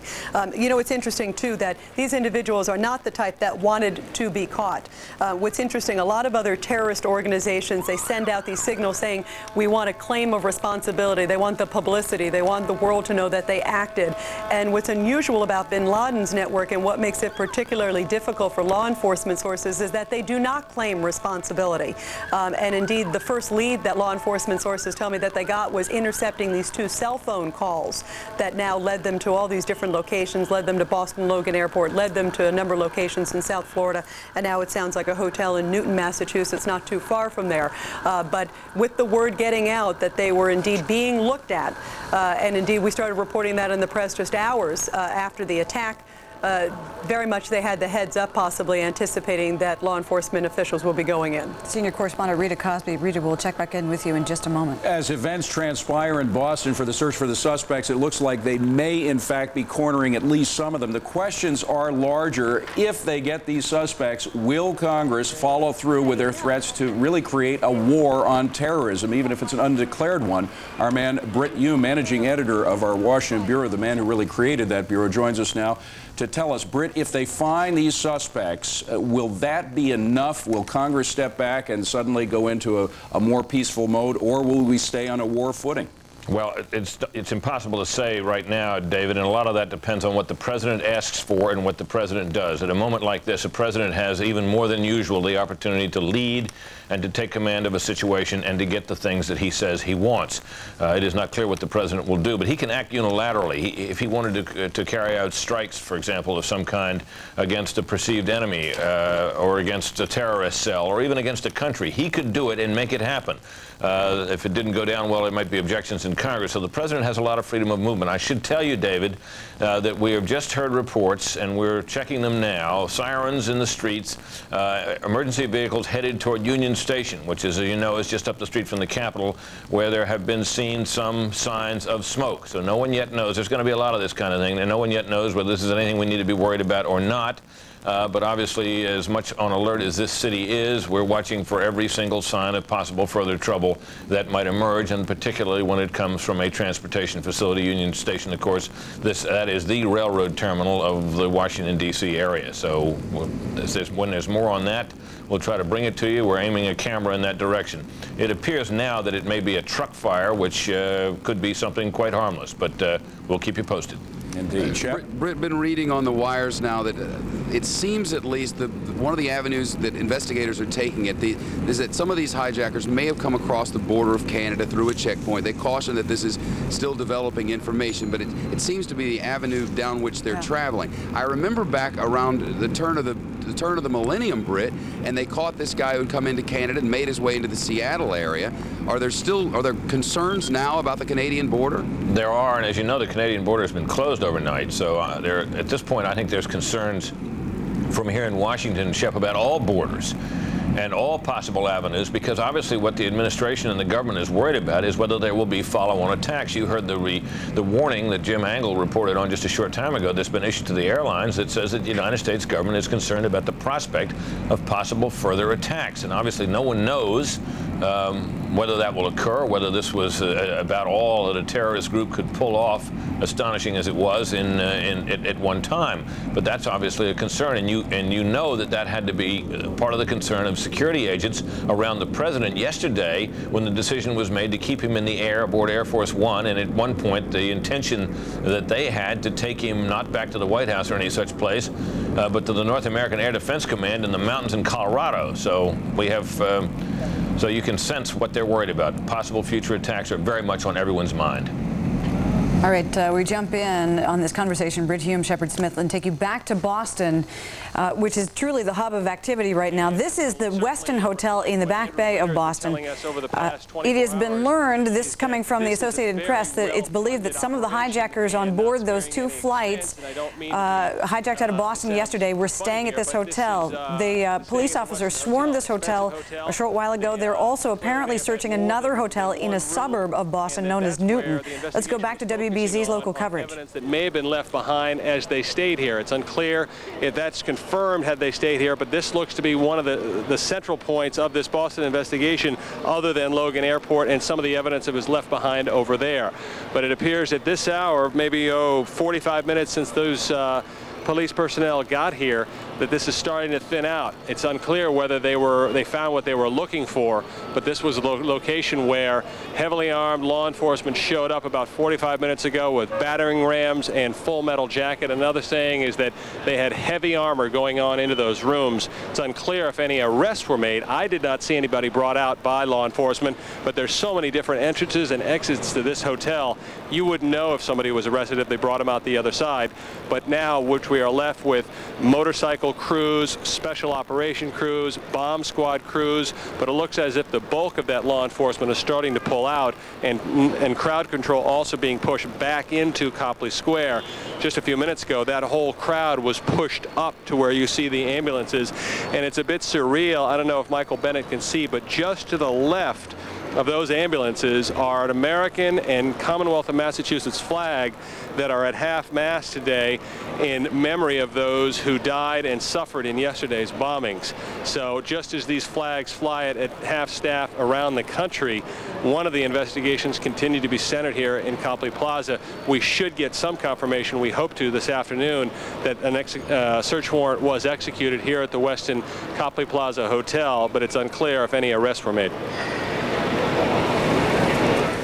All right, we're going to continue stepping into WBZ's local coverage there. It appears that it's quieting down a little bit at the Westin Hotel. There is still conflicting information as to whether anyone was arrested at this scene. Eyewitness reports have said yes. The Associated Press has said no.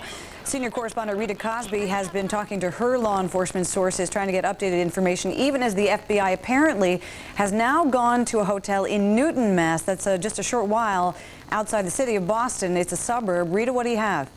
Well, we're told from law enforcement sources that there are a number of suspects and individuals in custody in Boston and Florida.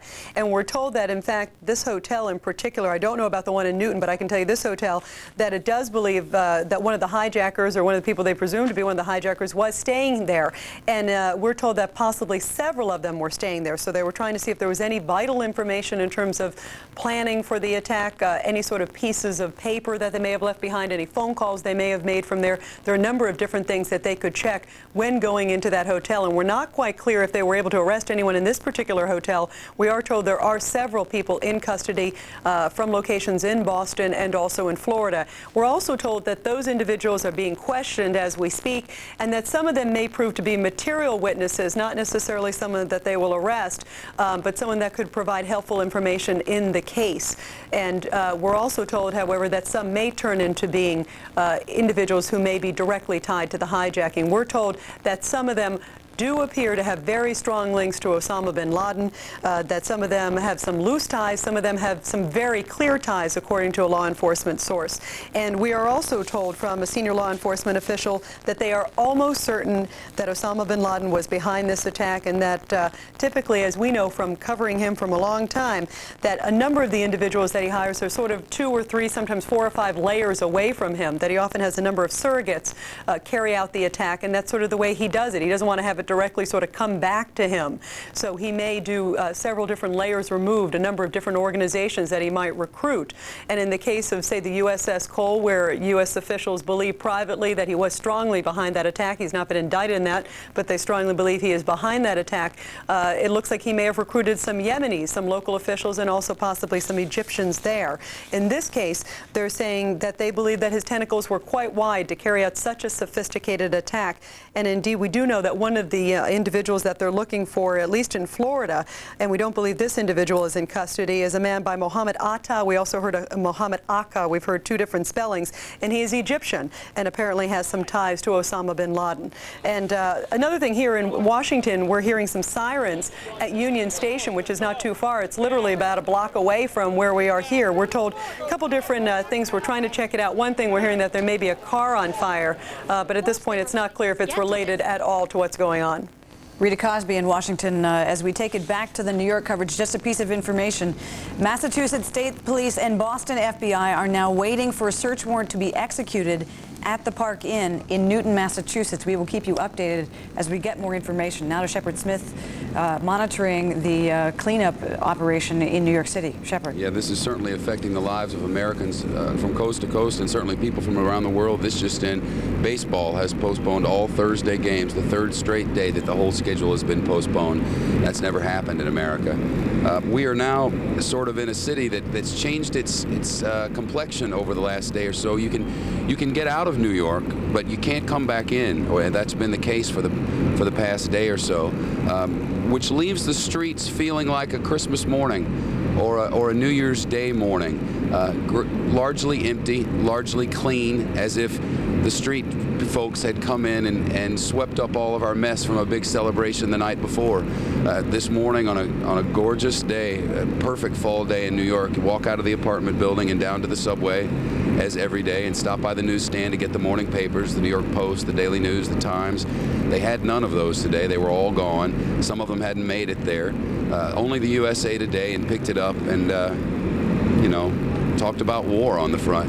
You can't get around on the streets because there are no cabs, there are no black cabs, there are no yellow cabs, there's none of that. They're using all of those vehicles to get emergency personnel around, and there's no way to travel except by subway. So even if you're one of the probably millions of people who need some privacy right now and needs to figure out if it's your turn to grieve, your only mode of transportation is the subway. And it was a very pointed moment today, getting on the 6 train to head south, and a young woman, probably 30 years old, sitting directly across from me, most of the seats empty.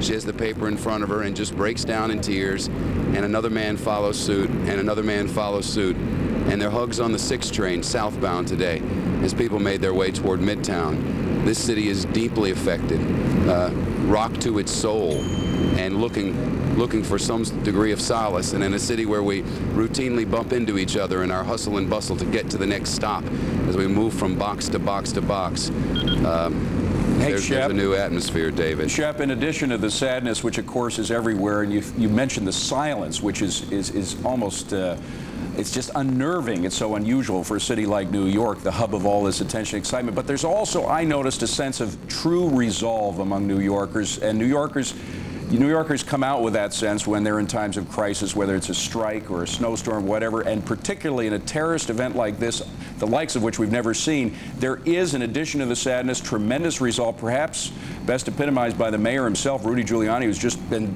absolutely steadfast in his commitment to stay with this thing and to see New Yorkers land on their feet. So the resolve is there. All right, as we continue to look into the rescue efforts in New York City, just a new piece of information about Boston. Law enforcement telling the Associated Press that at this Westin Hotel in the Back Bay of Boston, a hotel room is believed to have belonged to at least one of the hijackers, if not more. Officials say that the room was vacant when they got in there, but it did include some information linking it to a name that was on the manifest of one of the hijacked flights that left out of Boston Logan Airport. They have not identified this individual. We take it back to Catherine Herod. She is at St. Vincent's Hospital, the closest facility to the World Trade Center. Catherine.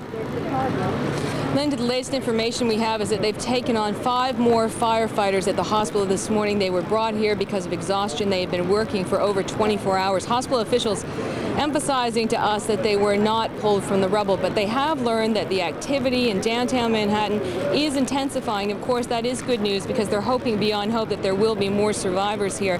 But that, of course, brings other complications. Taking in heavy equipment, trying to remove the debris to get at those who may be alive and trapped, stirs up the dust. And one of the injuries that they've seen over and over here with the firefighters and with the police officers are abrasions to the eye. Essentially, your eye is moist, and when you have that concrete dust in the air, it sticks to the eye and gets trapped under the eyelid, so that when you naturally blink, you are scratching, you're abrading the eye. It's very painful and, of course, makes it very difficult to see. The latest statistics that we have for you are virtually unchanged in the last few hours. 369 patients have been treated here, 95 have been admitted, 4 sadly have died. Amongst that total, 68 are firefighters and police officers. Today they told us earlier that what they were expecting were what I call the walking wounded, people who were hurt yesterday but were able to get home. Once they got home, they realized that they needed medical attention, so they are seeing some of that here today. They have scores of mental health professionals on on hand, because what they're saying is, as families come here searching for information, searching for those who they've had no contact with, it's starting to sink in that perhaps they have died, and they're trying to help them through that grieving process. Overwhelming stories really from all of the medical professionals here. We had one earlier from two paramedics who are trying to save lives and in the process nearly lost their own. They don't want brothers. I had one patient, we grabbed her, put her in the ambulance. She was full of soot. She was covered from head to toe with ashes, and basically dropped her off to a site and then went back to the command center. I think if it wasn't for the first patient I took out, Jenny, who we took to Cornell, I would probably not be here right now. They've had countless volunteers here, 500 doctors, 150 nurses, and what the mayor has emphasized to people is that if they wish to volunteer, there is still a need. Many of these people, they have to consider 2 points now. They are physically exhausted. They have been working for over 24 hours, and they're also mentally and emotionally exhausted from what they've seen. The trauma injuries, the blunt trauma injuries, severe burns, second and third degree burns, and severe lacerations. So these people perhaps are unable to cope, and there will need to be replacements in the days and, of course, weeks ahead. Back to you. All right. We heard earlier, Catherine Herridge, some very disturbing news that while the facilities exist and while doctors are on hand and everybody's lining up to give blood, there aren't too many victims being brought into hospitals, which leads a lot of people to believe that the death toll will be in the thousands. It's absolutely right, David. Actually, earlier today I confirmed with a senior hospital official that since midnight they have not taken any casualties from ground zero, from the disaster scene. They have only taken emergency workers, the police officers, and some of the firefighters I mentioned. And what they keep telling us is that they are hopeful and they are determined to help. But of course, with every passing hour, that hope, of course, has to fade. Back to you. Catherine Herridge, we were talking earlier about some smoke that Britt Hume saw and some other people adjacent to the Union Station. We should mention that our Washington headquarters for Fox News is just a stone's throw from Union Station. That smoke apparently unrelated to any of these incidences.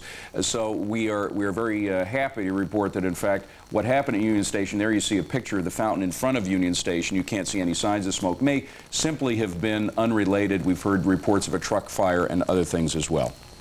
All right, we go now to my colleague, Shepard Smith. Back once again on the roof of the Fox News Channel headquarters. Shepard? Linda, we've been watching over the building down lower Manhattan, probably 70, 80 blocks down there, and certainly those rescue efforts, which Catherine Herridge was describing, are underway. I understand they're moving some of the perimeters, and our senior correspondent, Eric Shawn, is there. Eric, are they kicking you out of there? Removed to an area a little further north. Basically, one of the situations is that the wind has changed all day since we've been here since 3 in the morning. The wind had been heading south, taking that plume south and over the Hudson River. Now it is turned around and it is, excuse me, it's been coming up north. So making it a little difficult, plus communications here are difficult with our cell phone service. You talk about the lack of victims, sadly, in the sense that more people will not be able to be treated at the hospital, indicating they could be dead. You wouldn't think that anyone could survive this 2 110-story buildings and the 48 number 7 World Trade Center, but in fact at least 9 people have survived. They were miraculously plucked from in that debris. 4 New York City firefighters, 3 cops, 1 man, one of those police officers, Port Authority officer John McLaughlin, the miracle man of this day here. He, according to the rescuers, rode that building down from the 82nd floor. When he was rescued and pulled out from underneath the debris, he said he was on the 82nd floor when that building imploded, and he rode that building all the way down to what is left of the World Trade Center, just a 5-story hunk of twisted metal and concrete and burnt out, crushed cars here in the street of New York. We're now with Peter Kirklis, who's helped work with the removal of some of the material. Is it orderly? What are they looking for? Is it focused? We came to work this morning and we decided what are we going to do today? We're an independent metal shop. And we said, well, why don't we give it a chance and try to go to the Williamsburg Bridge and see if we can go and volunteer. We had no preconceived ideas of what we were going to do when we arrived. What did you do when you were here? We were most effective untangling the oxygen and acetylene hoses that the It seemed like there were a lot of iron workers, very focused, doing their job. And my team, four co-workers, found that we were most effective untangling the oxygen acetylene hose. So you're talking about people doing very specialized jobs, from pulling people out, and iron workers taking care of the iron, maybe other people breaking apart concrete, and then moving the cranes. There was crane people and the fire department. I was really impressed with the fire department, and they're all working in unison because they were moving from small pieces, moving up to larger pieces, and then there was like a 100-foot crane that was their last objective. We found that we needed to leave because they were at a point where it was getting kind of dangerous, where they were getting to some of the larger structural pieces that I felt we would kind of be in their way. Well, Peter, that is one element that, because they worked all night, took out about 120 trailer trucks worth of debris going on barges, leaving the area, and they have a lot more to go. They are now moving toward the larger sections, the big cranes, heavy equipment moving in here to try and move some of these big sections to hopefully get to some of the people who they believe are trapped in pockets called voids underneath the World Trade Center, specifically in some of the areas of the shopping arcade and perhaps even the basement. People who were in the basement who were able to survive and are basically still alive, who have been in contact with authorities and family members through the cell phone, and have been able to withstand this thing because of the superstructure of the World Trade Center still enabling them to survive. So for right now, that's where the situation here stands. 2,000 emergency workers busy at work in high gear, hoping that they can get more people, more than just the 9 that have already been saved. We're live in Lower Manhattan at the site. Eric Shaw, Fox News. Back Eric, to you. thanks. Let's hope and pray. He was mentioning this plume of smoke over the past 24 hours. It has drifted east over toward Brooklyn and left a lot of ash there, and left toward North Jersey. But the smoke has never come north toward the rest of Manhattan. So above 14th Street into Midtown, the Upper East and West sides of town, you never even smelled the smoke, never saw it. The soot never came here. But now the wind has certainly shifted, and this reality of South Manhattan or Lower Manhattan is making its way to the rest of New York City. It's hard to miss. Linda Vester, back down to you. All right, Shepard, thank you very much. A little more information coming in as we take you back to Boston, which seems to be the hub of activity in the FBI investigation. You're looking at the Westin Hotel in Boston. This is where police and FBI swarmed in a little bit earlier today with shields and battering rams, going into, it appears, at least one room that is believed to have belonged to one of the suspects, one of the hijackers. Let's listen to WBZ local coverage. Of yesterday, but this scene does look like it at least starting to slow down. Still a crime scene, but I think what may come out of here, we understand that one person was brought into custody and that they executed a search warrant on the 13th and quite possibly the 16th floors of this hotel. What they got out of there may help them in this investigation. Okay, we are going to continue keeping an eye on Boston because we mentioned a little bit earlier, we've gotten word that apparently law enforcement is also waiting to execute a search warrant in a suburb of Boston. It's called Newton. It's not very far from downtown Boston. There is a hotel called the Park Inn at Chestnut Hill. Apparently FBI and local police are there on the scene. They have a search warrant. They're waiting to execute it. We're going to keep you updated on that. In the meantime, we take it now to the White House. Correspondent James Rosen is there on the North Lawn. James. Well, Linda, a well-informed source close to the Bush administration tells Fox News that authorities have already identified by name the hijackers of at least United Airlines flight number 93. This was the flight that left Newark, New Jersey, bound for Los Angeles, and of course met its tragic end in Pennsylvania. According to this source, the key to solving the entire investigation is, and I quote, what we're finding in Pennsylvania at the wreck site, located 80 miles southeast of Pittsburgh. Quote, there is much there that didn't burn and has been salvaged, the source said. And based on materials already found in Shanksville, Pennsylvania, the source says, and I quote, the hijackers have been identified by name, unquote. Now, the source also specified that these individuals, these named individuals, are indeed linked to Osama bin Laden, the Islamic militant who has served on the FBI's 10 most wanted list and who has been linked to various terror attacks against Americans over the past decade. Meantime, President Bush convened a meeting of his national national security team this morning and made brief remarks beforehand.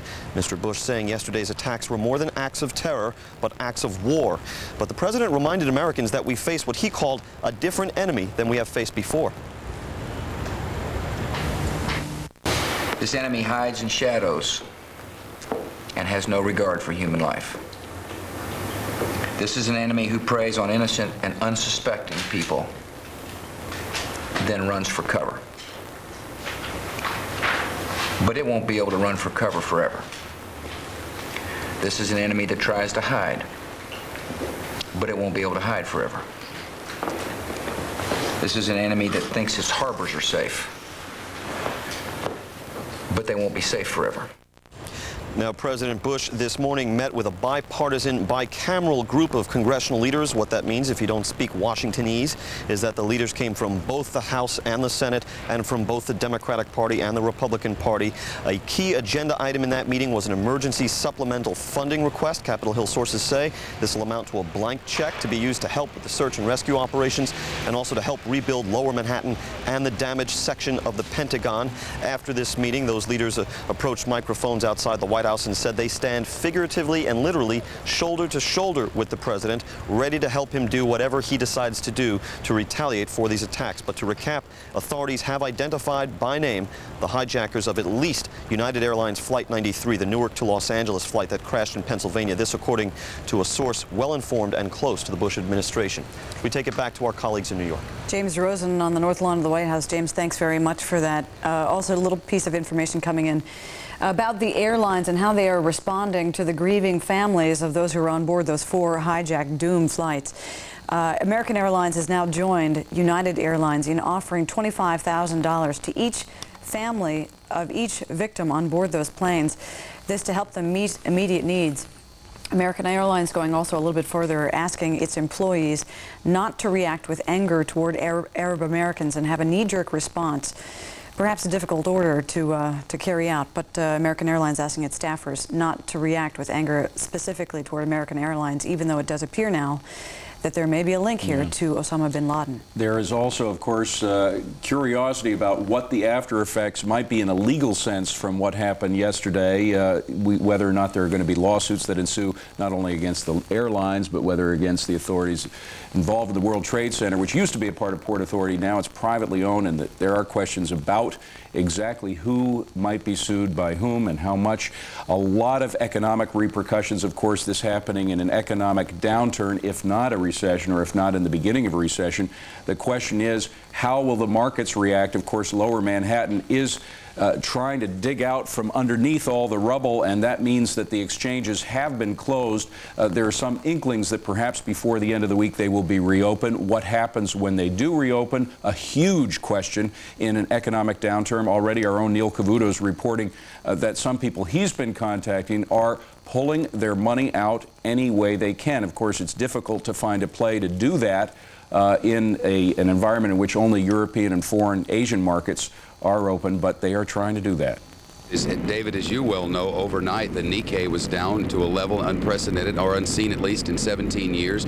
So much of the money going into gold and going into oil, which is a classic place that people, when they can't figure out where to put their money, end up putting it. There are fears about the markets here, but Neil seems confident that we'll be able to rebound from this. Midway Airlines, one which will not rebound, citing concerns regarding yesterday's attack.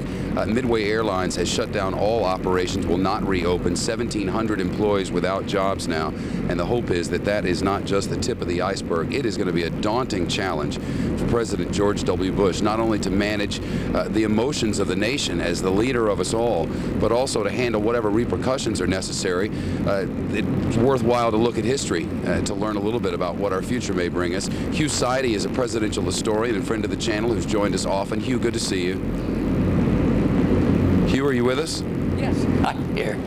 Yes, I'm there, or I think I'm there. The president, with so much on his plate this day and so much to do in the days to come, to what president's activities might he look for some degree of guidance? What's worked and what hasn't? Well, I think you can go all the way back. Of course, we've had Pearl Harbor mentioned, the assassination of John Kennedy, the responses of Lyndon Johnson.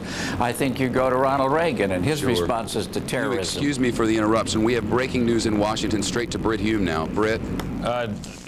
Shep, it's worth noting what's happening on the Senate floor right now. The Majority Leader, Senator Daschle, asked that all members take their seats for a roll call vote on the resolution. It is a sense of the Congress resolution that will clear both houses, supporting the president and condemning what has happened.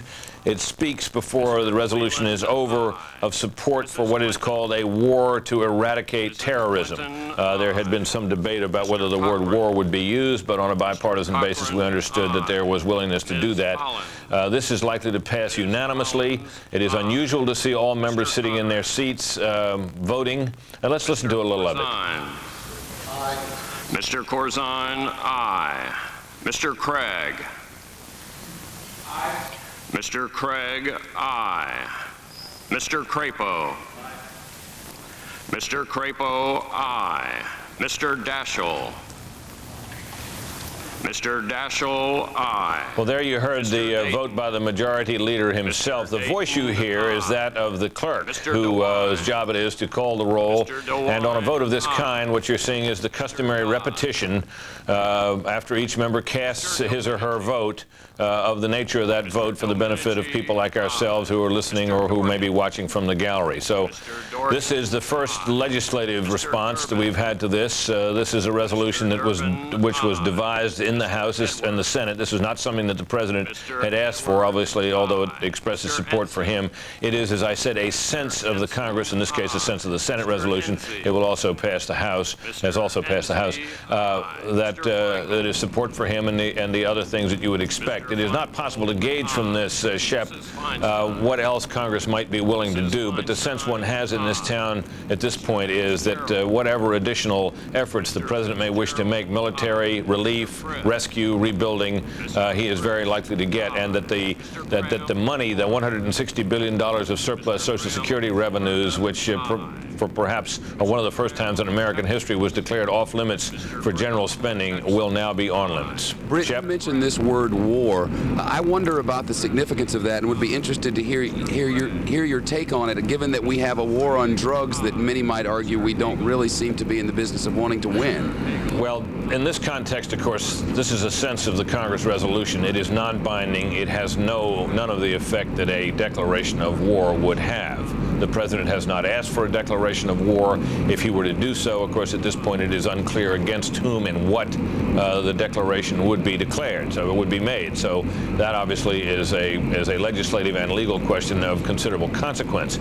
But the issue that all of us who are political observers have been watching in this town the last couple of days is to see what kind of tone and language is set.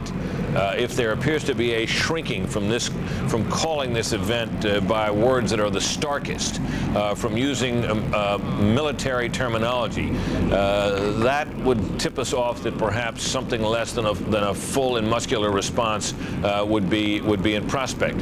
So far, we haven't had that. The president was relatively mild in his early responses. His statement this morning seems stronger. Make no mistake, he said an act of war, mirroring the comments of a number of senators senators and House members made yesterday. So we appear to be edging into a situation in which very strong action can be sought if the president wants it, and the feeling we're getting from Congress, from what we can tell, is if he asks for it, he will get it. That means money. That means authorization for missions and operations. That means, if he finds a way to do it, possibly a declaration of war. Britt, recent history would suggest that swift retaliation is something that the American public tends to demand, and in a matter of hours more often than a matter of weeks. I know President Clinton made a couple of attacks, or there was a decision to make a couple of attacks after Kenya and Tanzania. The success thereof up for debate, but certainly it did seem to quiet the populace. Would it be your sense that something could happen, and soon? Well, Shep, I wouldn't rule it out. But I think in this case, this president strikes me, and this administration, composed as it is of seasoned hands who have been around before. Colin Powell, for example, Dick Cheney. These were people who saw the first President Bush through the Gulf War. And that was a situation in which something happened. The president announced, as this president did, that it would not stand. And it was a matter of many weeks and months before there was any actual aggressive military action by the United States. There then came a long period of buildup and work diplomatically to forge a coalition. There was then an arduous effort to get permission from a resolution from the UN to authorize it, and then a resolution from the U.S. Congress to authorize it. That was a little different from this, because that was not a direct attack on the United States. What we had yesterday very much was. So my sense is that this president could act without quite as much time, if he needed it, for gathering coalitions and putting together congressional authorizations, which I think would come very quickly. The question is, how ready would he be? Would he have the forces in place to do whatever it is he decided was appropriate and necessary to do? Would the intelligence be there to tell him where to strike if he decided to strike? But the sense you have now is that we are in a political atmosphere in which the president, if he leads, has a Congress that is likely to follow him. Britt, Hugh Sidey's with us as well, and I just wonder if there's any historical context to place all of this in. Thought maybe you might have some questions for him, the producers are suggesting. Shep, I'm sorry, I didn't quite hear that. Producers were suggesting that maybe you had some questions for Hugh Sidey, our political historian, presidential historian who's with us. Yeah, I'm very delighted that Hugh is with us. Hugh, you probably heard this last babble from me. What is your sense of it? Did you read the political atmosphere as I do? Well, I was going to congratulate you. I think you hit it pretty much on the head. And I do believe it's a delicate mixture of both restraint and then also some active events. I think possibly politics requires something here fairly soon, but in the long haul, I think is quite different. I would assume that George Senior Bush is probably being called up by his son, because as you pointed out, that was a marvelous kind of orchestration of allies, coalitions, the gathering of force, and that's what we need. I would also point out that Ronald Reagan, on two instances, the bombing of our embassy in Beirut and the killing of the Marines in Guatemala, he did not strike because he could not find the perpetrators. And he said, I will not kill innocent people. But when he found some link with terrorists in West Germany when GIs were killed, he hit Libya. So it's this kind of orchestration that we're going to have to go through, I think. And Hugh, that was a time when the populace was demanding some sort of strike. Yes, indeed. My reading of the history book suggests that all of America was looking for a place to put this pent-up rage and could not find it. Yes, and I think that's probably one of the dangers now. As a matter of fact, before I walked into the studio, somebody suggested to me that indeed Afghanistan would be a parking lot by the end of the month. Well, I'm not a bit sure about that, and I certainly am not sure unless there's information that requires something like that.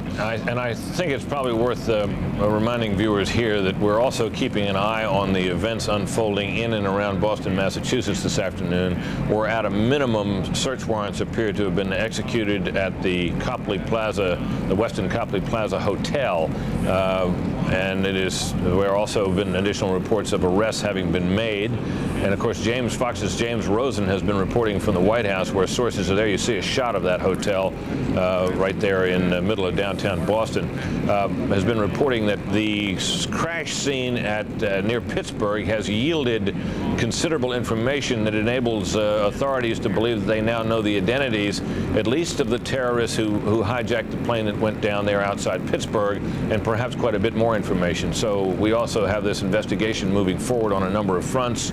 At least search warrants executed at that hotel there in Boston. Station WBZ has been on the air with that live picture and reporting from there, and we're also keeping an eye on a hotel outside Boston in the town of Newton, Massachusetts. So investigation moving forward here. All of this, of course, feeds into the funnel of information that will come to the President of the United States as he contemplates what sort of immediate and long-term, as Hugh Sidey was suggesting, and long-term action that he might want to take. He has, of course, the political atmosphere in which he can probably get the Congress to give him pretty much what he wants, and he also has a public, as we've been talking about, with a strong appetite for action. As we speak, the Senate is concluding its vote on this sense of the Congress resolution to support the President to condemn the terrorists and to declare support for what was called the war to eradicate terrorism. Yeah, Britt, you mentioned these contacts in Boston. We also now know, preliminary reports are, that some of these people who have done this attacking, preliminarily at least, may have actually been trained on American soil at Embry-Riddle Aeronautical Institute in Florida, a world-renowned place for training, and folks who are going to be attacking America, at least preliminarily, were trained right here. Well, that's right. That obviously is an area of the investigation that will be watched with great interest. We just saw, just before the picture went away, that was Senator Debbie Stabenow of the state of Michigan, who was in the chair as this vote unfolded. You saw her pick up that little gavel. It looks like the head of a gavel, and tap it. The vote in the Senate was 100-0. The majority leader now has the floor. Let's see what he's moving on to now. 3:30 this afternoon, we would invite senators to come back to the floor to express themselves if they have not yet had the opportunity to do so. I yield the floor. Madam President. All right, there you saw a customary courtesy that senators, the Senate leadership often asks be extended to members after a vote so that they might, as they say, revise and extend their remarks, so that when the congressional record is published and members want to have had themselves on the record in support or opposition to a particular measure, that those remarks will be included. In this case, of course, there is no opposition. The measure passed 100-0. Hugh Sidey, of course, that's just a sense of the Congress resolution, but one does sense that it could be the forerunner of other resolutions that would rather quickly pass if the president asked for them, for money and authorization to take further action. I think that's right. I think the way he handles all of these things, the sense of the Congress, the United Nations, when and if it meets again, our allies, all of that sort of thing is the test of this president.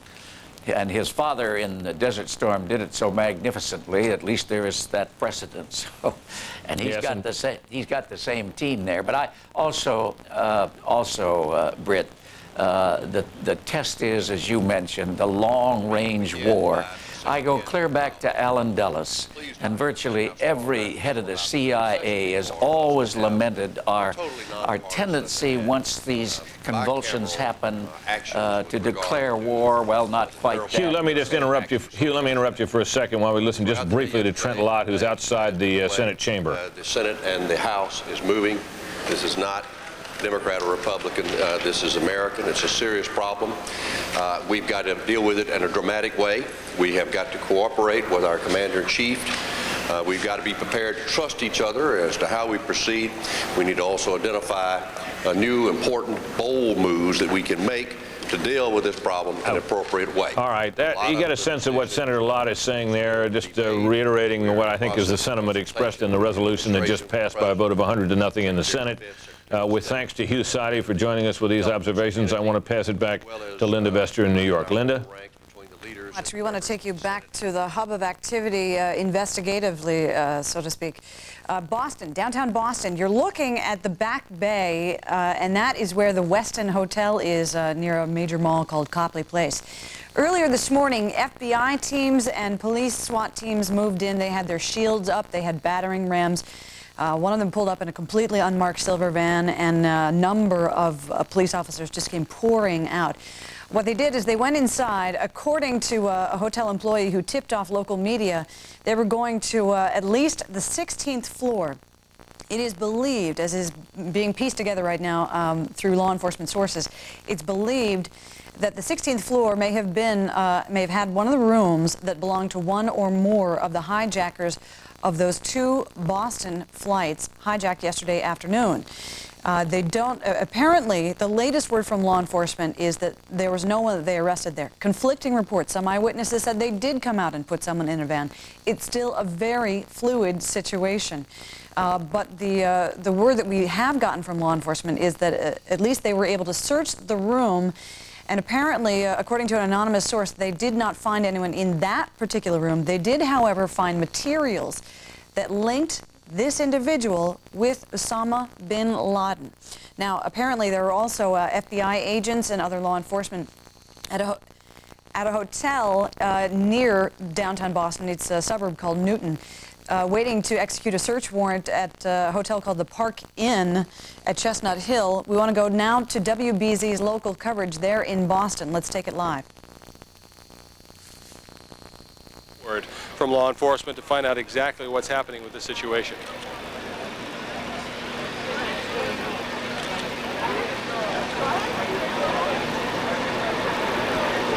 There may be some pauses here in the local coverage because clearly it's fluid. You can still see law enforcement carting things out of there.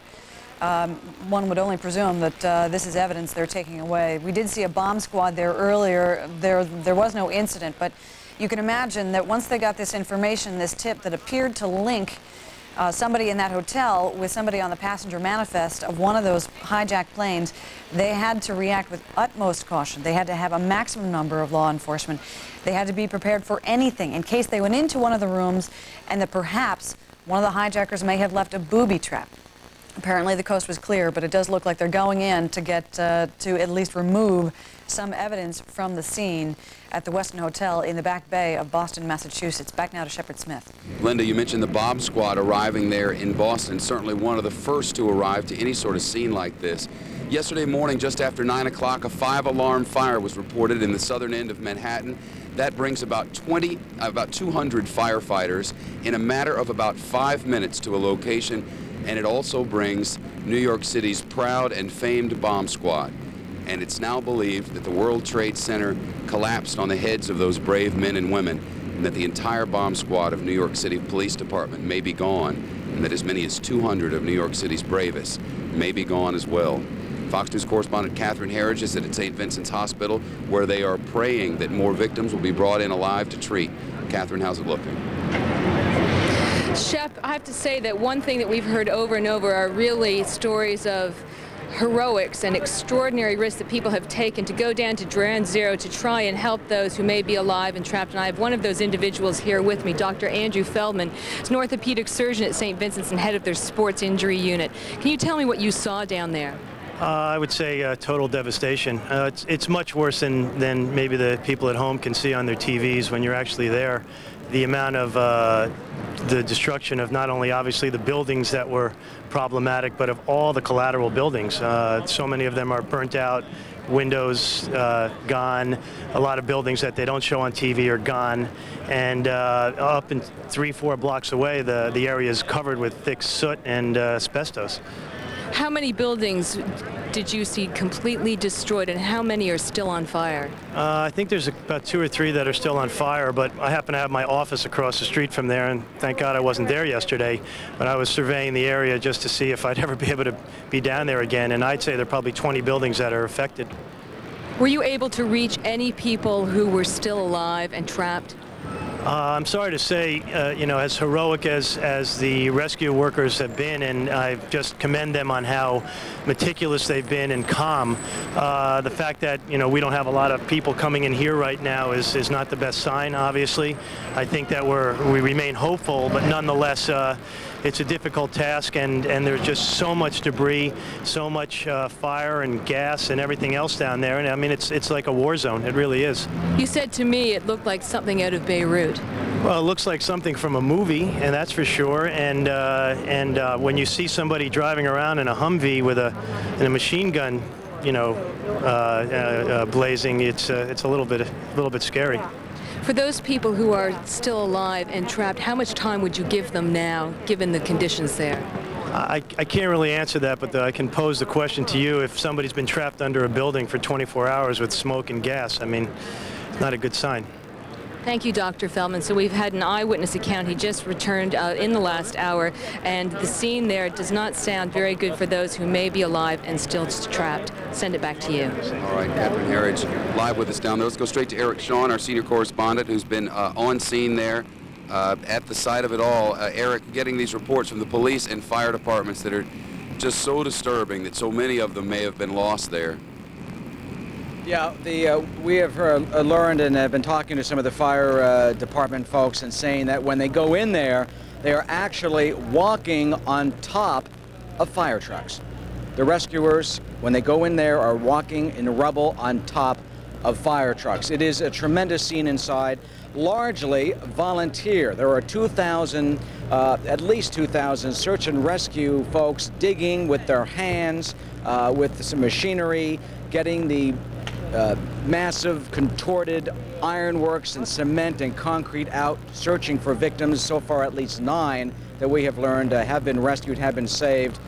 We have some astonishing video, which I think we have taken inside the search area. right up inside the search area, which shows you exactly what's happening. This human condition, this human, superhuman effort to try and save people and to try and get people out from under what they call voids, which are hidden areas deep underneath this twisted rubble where people could still be alive, could still be breathing. Some of those people had made phone calls to their families and to authorities from the cell phones. So far, 9 have survived at least. 4 New York City firefighters, 3 cops, a businessman, we understand. One of those police officers, the miracle man of this story, he went down about 82 stories or so and rode the whole World Trade Center down and survived with leg injuries. With me now is Chris Ingvortsen, who has been helping out with the rescue. Chris, just describe, you've been there inside. What have you been doing and what is the mood? Well, I've been there since middle of last night, and basically we've been there with other volunteer firefighters, volunteer policemen, New York State troopers, and iron workers from the tri-state area who actually were brought in with their equipment, with their cutting torches to try and take down these massive girders, because that's what's really impeding progress of the rescue.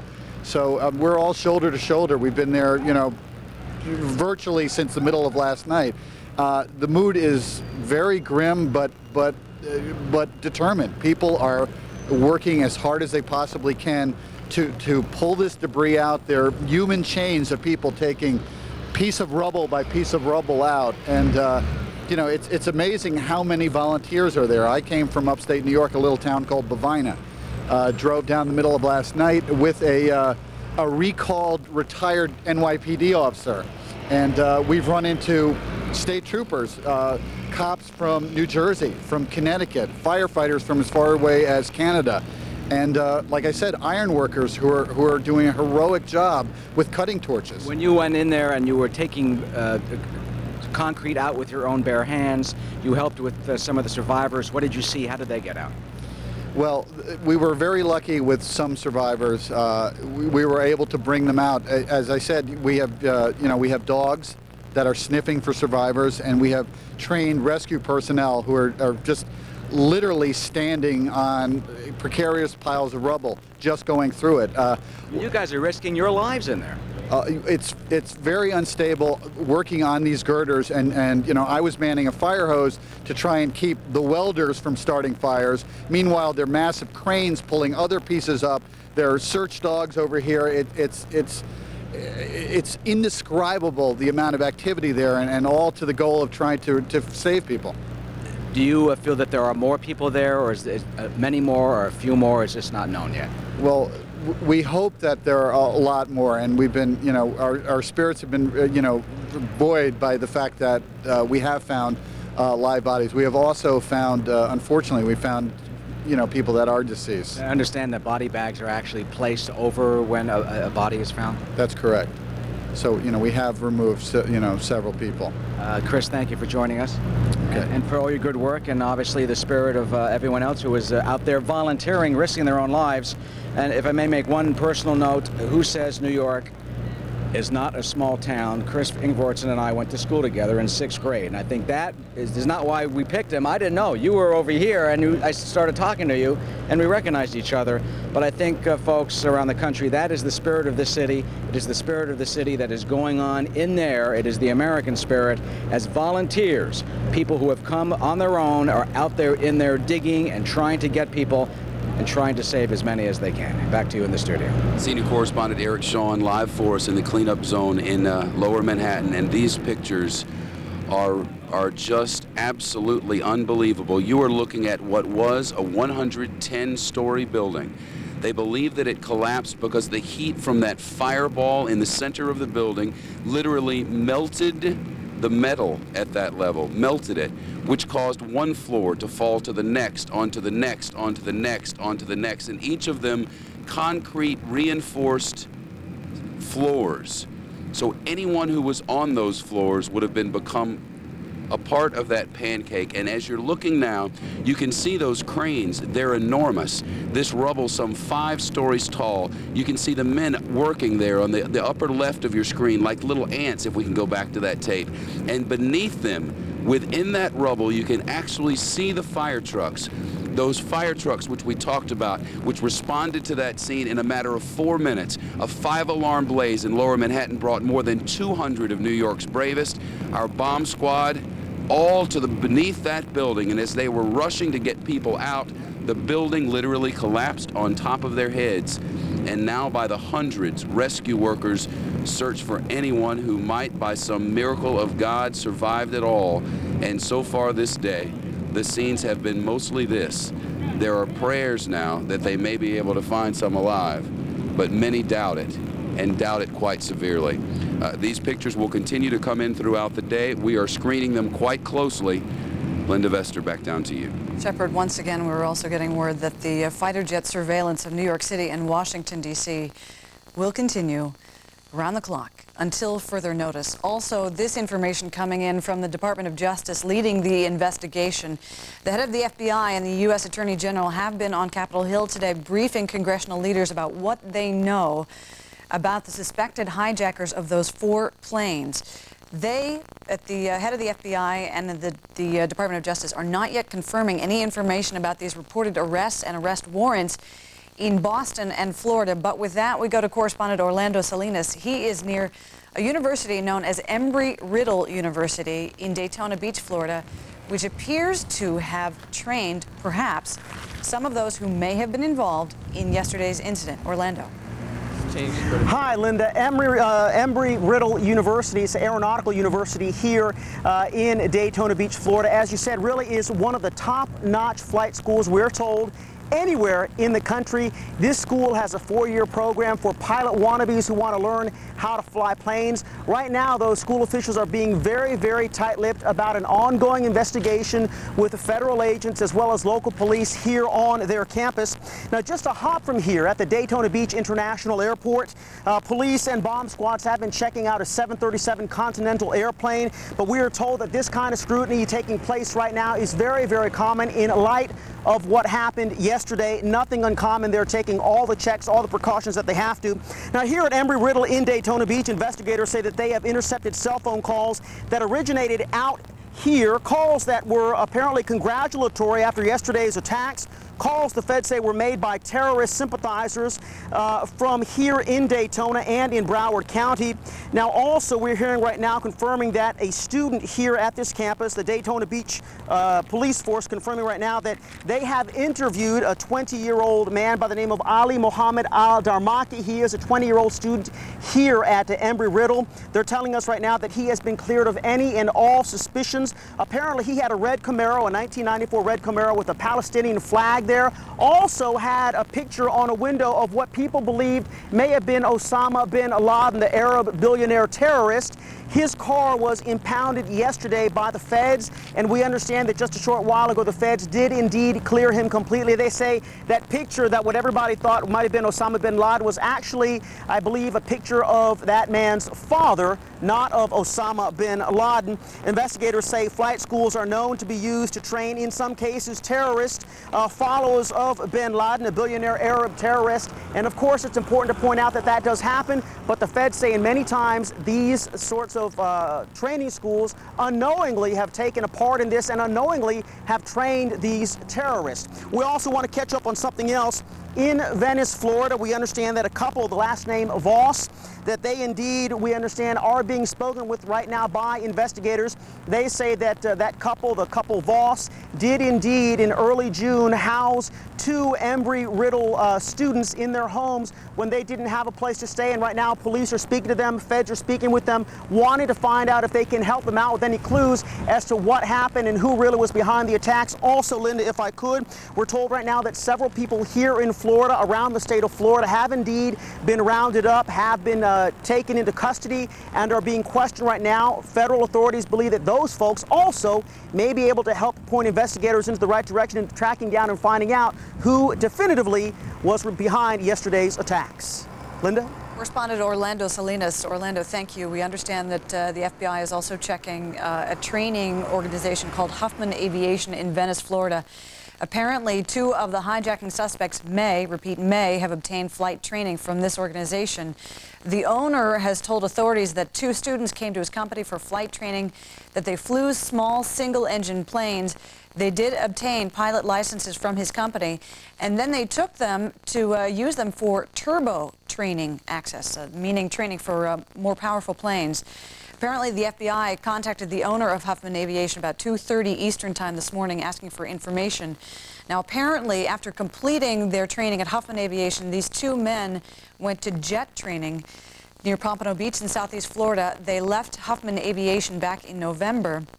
One of the suspects, it appears, according to the owner of this company, was from Afghanistan. They don't know the nationality of the other men, or the other man, rather. Okay, more information as we continue to talk to our correspondents and check around the country for more updates. Boston, also a big problem here. Well, perhaps it may be the beginning of a solution. Law enforcement converging on the Westin Hotel in the Back Bay of Boston. A short while ago, they had some link, they had information, this according to the Associated Press, that at least one of the hijackers on one of those 2 flights hijacked out of Boston may have stayed at the Westin Hotel in Boston. They went into that room. We want to show you some videotape from a short while ago where it appears, it's hard to tell, but it looks like somebody is being let out by law enforcement. We don't want to jump to any conclusions here. It's just that it is noteworthy videotape to show you. We're going to try to pull that up. Again, here we go. There's the videotape. You see police. You see the back of the van. Law enforcement getting into the back of the van.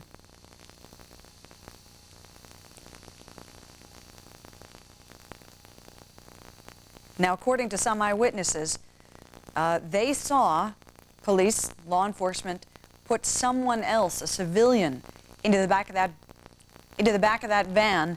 Let us listen in to an eyewitness right now. Soon after the bomb sniffing dog went in, a couple of the bomb squad guys came out, came back in with cameras and tools. I don't Cameras? know. Fiber optic stuff? I don't know. Can you tell? I couldn't tell that. It was in a box. What was going through your mind when you were seeing all this? That I should probably walk away. What's your name? Travis Johnson. Thank you. Okay, a little more information coming in. Senior correspondent Rita Cosby has been working with her law enforcement sources to find out more about what law enforcement is doing in Boston right now. Rita? Well, Linda, I can tell you one law enforcement official telling me that they did go to that Westin Hotel. The actual room itself, they said, was vacant, but they said that they did get some important information from the room. I wasn't quite sure, gleaning from that, if it was physical information, i.e. maybe some paperwork or some other documents. They said there was physically no one inside, but there were some things left behind that could be helpful, according to one law enforcement source. Apparently, what led them there was a name on a manifest that they were able to sort of connect to what they believe was one of the hijackers. And also, Fox News has learned that law enforcement sources are now saying that they have identified about a dozen people believed to be involved in the hijacking. And we are told that these are people who actually participated in the hijacking itself.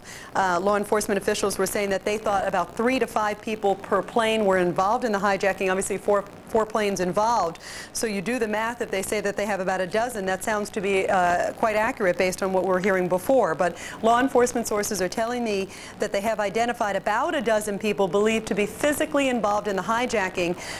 This is in terms of identification of them. And many of them were told that the names came from the manifest, that they were actually able to go through the manifest. Some of the names actually rang out, and some people who've been very closely tied and watching the bin Laden network for some time were actually able to identify 1 or 2 of the names, and then we're told through that we're able to locate some of the others. But on the manifest list, they were able to tie in, we're told, about a dozen people. Now, in terms of actual arrests at this point, we're not clear if any of these individuals have been arrested. One law enforcement source told me that it looks like someone who may have been helpful in the planning of the hijacking may be in custody at this time. We do know, law enforcement sources are telling me that they have taken into custody a number of individuals in Boston and also a number of individuals in South Florida. We're not quite clear, however, if these were actually involved in the actual hijacking. We're told that one may have been involved in the planning, but in terms of actually physically carrying out the attack, actually being on one of those planes,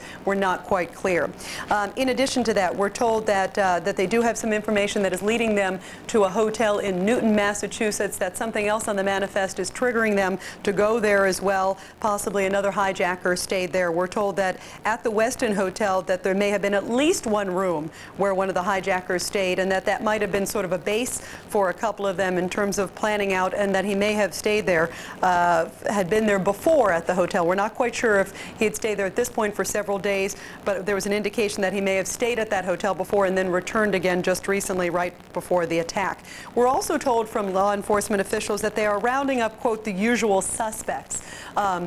This bin Laden network has been something that they've been aware of from some time. The problem is that it is so widespread that they cannot certainly keep track of all the individuals who are involved and aren't even aware of all the people that are involved. But they are indeed rounding up the usual suspects. Now, in addition to this, real quickly, I want to give you an update that I got from the FAA. Secretary of Transportation Norman Mineta has just released a statement saying that there will be a limited reopening of airspace. The ground stop, in other words, all planes, for the most part, will technically still be grounded, but there will be a few exceptions to the rule. And let me give you just real quickly, the ones that are going to be in this exception are ones that were diverted yesterday and ones that need to travel for bereavement purposes. So we will see a limited amount of flights. And now let's go to my colleague, Britt Hume, who's also here Rita, in Washington. Rita, just following up on that, the Transportation Secretary, as you noted, is going to allow passengers aboard flights that were diverted yesterday, and thus these people are stranded in places where they had no intention to go, for those flights to go on to their original destinations, but only after the airports themselves have been very thoroughly searched and screened, and under dramatically, not to say drastically, increased security, in which no check-in would be allowed anywhere but at the airport, and a whole bunch of other restrictions. But here, at the moment, is Colin Powell. Let me begin once again by saying that our hearts go out to all the victims and to their families. It is a tragedy, but as the President has made clear, it is a tragedy that we are strong enough to overcome. Our spirits will not be broken. The resilience of this society will not be broken. We will find out who is responsible for this, and they will pay for it. We are undertaking a full court press diplomatically, politically, militarily, and in the course of the morning and early afternoon, I have been in touch with a number of foreign leaders and international organizational leaders to coordinate the diplomatic approach to this. I have talked to Kofi Annan, Secretary General of the United Nations, and I thank the United Nations for the Security Council resolution they passed, and also for the statement from the General Assembly, and I expect the General Assembly to also work on a resolution later today. Lord Robertson in NATO is hard at work with a resolution that is under consideration now that would tee up, if I can put it that way, prime Article 5 responsibilities. Article 5 of the Charter says that an attack from abroad by any one against any member of the alliance is an attack against the alliance. If that resolution goes forward, that doesn't invoke Article 5 yet, but it puts in a position to be invoked when the United States makes a judgment about the nature of the attack and where that attack came from. And I appreciate what Lord Robertson and his colleagues are doing for us. I've also been in touch with Foreign Minister of Belgium, Louis Michel, who is also head of the presidency of the EU at this time, and High Representative Javier Solana, to thank them for the strong support we have received from the European Union and the statements they have made and their cooperation promise to us to deal with this tragedy and to move forward. I've also attended, along, of course, with my other colleagues, a National Security Council meeting with the President where we reviewed all that has happened and began to make our plans for the efforts we will be taking in the future, not only to bring these perpetrators to not only justice, but to the punishment they deserve, but at the same time to undertake a worldwide effort to build a coalition against all forms of terrorism, wherever it may occur and however it rears its ugly head. This will be a major priority of the administration, and I can assure you it will therefore be a major priority of the State Department. I've also, in the course of the day, spoken to the Foreign Minister of Great Britain, Germany, Canada.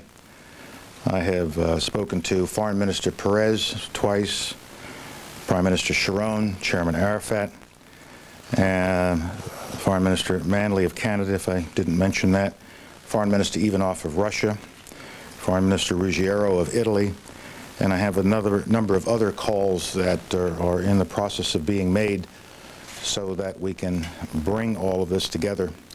And I must say I am deeply touched by the expressions of support I have received from my colleagues. And as I think you all know, the President has been very busy, and I'm sure the White House has announced his 2 phone calls to President Putin as well as to Mr. Chirac, Jiang Zemin, President Jiang Zemin, Prime Minister Blair, Chancellor Schroeder, and Prime Minister Chrétien. So he's spoken to all 5 members, other 4 members of the Security Council, permanent members of the Security Council. And I will leave it to my other cabinet colleagues to talk about the issues under their purview over at Defense, Justice, and FBI. There are, of course, lots of reports and rumors out there, and I think it is wise for all of us to take many of these reports and rumors into some context and perspective. This is also a time, of course, in that regard, for the American people to try, in this time of tragedy, to restore the society to a sense of normalcy. We've got to get back to our jobs. We've got to get back to work. And I know that Secretary Mineta, as soon as it is possible and as soon as it makes sense and is safe, will restore the air traffic system, and commercial air traffic will be brought back online, and I will wait for him to make those announcements with respect to that, and I know that's very much on your mind. Once again, we're building a strong coalition to go after these perpetrators, but more broadly, to go after terrorism wherever we find it in the world. It's a scourge not only against the United States, but against civilization, and it must be brought to an end. I will be delighted to take a few questions. Secretary, the State Department has been advocating restraint in response to terrorism with the argument that violence only provokes more violence. It's an endless cycle.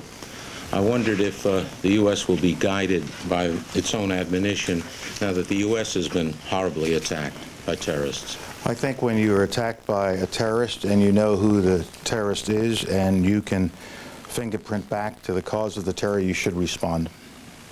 But Andrew? I mean, should it be a limited response, or? You should respond, whether it's limited or other than limited. You should respond to those who did it, and if you were able to stop terrorist attacks, you should stop terrorist attacks. Andrea? Secretary Powell, one country you didn't mention was Pakistan, and I understand that your deputy has spoken with the ambassador to Pakistan, and that this evening the U.S. ambassador to Pakistan will be meeting with General Musharraf. What specific steps are you asking Pakistan to take, and have you at all insinuated that if all signs do lead to bin Laden, that the U.S. would take military action against Pakistan and Afghanistan? Our ambassador is going to be seeing, going to be having that meeting that you made reference to. It'll probably not be this evening, more likely tomorrow as a result of schedule problems. But Ambassador Armitage, Deputy Secretary Armitage, did meet with Pakistani officials today, and really to share views. We have not made a determination yet as to who is responsible for yesterday's attack. But we thought, as we gather information and as we look at possible sources of the attack, it would be useful to point out to the Pakistani leadership at every level that we are looking for and expecting their fullest cooperation and their help and support as we conduct this investigation and as we generate more information, and to see if they can be helpful in generating information, as well as how helpful they might be if we find a basis to act upon that information. So yes, we are doing what you described with the Pakistanis. Robert? Just to clarify, when you say you're building a strong coalition to go after the perpetrators, does this mean that you are expecting or hoping that other countries will participate in some kind of military retaliation? Under Article 5, if we go that far and it actually is executed, then there is an obligation on the part of our NATO allies to assist if we go in this direction. It doesn't mean that they necessarily will participate in the attack, but it makes it easier to obtain support in the way of overflight rights and things of that nature. So but I don't want to get into what we might or might not do and who might go with us and who might not go with us, because that's just too speculative at the moment. Can I follow that? Having been through the Gulf War as you were, would you hope to build a kind of coalition that extends perhaps beyond NATO and includes perhaps Muslim nations from different parts of the world? It should include Muslim nations. Muslim nations have just as much to fear from terrorism that strikes at innocent civilians. And I do have a number of calls, and I just haven't connected yet with other leaders in the world representing Muslim populations. As I was coming down, I was waiting to receive a call from Amma Musa, head of the Arab League, and I'll also be talking to my Egyptian colleagues and Jordanian colleagues before the evening is out. Yes, sir. You have not yet mentioned the point that President Bush made last night, the idea of holding other countries responsible. Yeah. This seems to be a dramatic escalation in the U.S. view on how it responds to terrorism. Is that a correct interpretation of it? And as a follow-up, you talk about returning to normal, yet there have been all these mentions of acts of war, and the idea that the country is in a war. How can we just return to normal when in a situation like this? Well, on your first point, I mentioned in my earlier statements, and I will mention it again, that it's not just a matter of going after the perpetrators, but it's going after and dealing with the sources of support that they have, whether that source of support might come from a host country or other organizations that provide them. We have to make sure that we go after terrorism and get it by its branch and root. And so we will hold accountable those countries that provide support, that give host nation, if you can call it that, support and facilities to these kinds of terrorist groups. Now, yes, we believe that acts of war have been committed against the American people, and we will respond accordingly. But at the same time, life has to go on.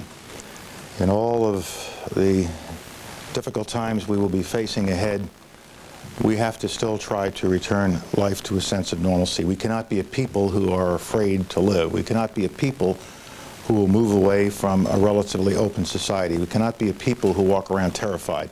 We're Americans. We don't walk around terrified. We're going to be strong in this difficult period, and we're going to move forward with pride and with determination, and we will get our society back to normal with whatever additional precautions nevertheless might be necessary to secure our society without locking ourselves down. Yes, sir. Secretary Powell, yesterday Senator Graham said that in response to the attacks he would be willing to reassess the ban on assassinations of foreign leaders. And I was wondering, would you support such a reassessment? The ban is an executive order, and we have not made such a reassessment, and I'll just leave it there. Jane? India has said many times in the past that Pakistan is harboring terrorism and there are training camps in Pakistan, and now U.S. officials, including a number of lawmakers here on the Hill, are saying that Osman bin Laden have his training camps in Pakistan, and because he's sending all his, running his empire or terrorism empire from Pakistan. So now, is it time now to go after those countries who are harboring terrorism really? Because how long can we wait, or how many innocent people can we kill? Well, I don't want to confirm what the Indian government may or may not have said. But as the President said last night, we will be directing our efforts not only against terrorists, but against those who do harbor and do provide haven and do provide support for terrorism. Jane? Deputy Secretary Armitage heads a task force with the Russians on Afghanistan, where the United States and Russia seem to share some interest. Can this be used as a platform in the coming days? Yes, and we're planning to do that. In what way? As you know, it's a little difficult to travel right now, but we're looking at ways that he and Deputy Foreign Minister Trubnikov can pursue this. Yeah. Secretary, with a country like Afghanistan, with whom we don't have diplomatic relations, there's less leverage that we have against that country. What kind of things are you thinking of using now when you talk about going after the entire country? Is it food aid? How else? We haven't singled out any country to go after. What we're trying to do now is gather the evidence and the information so that we can make a judgment as to who is responsible for this act. And once we do that, we will go after that group, and we will determine what kinds of support they've been getting from what host countries or other supporting agencies, and we will go and deal with them as well. Mr. Secretary, there are some 25 organizations on the list of FTOs, the State Department's list. Should all those organizations consider themselves targets of this global campaign against terrorism? And secondly, when you speak to the Arab leaders, and will you be asking for specific acts of support, of material assistance in this campaign? On the first question, just the very designation that they have been put on that list of foreign terrorist organizations suggests that the United States will be taking action against them, and we just identified another one this week, the AUC in Colombia, and we take certain actions against them. It doesn't mean we go in and attack them with military force, but there are a variety of political and diplomatic and other and legal actions that you can take against them. With respect to conversations with Arab leaders, I'm sure I will discuss with them a full range of possibilities as to what kind of support they can give us of a political and diplomatic nature. I don't know of any other kind of support that I would ask for at this time. I might mention that in the context of my discussions this morning with Shimon Peres and Chairman Arafat, and also Prime Minister Sharon, I encouraged all sides to do everything they can to get this process of meetings started that we have all been waiting for Mr. Arafat and Mr. Peres to find an opportunity in the very near future to meet and not have protracted discussions about where to meet. It's more important to meet. So in this time of tragedy, in this time of heightened tension throughout the world and especially throughout that region, let's seize this opportunity to see if we can not start this process of meetings, this schedule of meetings, so that we can get to the Mitchell Peace Plan. So even while we are dealing with this situation, this crisis that is here in Washington and New York, we are also working on the Middle East situation and seeing if we can get that jump started. Yes. Do you believe that this attack is linked to the events in the Middle East, to the Arab-Israel crisis, or is this something that preceded this current intifada? And secondly, do you believe that this bombing will somehow serve as a problem for moderate Arab governments whose peoples seem to be more enthusiastic about this bombing than their governments who have condemned it? The governments have condemned it. I think that when it is realized throughout the region what a horrible act this truly was, I think it'll be sobering for the region.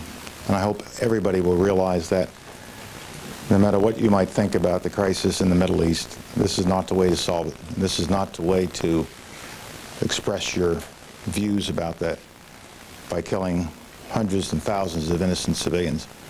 I hope that is sobering to anybody who has any civilized drop of blood flowing through their body and who believe in an almighty of some form or another. This is not the way you do it. There's no religion that would condone the kinds of action that we are seeing.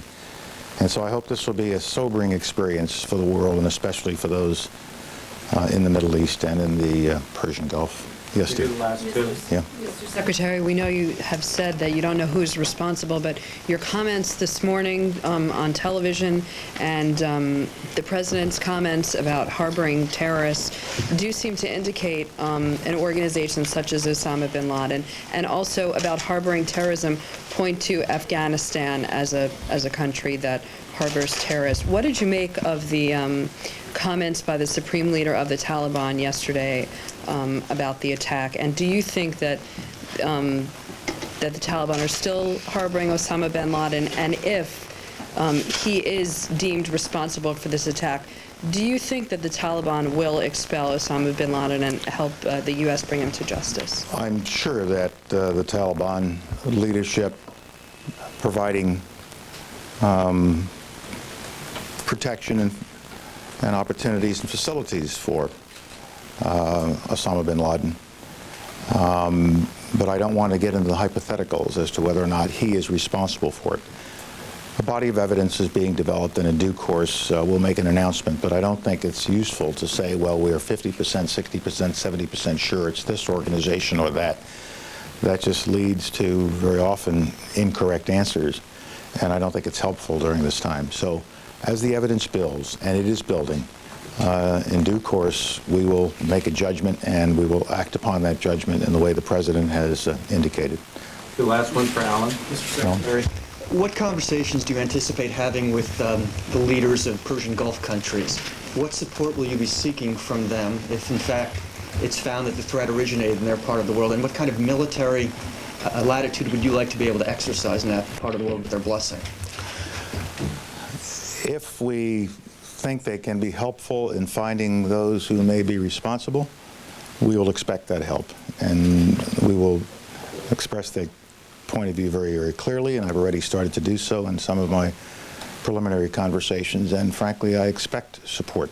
They are outraged, they are shocked, they are stunned, whatever their views might be, or whatever the views of their people might be with respect to the crisis in the Middle East. They are stunned and find this to be a deplorable act. I think they are speaking not just as leaders, but as leaders of people who, although some might rejoice and shout, most find this to be deplorable and something to be condemned. And going back to an earlier question, obviously the conflict between the Palestinians and the Israelis has been going on for a long time and is always in the background, but some of the terrorist organizations that we have seen at work over the years conduct terrorist activities against the United States, regardless of how the peace process may or may not be going with respect to the Israelis and the Palestinians. Thank you very much. Thank you. Conversations you were going to have with the Persian Gulf leaders? I beg your pardon? Specific conversations you anticipate?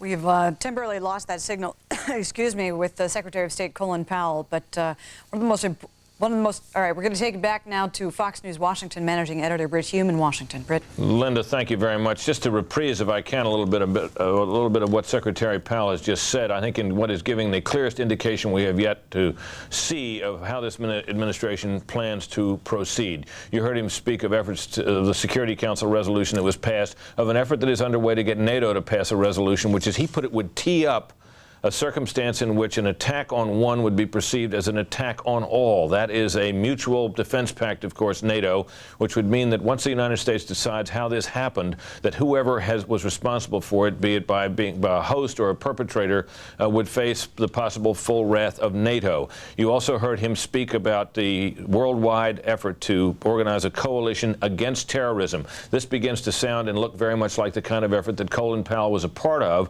to build a coalition to fight against Iraq in the Gulf War.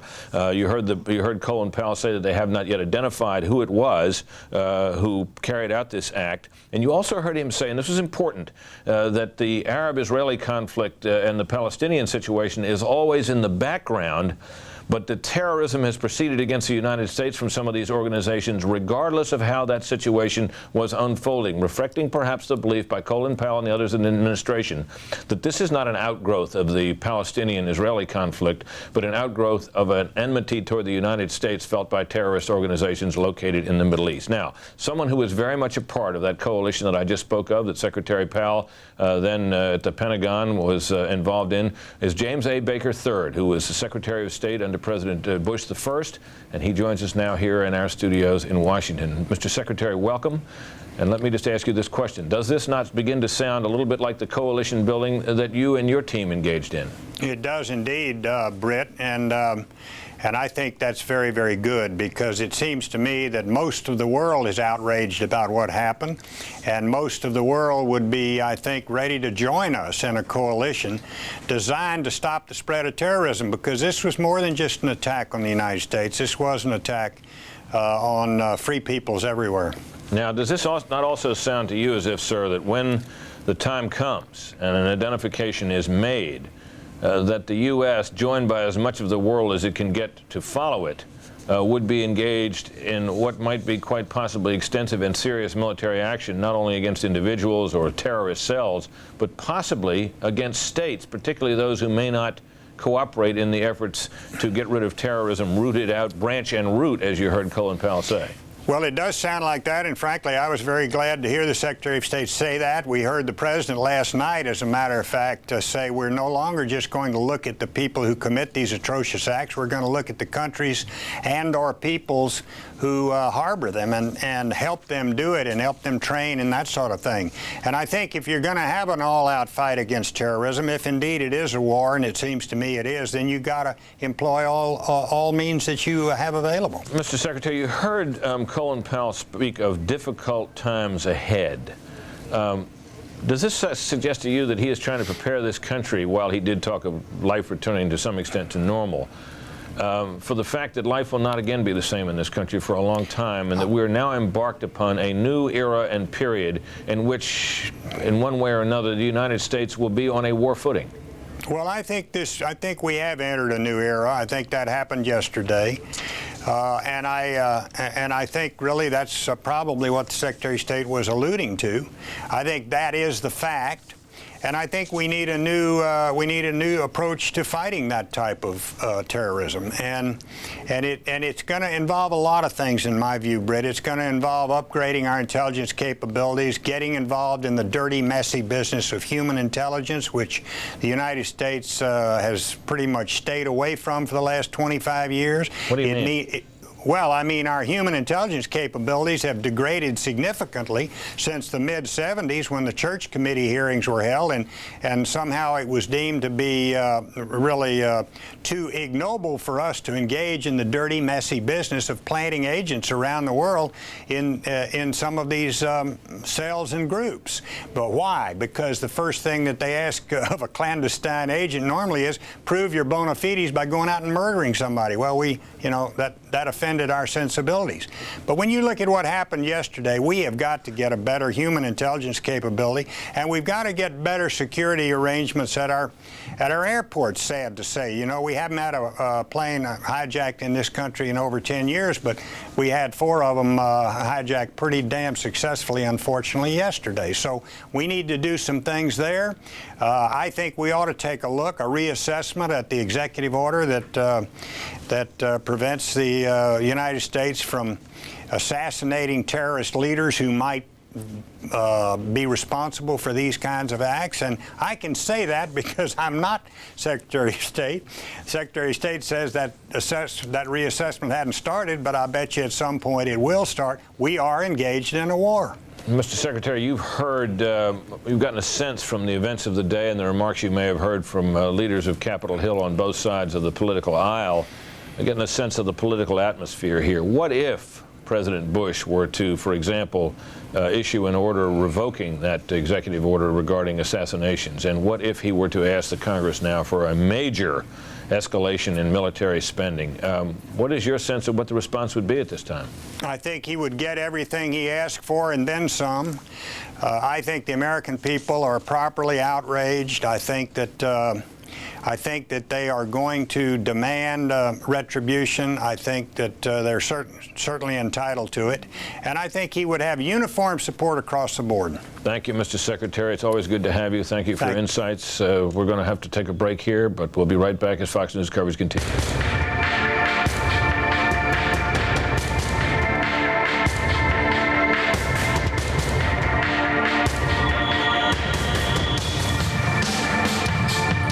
Deadly attacks which were carried out yesterday against our country were more than acts of terror. They were acts of war.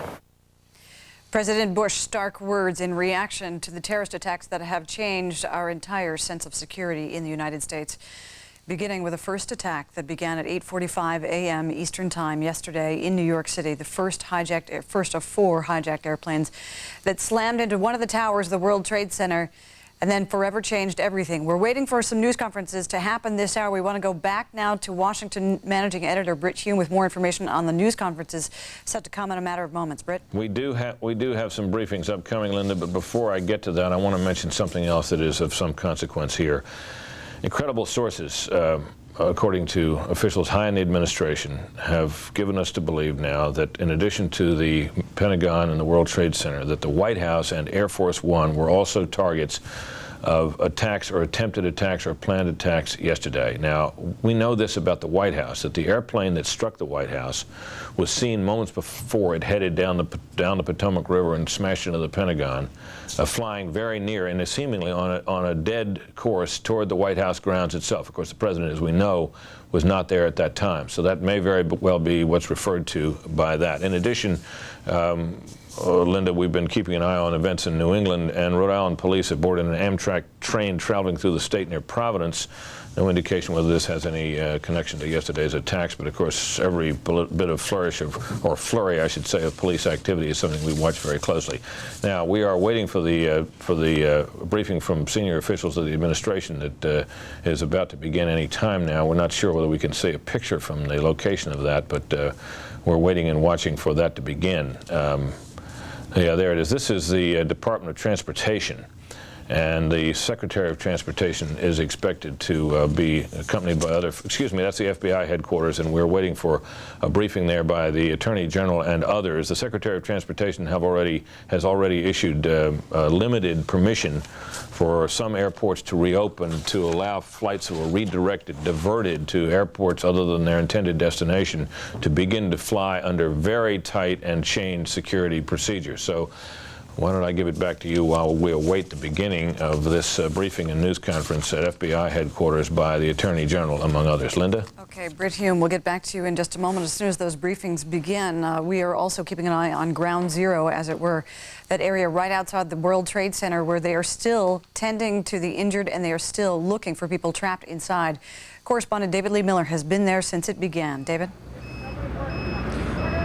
Well, rescue workers have been working throughout the evening. This is a desperate race against the clock to save lives. We do not have an official figure yet how many people might actually be buried under the rubble, but they are desperately trying to get to the survivors. We have some videotape that was shot at the scene just a short time ago, and this is the most revealing look yet at exactly what is taking place at the location where the World Trade Center once stood. It is a grisly and a gruesome process. So far, we are told that 9 people have been found alive at the scene. The most miraculous story, that of a Port Authority policeman named John McLaughlin. He was on the 82nd floor of one of the towers when the building collapsed. He says he rode the debris to the ground, and incredibly, he only suffered 2 broken legs and some broken ankles, but other than that, he is fine. We're also told that 6 New York City firemen have also been found alive at the scene, but as many as 259 uniformed officers are still missing. And by that I mean emergency workers, police and firemen, some of those who first went to the scene moments after the tragedy occurred. Now, as for the area adjacent to the World Trade Center, the federal buildings, it is virtually an armed camp. We see APCs, armored personnel carriers, Humvees, military presence, the National Guard here with automatic weapons patrolling the streets. If you look further west to the West Side Highway, and that's where a lot of the debris fell, that area in Lower Manhattan remains a virtual ghost town. The electricity is still off. We are using battery-powered lights and generators, as are the searchers in their desperate search to find those who still might be alive. Now, getting information is also very difficult because authorities have using all their manpower to try and save lives. There is no command center in place, so we do not have a specific figure as to how many people yet are feared lost. but I can tell you that there are people down here desperately trying to find loved ones. They are filling out forms, being asked to come up with identification marks on their bodies, but so far we can only tell you right now that 9 people have been found alive. Back to you. David Lee Miller in New York City. David Lee, we'll get back to you in just a moment.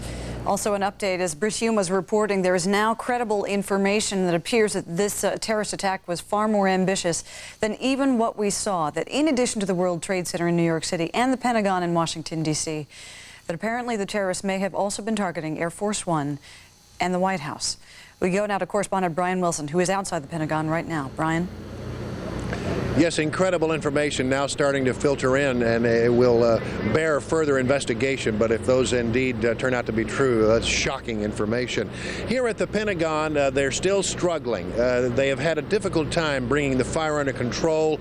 Let's take a look at some of the cleanup efforts that were going on earlier in the day. And you can see they've got a real struggle on their hands here. They've had a lot of hot spots, and at one point, some fuel that apparently leaked down into lower levels of the Pentagon at the impact site ignited, causing a fire. And there was, for a moment, we'll show you some pictures of this, another brief evacuation, at least a partial evacuation of the Pentagon. Pentagon employees came out of the building, and just about the time that the evacuation started to hit its stride, they gave the all clear sign and went back in. There is no smoke coming out of the Pentagon at this hour, and they have really struggled, the Arlington County firefighters and the other experts here on the scene, to bring this fire under control. Now, we know that about 80 bodies have been spotted, maybe not recovered, but they know of 80 bodies, 80 deaths in this building. And in a worst case scenario, since there may have been as many as 850 people working in this particular part of the building, they say the death toll could rise in a worst case scenario to 800. Other experts say probably won't go quite that high. They really don't have a good sense, though, of how many people were in the building at the time of the attack. We also should tell you that the structure you see behind me, and this is complicating things greatly here at the Pentagon, is very, very unstable. Now, since they now believe that there probably are no other people alive inside this particular area, they say that the chance that someone survived the fire, the smoke, the impact, the collision is very, very slim. They don't want to risk other lives at this time by putting firefighters in a very unstable building. So they are reluctant to go in and try to get some kind of demolition done that makes this whole structure a bit more secure. So here at the Pentagon, we are standing by. We are told that at 3:15 we will hear a briefing from Secretary of Defense Donald Rumsfeld. That's new information, and perhaps we'll get some more information about what they are beginning to learn at the Pentagon about the events of Tuesday. Back to you. Brian Wilson, also this, 2 very serious pieces of news coming in, one of them from Chief Political Correspondent Carl Cameron. Lawmakers have been told in classified briefings that additional attacks are, quote, possible, if not probable. They should not assume a false sense of security, they are being told. This message has been conveyed with a very deliberate and serious level of magnitude. Now, we do not want to be alarmist here, but we want to let you know what is being told to the leaders on Capitol Hill. Also this, apparently authorities in Providence, Rhode Island, or just outside, have stopped an Amtrak train. AP reporting this, this train having left Boston. Someone on board local stations reporting that authorities boarded this train just one stop shy of Providence after it left Boston, and that they have taken off at least 3 people. It is not confirmed that this was connected to the terrorist attacks. It is believed, however, that it may have been. We have with us Boston reporter Bill Rapley. He is in downtown Boston, has more information on the arrest going on there. Bill? Linda, what has happened here? I'm in Copley Square in the heart of the tourist district in Boston, and on the corner is the Westin Hotel. Now, the Boston Globe website is reporting that 3 men were arrested at the Westin Hotel late this morning for using a credit card that was associated with the terrorists who took off out of Logan Airport yesterday morning in those 767s that ultimately plowed into the World Trade Center. Now, after the 3 arrests were made, the Boston bomb squad went into the building, and the entire hotel was evacuated. At that point, the crime scene tape went up. and a huge lunchtime crowd was attracted here in Copley Square as we saw the bomb squad go in. Bill FBI Rapley, and we need to ATF interrupt here. We agents. need to take it back to New York City. The mayor is once again giving a briefing about the rescue efforts going on at this hour. We just finished a one-hour briefing to go over all of the things that we need to get done today, try to get completed before tomorrow. I want to thank Governor Pataki for his strong support and all the assistance that the state of New York is giving us. Also, Governor DeFrancesco attended the meeting, and the help of the state of New Jersey has been enormously valuable to us. We have over 2,000 people that we sent to New Jersey who were described as walking wounded, but many of them have ended up in New Jersey hospitals. The New Jersey police, the state police, some of the local police departments in New Jersey, fire departments are there on the scene helping us and supporting us, and their assistance has been enormously important and very, very valuable. And I thank you very much, Governor. You're really terrific. And that's really been true of everyone. They've all come to our assistance and our aid and our help. And New Yorkers who are strong and very resilient and should also know that they have lots of support, lots of people from around the state, from neighboring states like New Jersey, and all over the country that want to help us, want to support us. The President has made certain that the military is deployed in such a way as to keep us as safe as we possibly can be, given the times that we live in. And the New York Police Department and the other agencies are doing everything that they can to assure us as much safety as is possible. And people should know that they're not alone, that there are a lot of people suffering with them, there to help them and support them. I apologize to the families of people that are lost right now. We have lots of families seeking information about who was in the World Trade Center. Did they get out? Didn't they get out? Are we able to recover them? Aren't we able to recover them? And we don't know the answers to all of those questions yet. We so far have a body count of 55 people as of about a half hour ago. We were able to take out another person about 3 hours ago, 3 hours ago, a woman who was found still alive, taken to the hospital. So now there are at least 4 people that we've been able to take out. We're searching for others, and we'll try to get more information, and we'll try to do the best that we can to identify as many people as possible.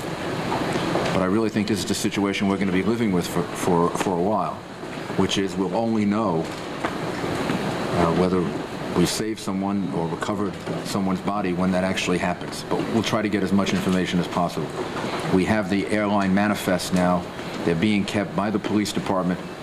But if people check with us, the police department and the FBI can check the manifest, and we can get the information for you about whether someone's on the airplane. We would urge people to go back to normal as much as possible, to go to restaurants, to go shopping, do things, show that you're not afraid, and show confidence in yourself and in the city. We'd also urge people not to in any way take any action on their own. We've had a few, not many, but we've had a few incidents that appear to have been directed against people because they may be regarded as Arab or Asian or Indian or whatever. The police department has a few reports like that. I emphasize not many, and there was only one situation of anybody trying to steal anything last night. So we haven't had looting, which we're going to certainly do everything we can to stop. But nobody should attack anyone else for racial, religious, ethnic reasons or any other reasons. That's what we're dealing with right now. We're dealing with the insane, sick hatred of people for another group of people because they fit into some kind of group mentality. It would be really horrible if New Yorkers practiced any form of that. So the police department will be in those parts of the city and give the ultimate protection that we can give to people who may be in that situation. One other thing, the generosity of people is really enormous. We have thousands of volunteers. We have people volunteering to give blood. They're lined up on the street in front of Bellevue Hospital and all over the rest of the city. Also, some of our corporate citizens have already made major donations for the benefit of the families of the police officers, the firefighters, the EMS workers who will turn out to have lost their lives in this situation.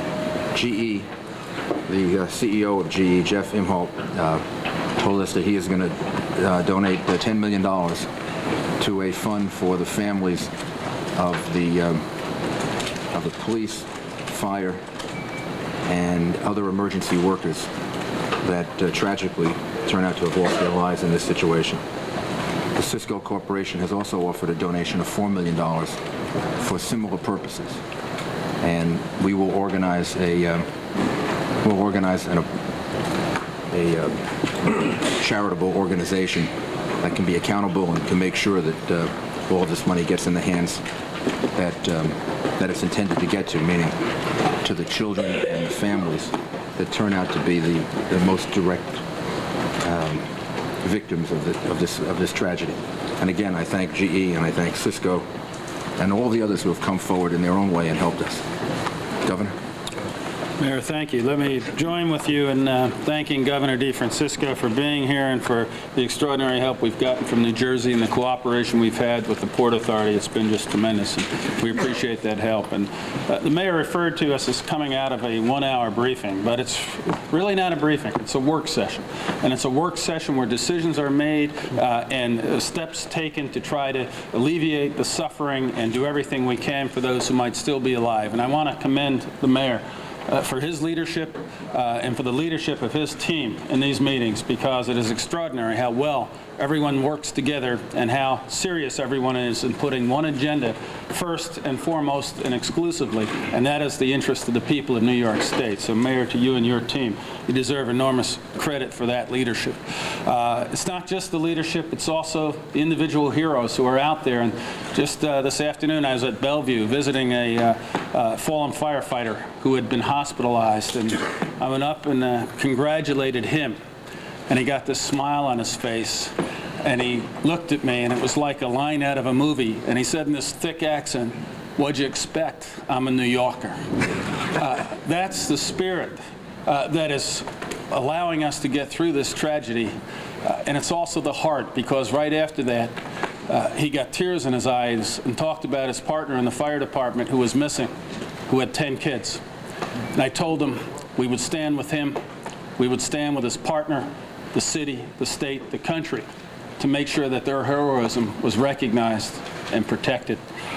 We have to, in honor of them, get back to business, make sure the states and city and country runs and that people go about their lives. And to that end, tomorrow afternoon, we are going to be holding a special extraordinary joint session of the state legislature in the state capitol, where we'll be having remarks and a memorial for those who, a moment of silence for those who have lost their lives. And the legislature will be passing a bipartisan legislation condemning this terrorist act and commending the tremendous heroism of those who have responded as they have. And I want to thank Senate Majority Leader Joe Bruno and Speaker Shelley Silver for coming together in a bipartisan way to send this strong message to the people of New York and to those terrorists that we're not going to be stopped.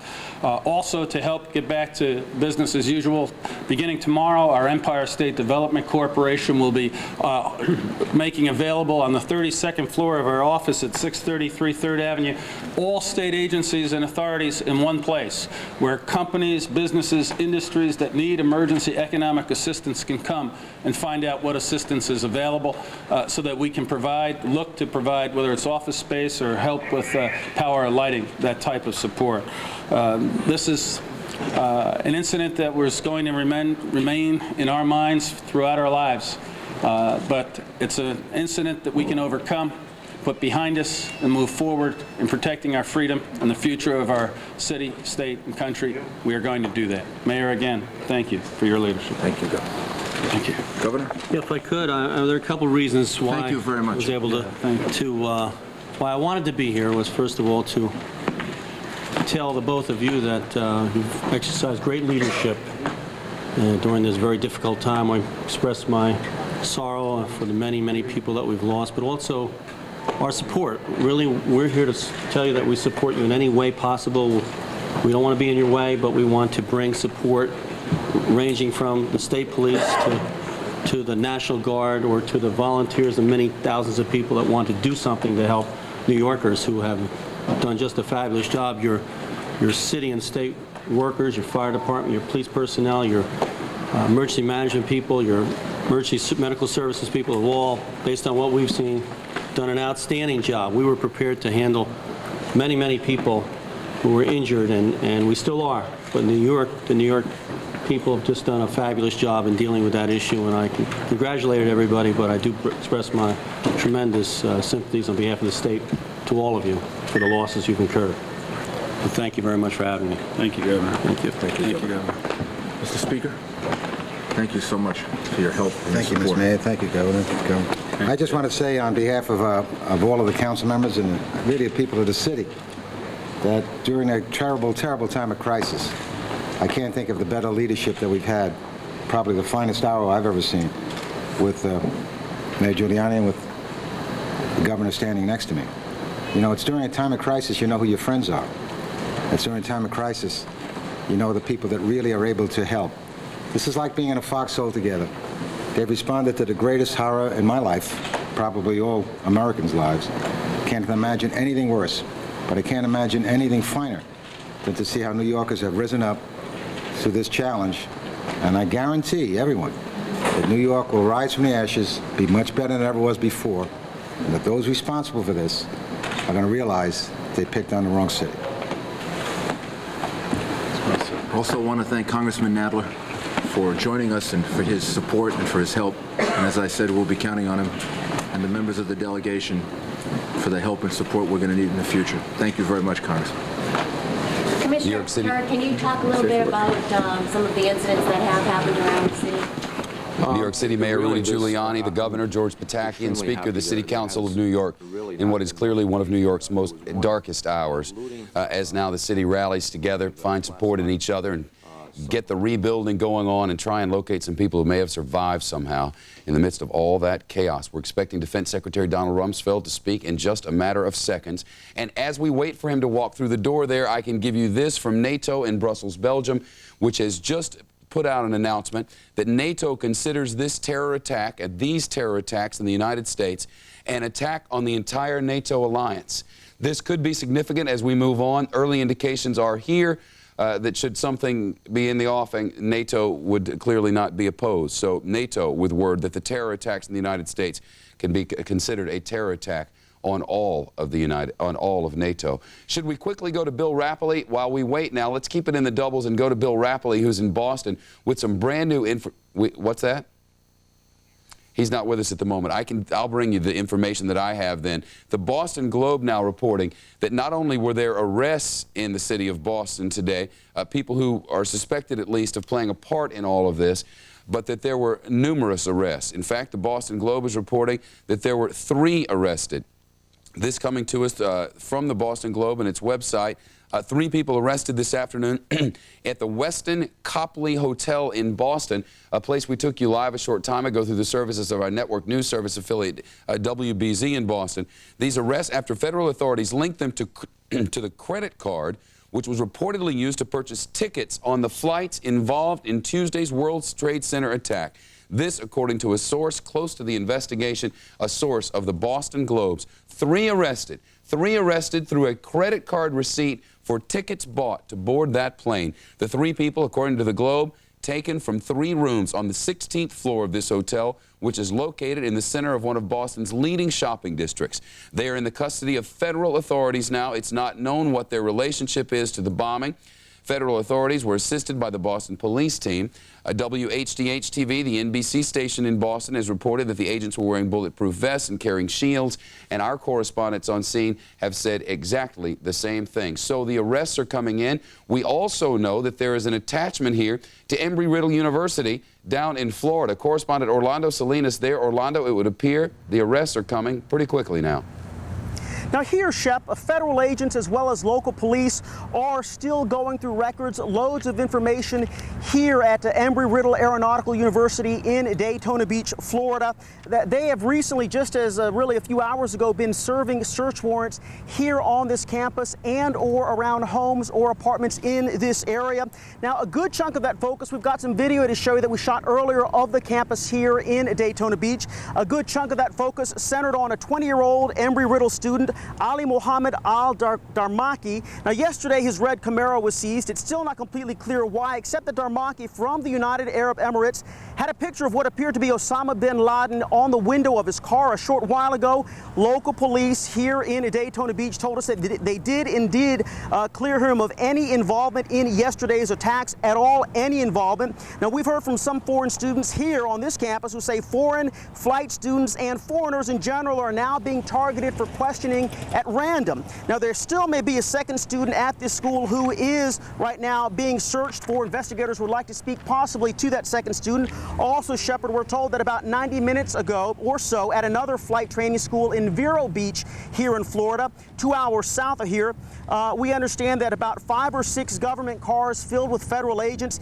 began going through the records at the Flight Safety International School. That is the same school where JFK Jr. trained at. Lots of attention right now also being focused on Venice, Florida. We're told that about 4 hours from here, that's where that's located. A man by the name of Charlie Voss, we're told, had his address listed on a car rental application that was filled out by one of the terrorists for a car rental. And we also understand that Charlie Voss may have possibly housed 2 students from that school in Venice, Florida, in his home several months ago. And right now, Shepard, federal investigators are all out there in Venice, Florida, doing their best to squeeze whatever information they can out of Charlie Voss to see if he knows anything at all about what happened yesterday. Shepard. Orlando Salinas live for us on the campus of Embry-Riddle University in Florida, one of the foremost training grounds for jet pilots and a place on American soil where it's now believed that some of those who may have been responsible for this may well have been trained. Here comes Rumsfeld. There's more information on suspects being arrested. Maybe the Defense Secretary will have that for us. I have taped a message to the people in the defense establishment across the world, which I understand is going to be available shortly. I'm en route over to another meeting in the White House in the next few minutes, so I thought I'd just stop down and make 2 or 3 points. First, we currently believe and are certainly hopeful that the number of casualties being reported in the press is high. As you know from your own observation out there, the work is still going forward, and we won't know for some time precise numbers, but from everything that we currently know, the estimate that's been widely reported is considerably high, and we certainly pray that that's the case. Second, I do want to again express our sympathy to the families and friends and colleagues of all those who have been harmed by this attack on our country. Also, we're, needless to say, deeply grateful to the many units from all over this area that are out there and have been out there for more than 24 hours. Firemen, and ambulances, and different teams and squads of individuals who are doing a very professional job for our country.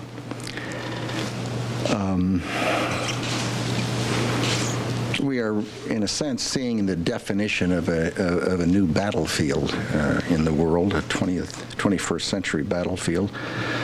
And it is a different kind of conflict. It is something that is not unique to this century, to be sure, but it is, given our geography and given our circumstance, it is, in a major sense, new for this country. Finally, I'd like to say a word or two to the men and women in the defense establishment. most of whom deal with classified information. Since the end of the Cold War, there's been a relaxation of tension, and it's had a lot of effects. It's led to proliferation. It's led to the movement towards asymmetrical threats as opposed to more conventional threats. One of the other effects has been it has had an effect on how people handle classified information. And it seems to me that it's important to underline that when people deal with intelligence information and make it available to people who are not cleared for that classified information, the effect is to reduce the chances that the United States government has to track down and deal with the people who have perpetrated the attacks on the United States and killed so many Americans.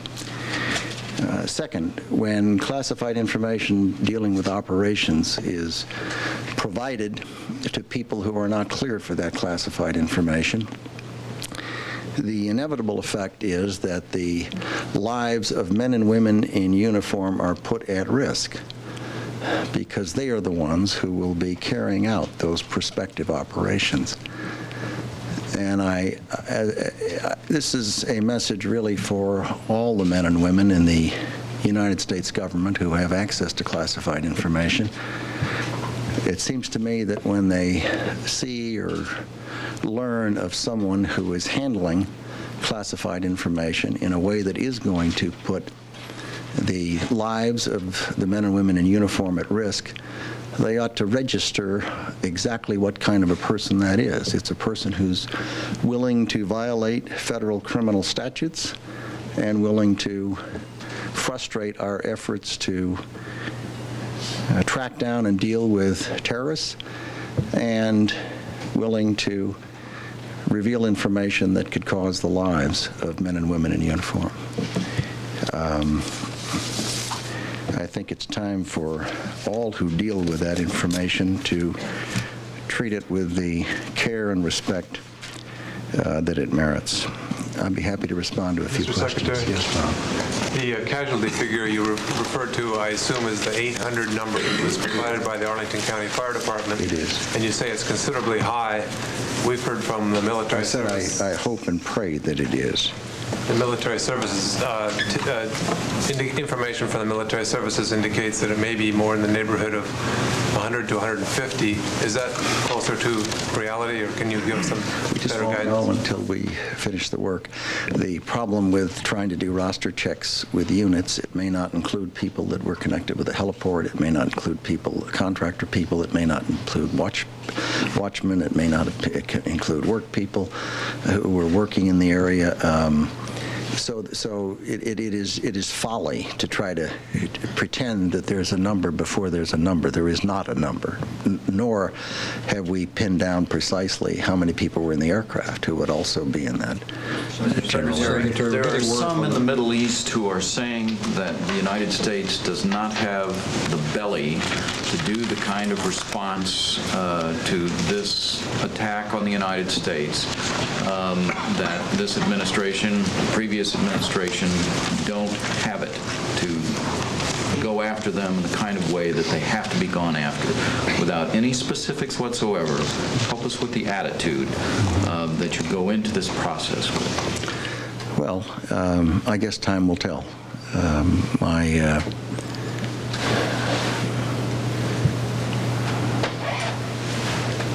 I guess I'm kind of old-fashioned. I'm inclined to think that if you're going to cock it, you throw it, and you don't talk about it a lot. So my instinct is that what you do is you go about your business and do what you think you have to do. I think anyone who thinks it's easy is wrong. I think that it will require a sustained and broadly based effort, and I don't think that people ought to judge outcomes until sufficient time has passed to address what is clearly a very serious problem for the world. And it's not restricted to a single entity, state or non-state entity. It is an attack on a way of life. The purpose of terrorism is to terrorize. It is to alter behavior. It is to force people who believe in freedom to be less free by altering their behavior and redressing a balance between freedom and security. Anyone who's ever been in a war zone, as I know most of you have, you know that when you walk out of a building, you don't walk out with your head high whistling. You look around the corner and see what's out there. And that's not the way Americans live, and that's not the way we want to live. Mr. Secretary, may we ask what I was just cut off for a second, which I kindly left to my colleagues. So we're getting word from reporters at the White House, quoting Ari Fleischer, that the target of the 757 was actually the White House, and also Air Force One was targeted. Can you shed any I'll leave that to the White House. I'll leave that to the White House. Mr. Secretary, your comments on the handling of classified information, are you suggesting that it's time to move to a more secretive government in which there's less transparency about what it is you're doing? And how does that square with the goal of openness that reassures both friends and foes around the world that the United States' intentions are good? We all know that there's a wealth of material that's classified unnecessarily and doesn't necessarily need to be. Well, as I'm sure you've discovered, I do believe in openness, and I think it's enormously important in a free system with a free press and a democratic underpinning to our wonderful success as a country that we recognize that and respect it. I also know that you're quite right. There are things that get classified that ought not to be classified. But what I said is enormously important, and that is that when classified information is compromised by people who ought to know better because they're unprofessional or uncaring and perfectly willing to violate federal criminal law and seemingly willing to put people's lives at risk, their colleagues and their neighbors and their friends, I think it's something that should stop. Yes. Secretary, Jim's question, folks, he needs to leave. We need to get you across the river. Last question. Was sloppy handling of classified information, did that play some role in the attacks? Not to my knowledge. Okay, sir. It is an issue that I think, however, needs to be elevated and looked at, and that people in all aspects of government. What's the catalyst? Why are you raising that today? Yeah, has it happened in the aftermath? It has been happening daily. Sir. Thank you, sir. Thank you. So, Secretary of Defense Donald Rumsfeld stopping in the Pentagon briefing room, a building in which, and a room in which work has gone forward.